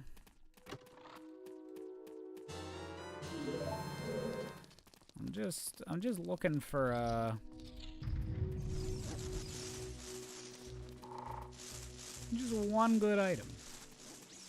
Just one good item. Impna. We got too many characters being talked about. I don't know what's what. Did I get the one in the little hollow? I did. Good, good, good. Excuse me, sir.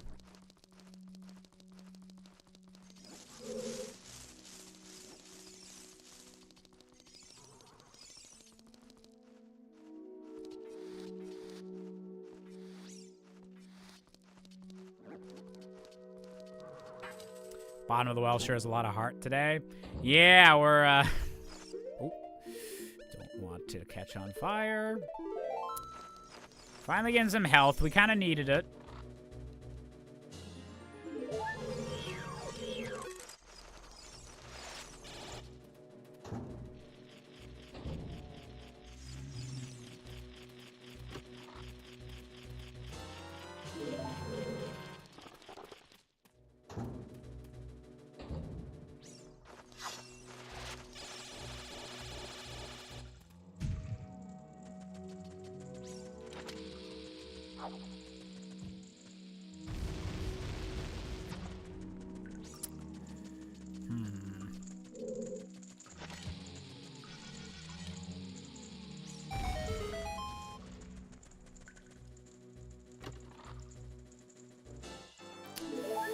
Okay, so they just stuffed all the healing items in the bottom of the well. Annoying.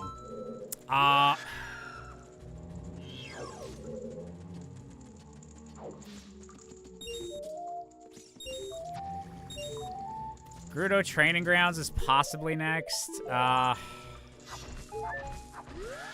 wondering if I should try doing as much of Water Temple as possible.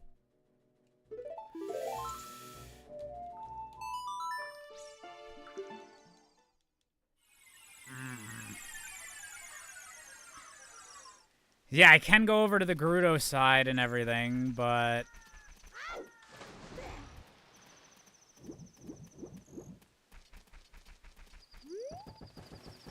I just will be super annoyed if, like, the long shot or something's, like, just right in Water Temple. And I guess I can make some progress on it, just in case that's the temple. I'm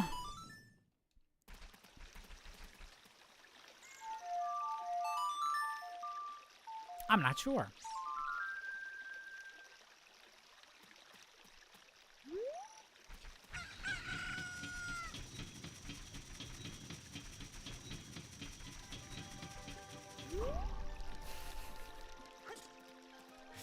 The Giga Brain idea for a Twilight Princess adaptation. We gotta wait like 20 years so that Sydney Sweeney can perfectly age into the role of Telma. It's exactly how it'll work.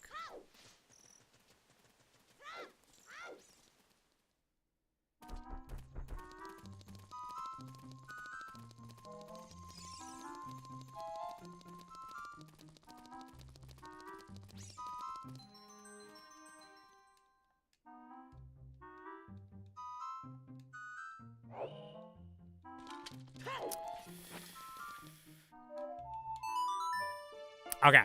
Lake Hylia checks, then we're gonna pop into Water Temple. Actually, before we do all this water stuff, I need to pee. Because I'm just gonna have to pee even worse if we start doing Water Temple. BRB.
Really hope the Zelda movie is an entirely original story. I think it mostly will be. I think they'll probably draw heavily from some of the games, but I hope that it is like, this is the movie universe. Like, same as like the Mario movie, like doesn't 100% like tie onto a specific Mario game. But it's just like, yeah, how do we best translate this character in this world into what'll work best for a movie and like storytelling through a movie.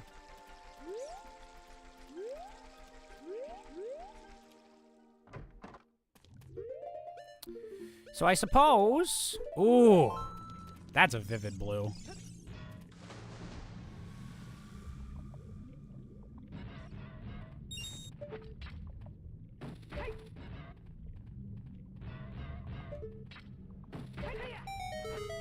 There we go. You didn't see me cheating.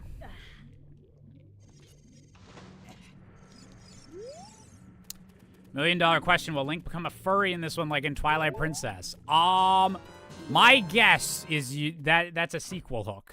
It's like, oh my god. Now Link's turning into a wolf or bunny? Egad. Where will the movie be on the timeline? They'll pick an entirely new spot where the timeline diverges.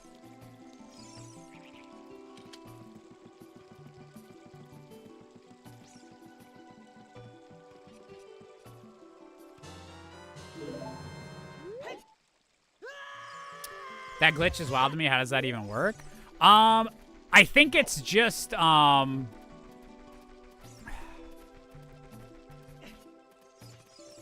whatever, because it's whenever you hookshot something underwater, something gets reset. Because in the forest temple, you're not supposed to be able to open chests underwater, but if you hookshot the vine wall like right next to it, because you're supposed to lower the water and then you can get that chest. But if you hookshot the vine wall next to it, and Link goes directly from hookshotting to just standing on the floor, it like doesn't seem to read that he's still underwater, because like, oh, he was hookshotting to something and now he's just on the floor. He didn't have a swim in between, so he's not swimming, obviously. And so that's how that one works. And so it must be something similar with that whenever you hookshot, it's like it resets and it's like, oh, he didn't take the iron boots down, but now he's just naturally down here. Oh, he must have used the golden scale for that.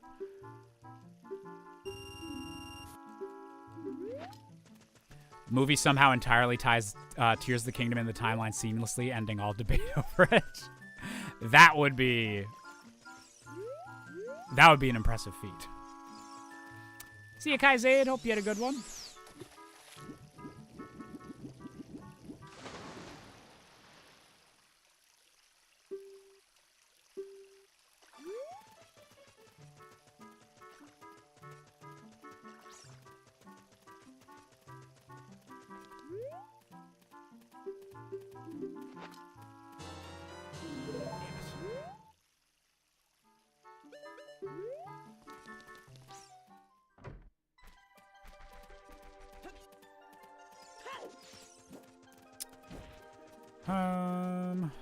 That's everything in Lake Hylia. Except the big thing in Lake Hylia.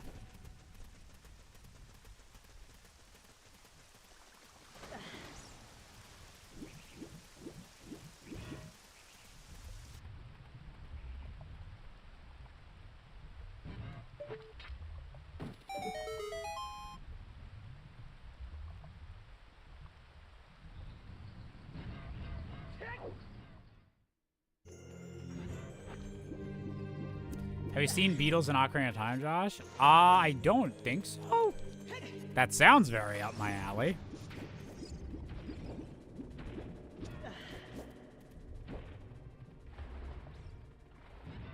Also, is this Spirit Temple water? Uh-oh.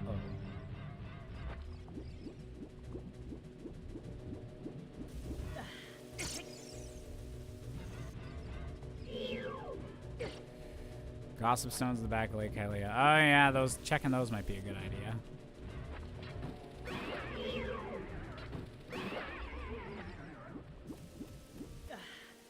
Oh god, so Oh my god! Stop it! Just be my friend. Oh, thank you, Chase. I'm glad people enjoy what I do.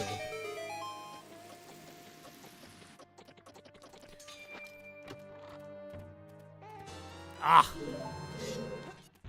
I just need one good item. And then this entire seed unlocks. It doesn't even need to be a specific item. It could be a long shot. It could be hover boots.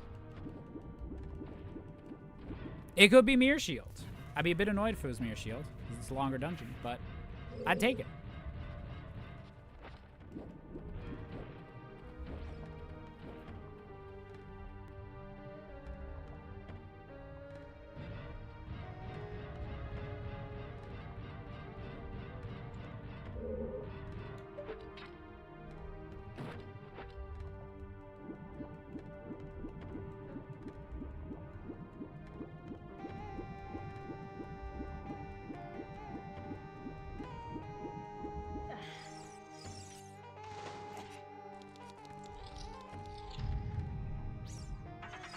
Could be light arrows. I actually don't want to find light arrows right. Like if I find them, that's good. Like it saves us time later. But we know there's a very specific hint for light arrows that we're hopefully gonna find if we find the other thing. But if we just find light arrows, then we're still we don't have an indication of where the other item we need is. But yes, we do need to find light arrows at some point.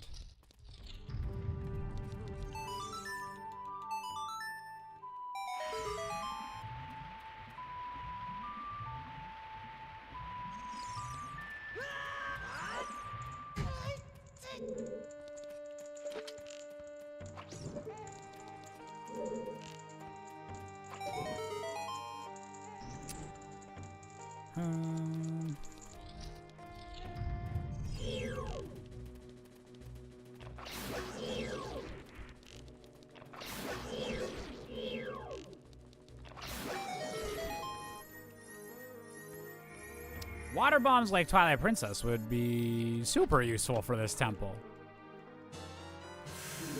Okay, we got the boss key. That's nice. If we get the long shot anywhere, we just bam. Go kill a guy.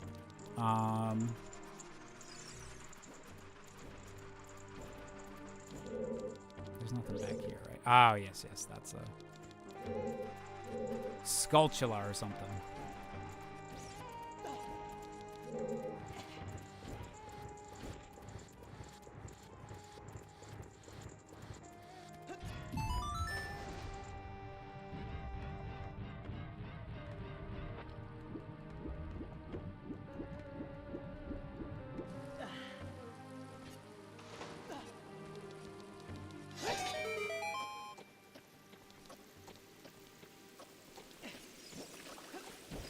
Goodbye, blue Tektite.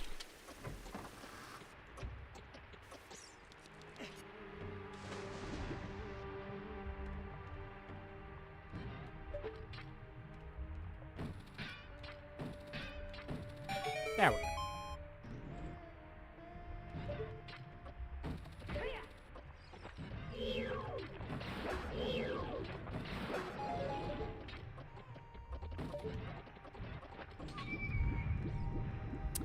How about Fi? Who would you have play her? I'm not sure. You can. Lens of Truth? Okay. Not what I'm looking for, but an item. I guess it's nice if we do wind up having to do Shadow Temple. I don't know. I like just any very talented young actress at the moment. Florence Pugh, Anya Taylor-Joy.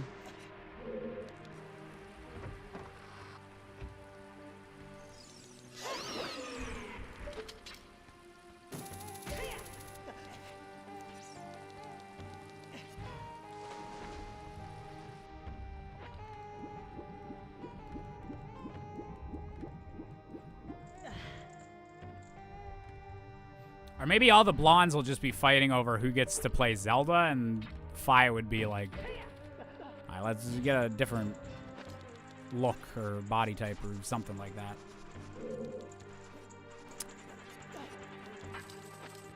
May it be the item we need is at the treasure chest game? That would be evil logic. But it could be, yeah.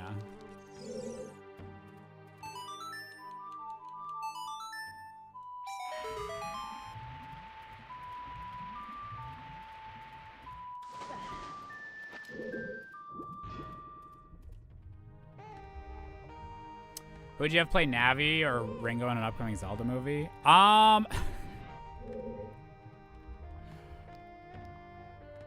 Man, there's part of me just to like piss off like some capital G gamers or something. You need to pick like someone that like nerds already hate to play Navi, just to like get the maximum amount of rage. But genuinely, like, no actress would actually deserve that. So, like, you shouldn't actually do that. But it would be funny if it was, like, Brie Larson or, like, something played Navi. And then, like, then there's some, like, people that made their entire career of whining into a microphone how they don't like Captain Marvel. Having to be like, no, she's Navi! Ah! Jalink, thank for being a member for 23 months in a row. Last day on my job, we were too busy with Super Bowl frenzy to listen. At least I can watch the VOD while skipping the Super Bowl tomorrow. Ooh, this is the true Super Bowl for Jalink. Thank you very much, Jalink. And yeah, I will hope to be as entertaining as the Super Bowl.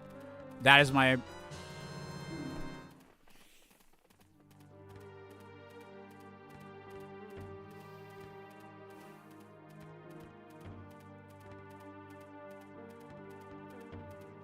I need a moment of silence.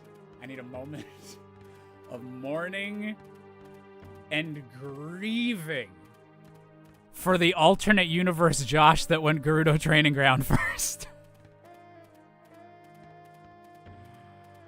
I am not sad for me. I am sad for the 99 out of 100 other Joshes that would not be in here right now. That is pure fucking evil. Just for anyone that that Randomizer is new to them or anything, you're probably like, what, Longshot and Water Temple? That makes sense.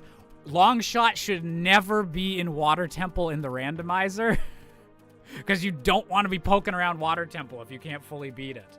And I was doing it just because there was only like so many spots left to check. And I will say Water Temple's a bit of a better check if you have the key rings because there's just more locations. In normal Randomizer, there's like only 3 like chests that aren't just gonna be small keys. Okay, we can just beat this place, thank God. And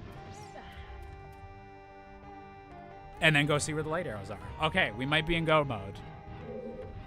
Whew. Okay, you never want this to be the case.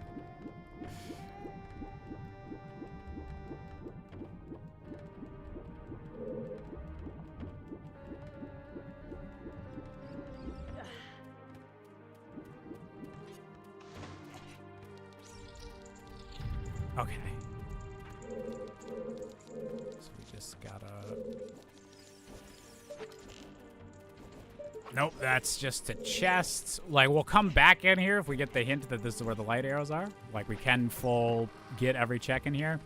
But for now, we just want to kill the boss, go talk to Ganondorf, see where he hid the light arrows, and hopefully they will be in a spot that is not too awful to get to. Would you support Ringo playing Bongo Bongo? Yes. Mostly because a giant 80-year-old Ringo star head and 2 giant hands is my sleep paralysis demon. And others must feel my terror.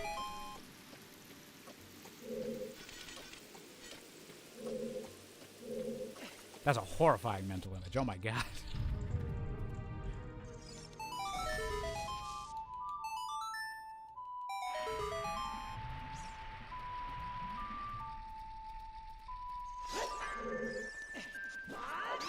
Love to play Ocarina of Time manga, young Link. He's just a little goofy guy. He's just a little goofy guy. What murder? What dead Dodongo? What? Well, Okay, the green dog's back. Didn't have to make another Milo and Otis joke.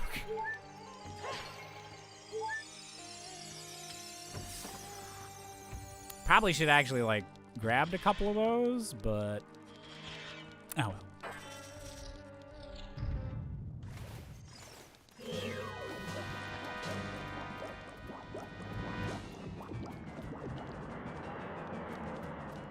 I always find myself watching / listening to your streams while cooking. It's nice. Aw, that makes me feel good.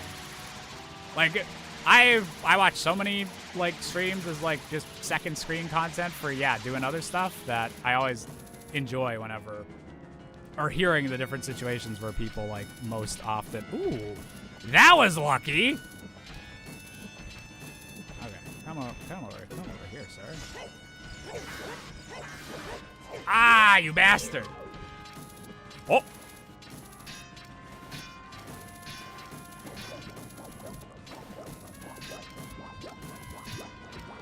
Damn it.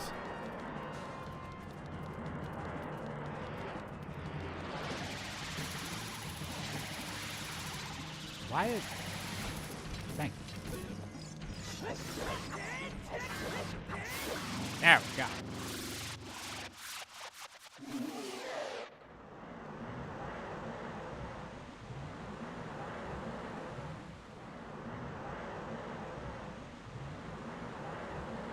Why is Green Dog and Morpha? So there's this setting on the PC port where you can just make whatever dog starts following you never ever leave. So every time you enter a new room, it spawns the dog again. If you walk too far away, it teleports the dog to you. We have actually come across a couple situations like blocking bomb chews or stopping my B1 skip in Deku Tree, where the dog being around is a bit annoying, but it's kind of just a cute little thing to have going. Oh, look at that! We can see what song Zelda has with the Ocarina of Time. Is it Prelude of Light? Is it Vanilla Song of Time? Well, probably not no, unless light arrows are in a really spooky location.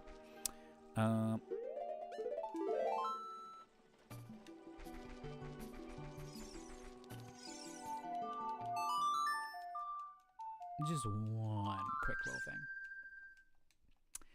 How are you adults if you don't have Song of Time? In Randomizer, the Master Sword and Door of Time are just open by default. So Song of Time is more about being able to do the Song of Time blocks and everything. That's just a... Okay, heart container.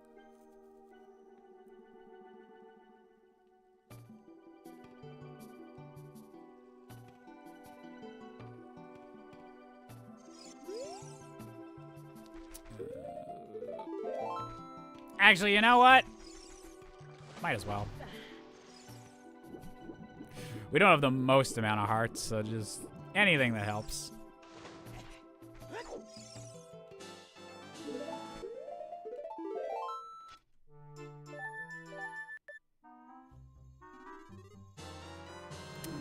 It's boss key.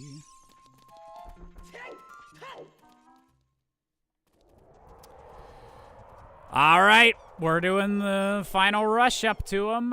So this is your last chance. Get your guesses. What location will the light arrows be hiding in?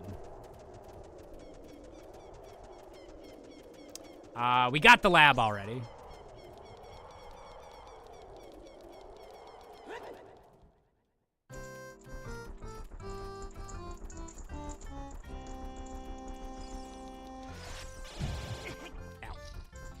Ouch.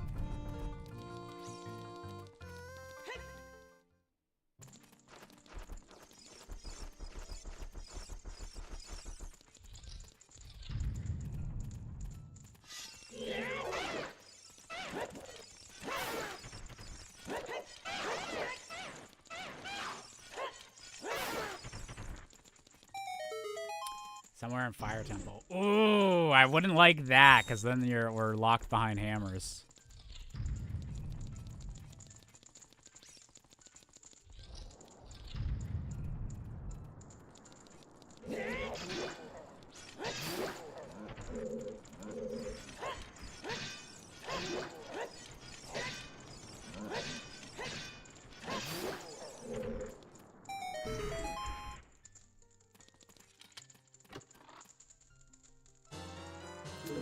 Bomb refill in the validation chest.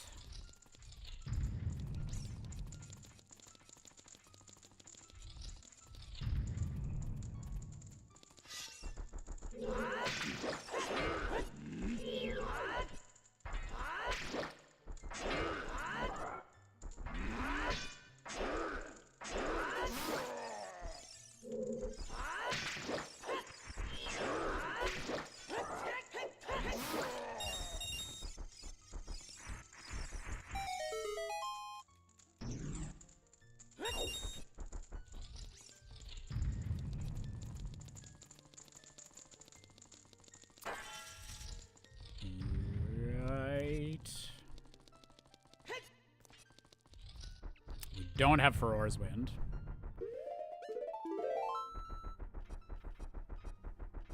And yeah, just the casual, like, yeah, it's just fairies in here. No evil, king of evil.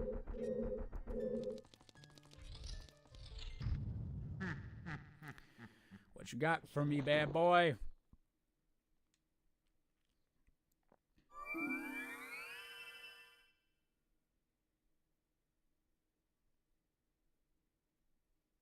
Please don't be in the toilet. All right. See, ooh, hey, you know what? Gonna say, very glad I didn't go Gerudo Training Ground first. Because then I would have found the light arrows, but probably nothing to get into the other temples.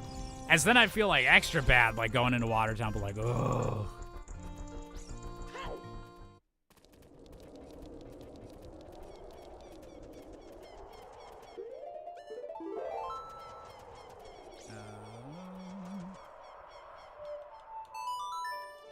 Damn.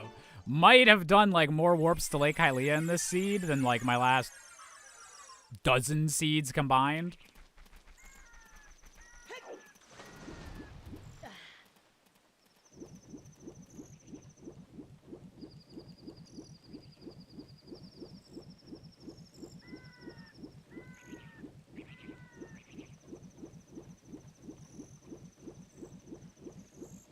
Yeah, Hyrule Champion, you called it. And looks like you're pretty close, pretty close. It's a location within Gerudo Fortress.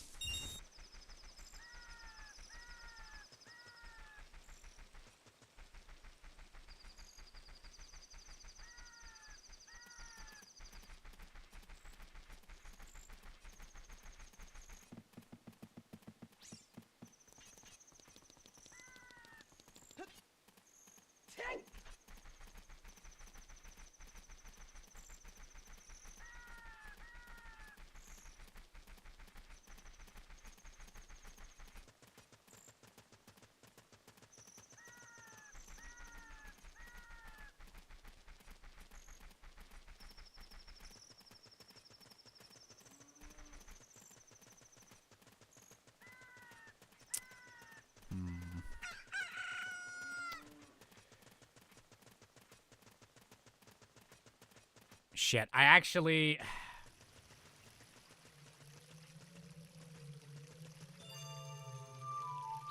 Okay, funny music choice. And I probably should have actually gone Young Link and see what song that Zelda has. If it's on the toilet and I have to go all the way back and see whether that one's Song of Time, and then, like, whether I need that, and just, it's going to be a whole thing. So I should have checked that before I came here, but it's too late now. So we just gotta hope that it's not that singular check.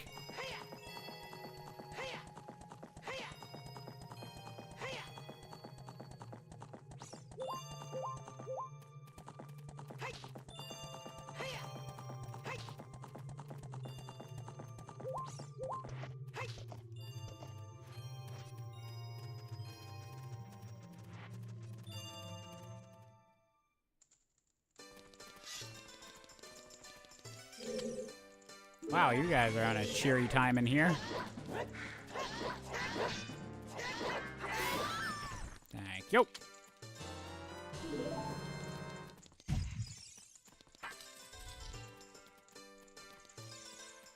The dog's like, this is my cell now.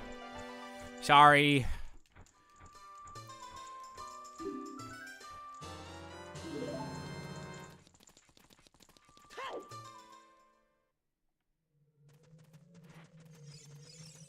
Oh, they got nice colors. Good job, ladies.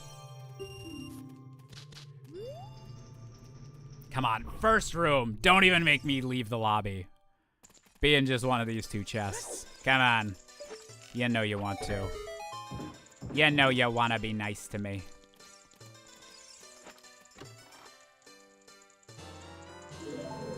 Okay. I said nice, not nut. Okay. Nice for the inevitable battle with Ganon.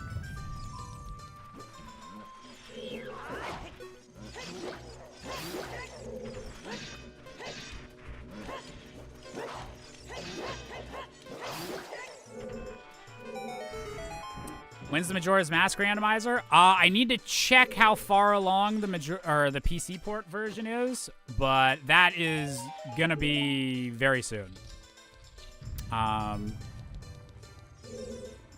Yeah, I just need to get up to date on whether they fixed a couple things that stopped me from the last time I downloaded a build from streaming it. But yeah, we're very, very close to that being another frequent thing. And then once I have a bit more of the Majora's Mask logic randomized, ooh, the combo randos will be running.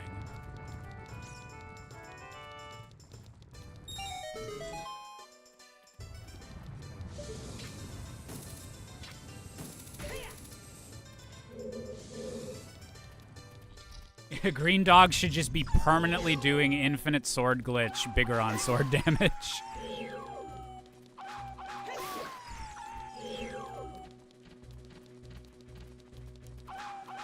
So much goddamn waiting.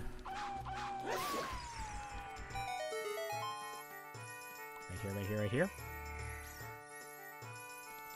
Right here, right here, right here. Again, with the nuts.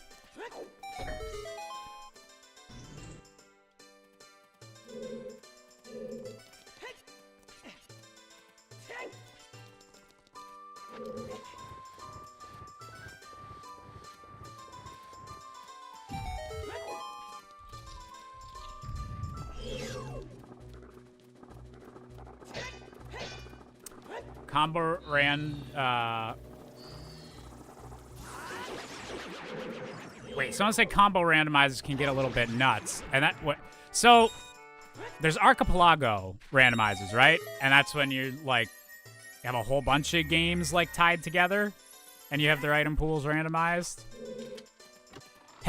Have they done just a, like, as many Zelda games as possible? Like, only one of those yet?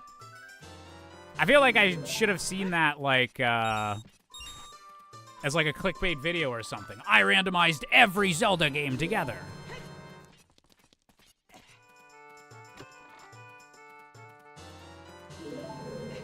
Okay, we got the key ring. That's nice. So we have a whole bunch of chests in the middle room to get.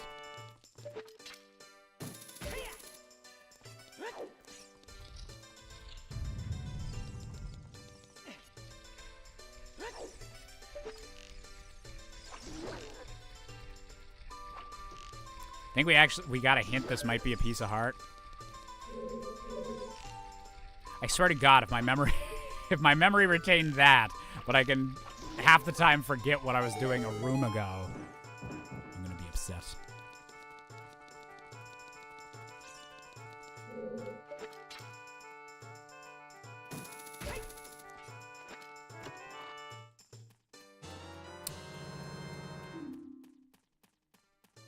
Okay, apparently... Don't worry, everybody. My memory is as shit as ever.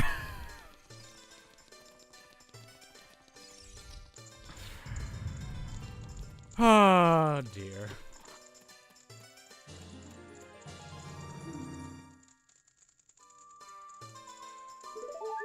Maybe is that one I was thinking of? I don't know. I don't know anymore.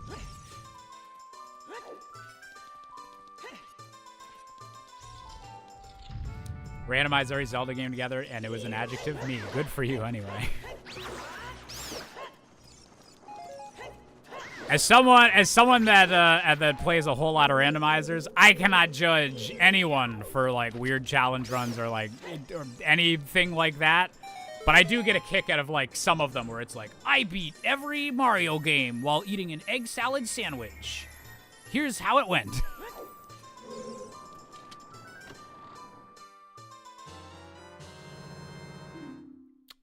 All right, let's get the fuck out of Dodge. No maze today.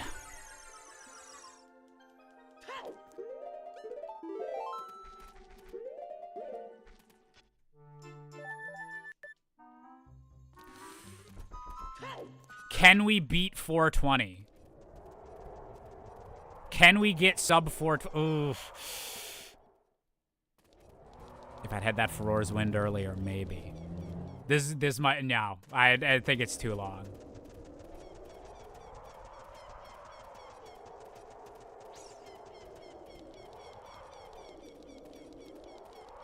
Unless I fucking nail it.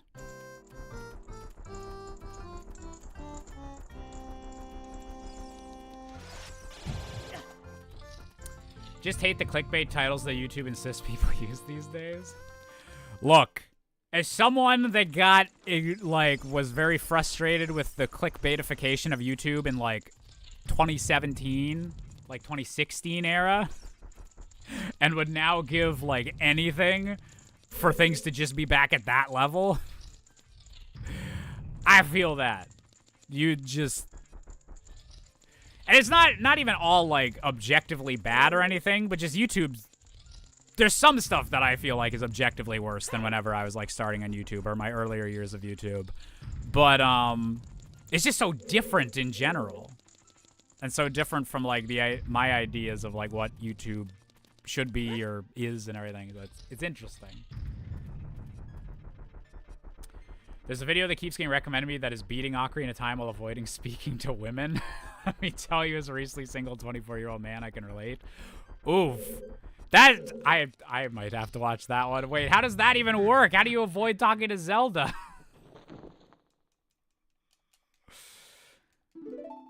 Is that like, wait, do they call that like incel percent on the speedrun boards?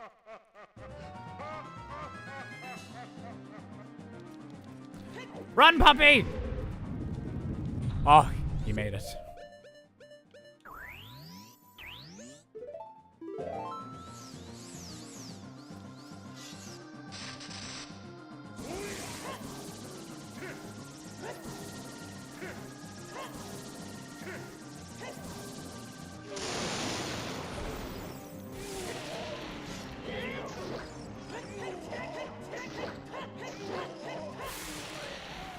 Okay, we got the one cycle.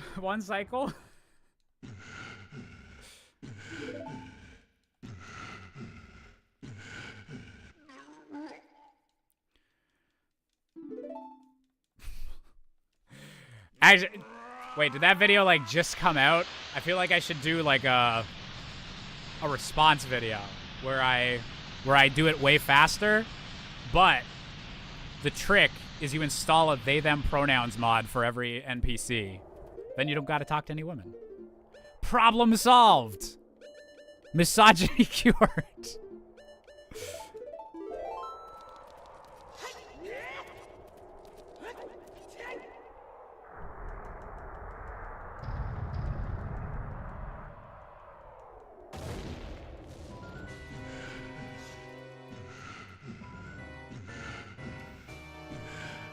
Gandorf, we don't got times for cutscenes. Not when sub 420 is on the line.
Normal sword.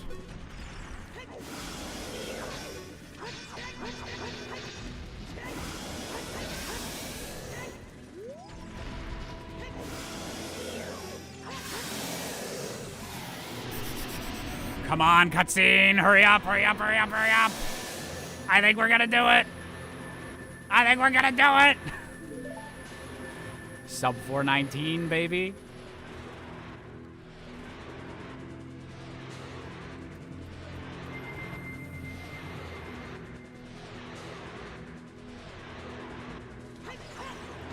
The fucking dog got in the way! I did.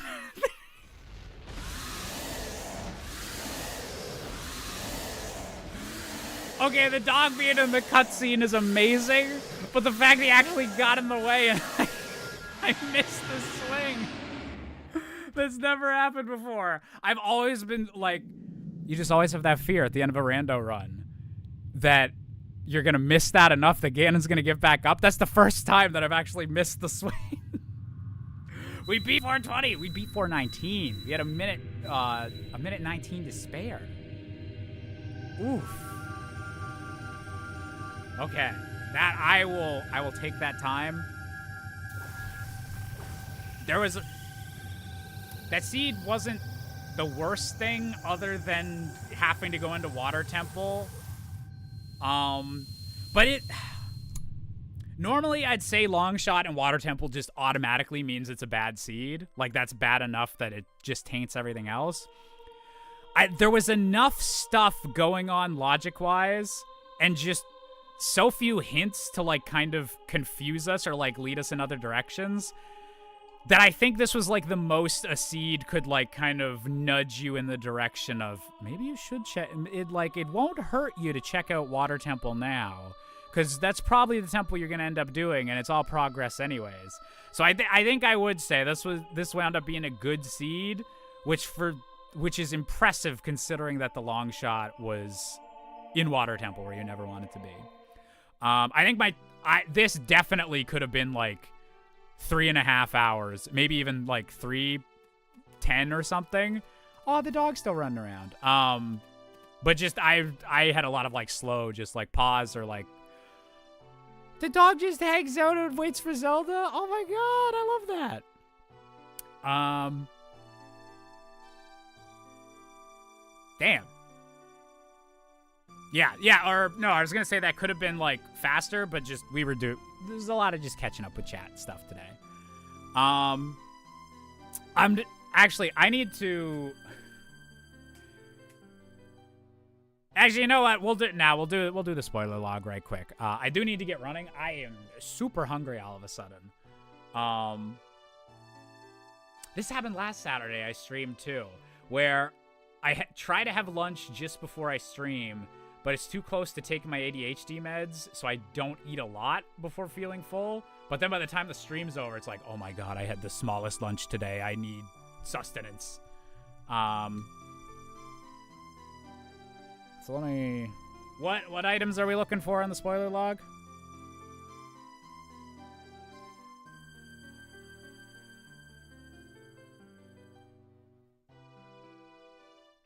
Oh, hammer. Yes, hammer's a good one to start with. Where do I keep my...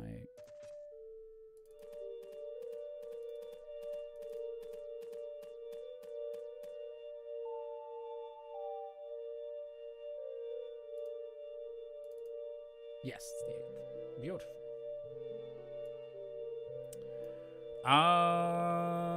Okay. Hammer, where are you at?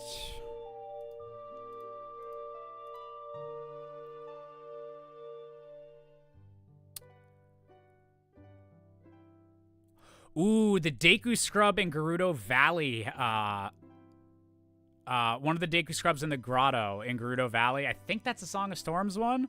That had the Megaton Hammer.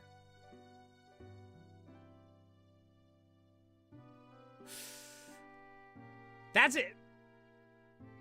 That's an interesting alternate universe. Or wait, that's a different way we could have beat the seed. If I had... Did I? Because I had Song of Storms by the time I went to I was going to Water Temple and Gerudo Valley. So if I'd gone to Gerudo Valley first, I'd done that, and I'd done that grotto, I would have found the hammer before even getting to Gerudo Training Grounds, and we would have done Fire Temple instead of Water Temple. So that actually would have, like, worked out better logically, and we just got really lucky that Longshot was in Water Temple. Interesting.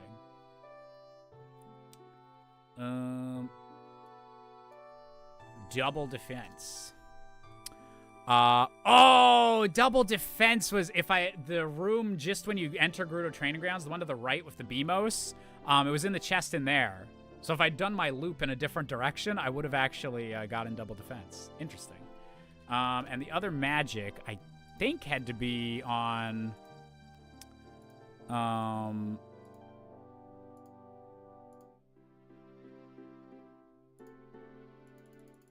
I think that'd have to be the fairy and... Oh, no. There's a Deku Scrub Grotto in Death Mountain Crater? I need to figure out where that is, because I haven't taken that into account. But okay, that's where that magic meter was. Oh, that's one behind Song of Time, I think.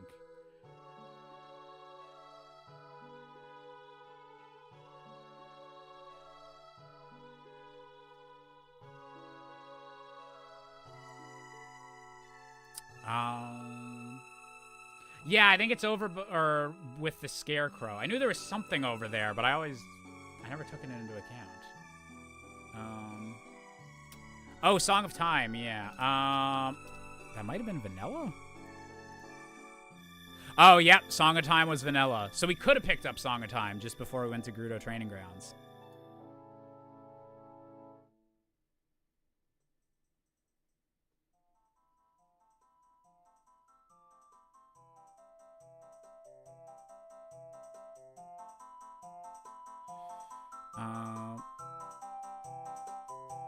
Longshot being a Water Temple, you call that French vanilla since how the randomizer handles progressive items? I'd say so, yeah. Yeah. Because you wouldn't be able to, like, do anything in Water Temple without the base hook shot. So any hook shot you find in Water Temple, like, has to be the long shot. So I'd say that counts for super French vanilla. Prelude was behind the first 3 medallions. Yeah, Prelude would have been in the Nocturne of Shadow spot. Scrub Grotto was a hammer boulder near the Goron City shortcut. Oh, okay. There's a different... Oh, yes, because there is a... Okay. Interesting. I'll have to keep that in mind for when we get the hammer in other ones.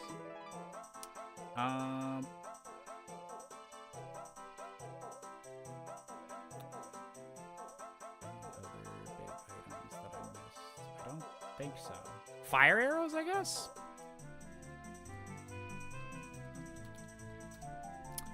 Oh, that was in the Spirit Temple map chest. Okay.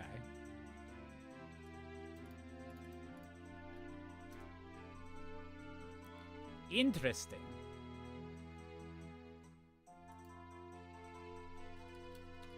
And out of curiosity, where were the bomb bags?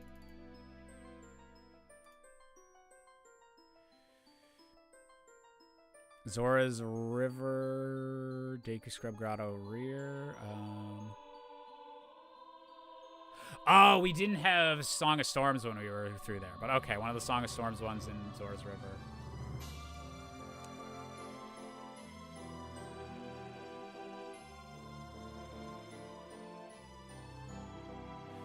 Damn. All right. So, epic. Love the ending of Ocarina of Time. All right. So that's going to be it for me for tonight. I got to go make some food. But this was a fun one to come back to. What was in the Gerudo Fortress chest?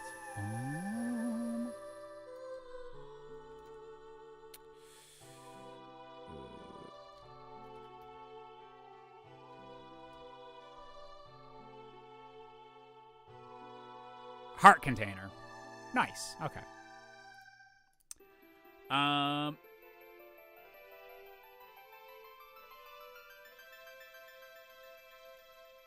Who you raid Rivers E? Sure. Okay.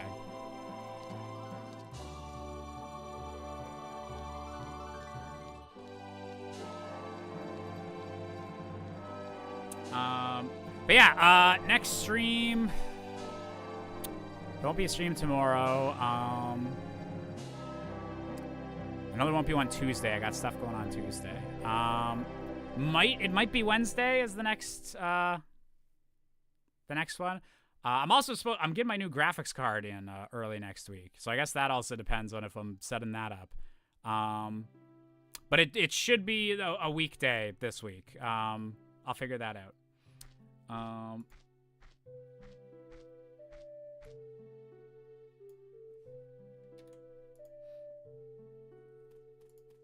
right, we're gonna raid Rivers. I need to figure out if you guys are planning like when I'm doing these raids and doing stream schedules around that. But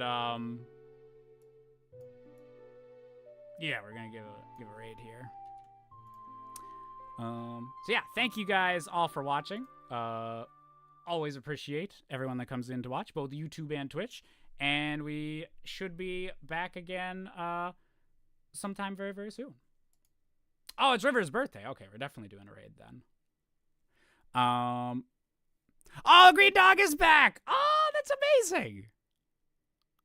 Kudos to whoever on the Ship of Harkinian team, like, actually, like, programmed in that the dog was even here at the end. Maybe it was, like, harder to remove the dog at the end, but I love that. I love that so much. So yeah, thank you guys for being amazing, as you always are. I'll give the little raid here. And yeah, thank you guys for being awesome. I'll see you next time. Have a good night, y'all. Mwah.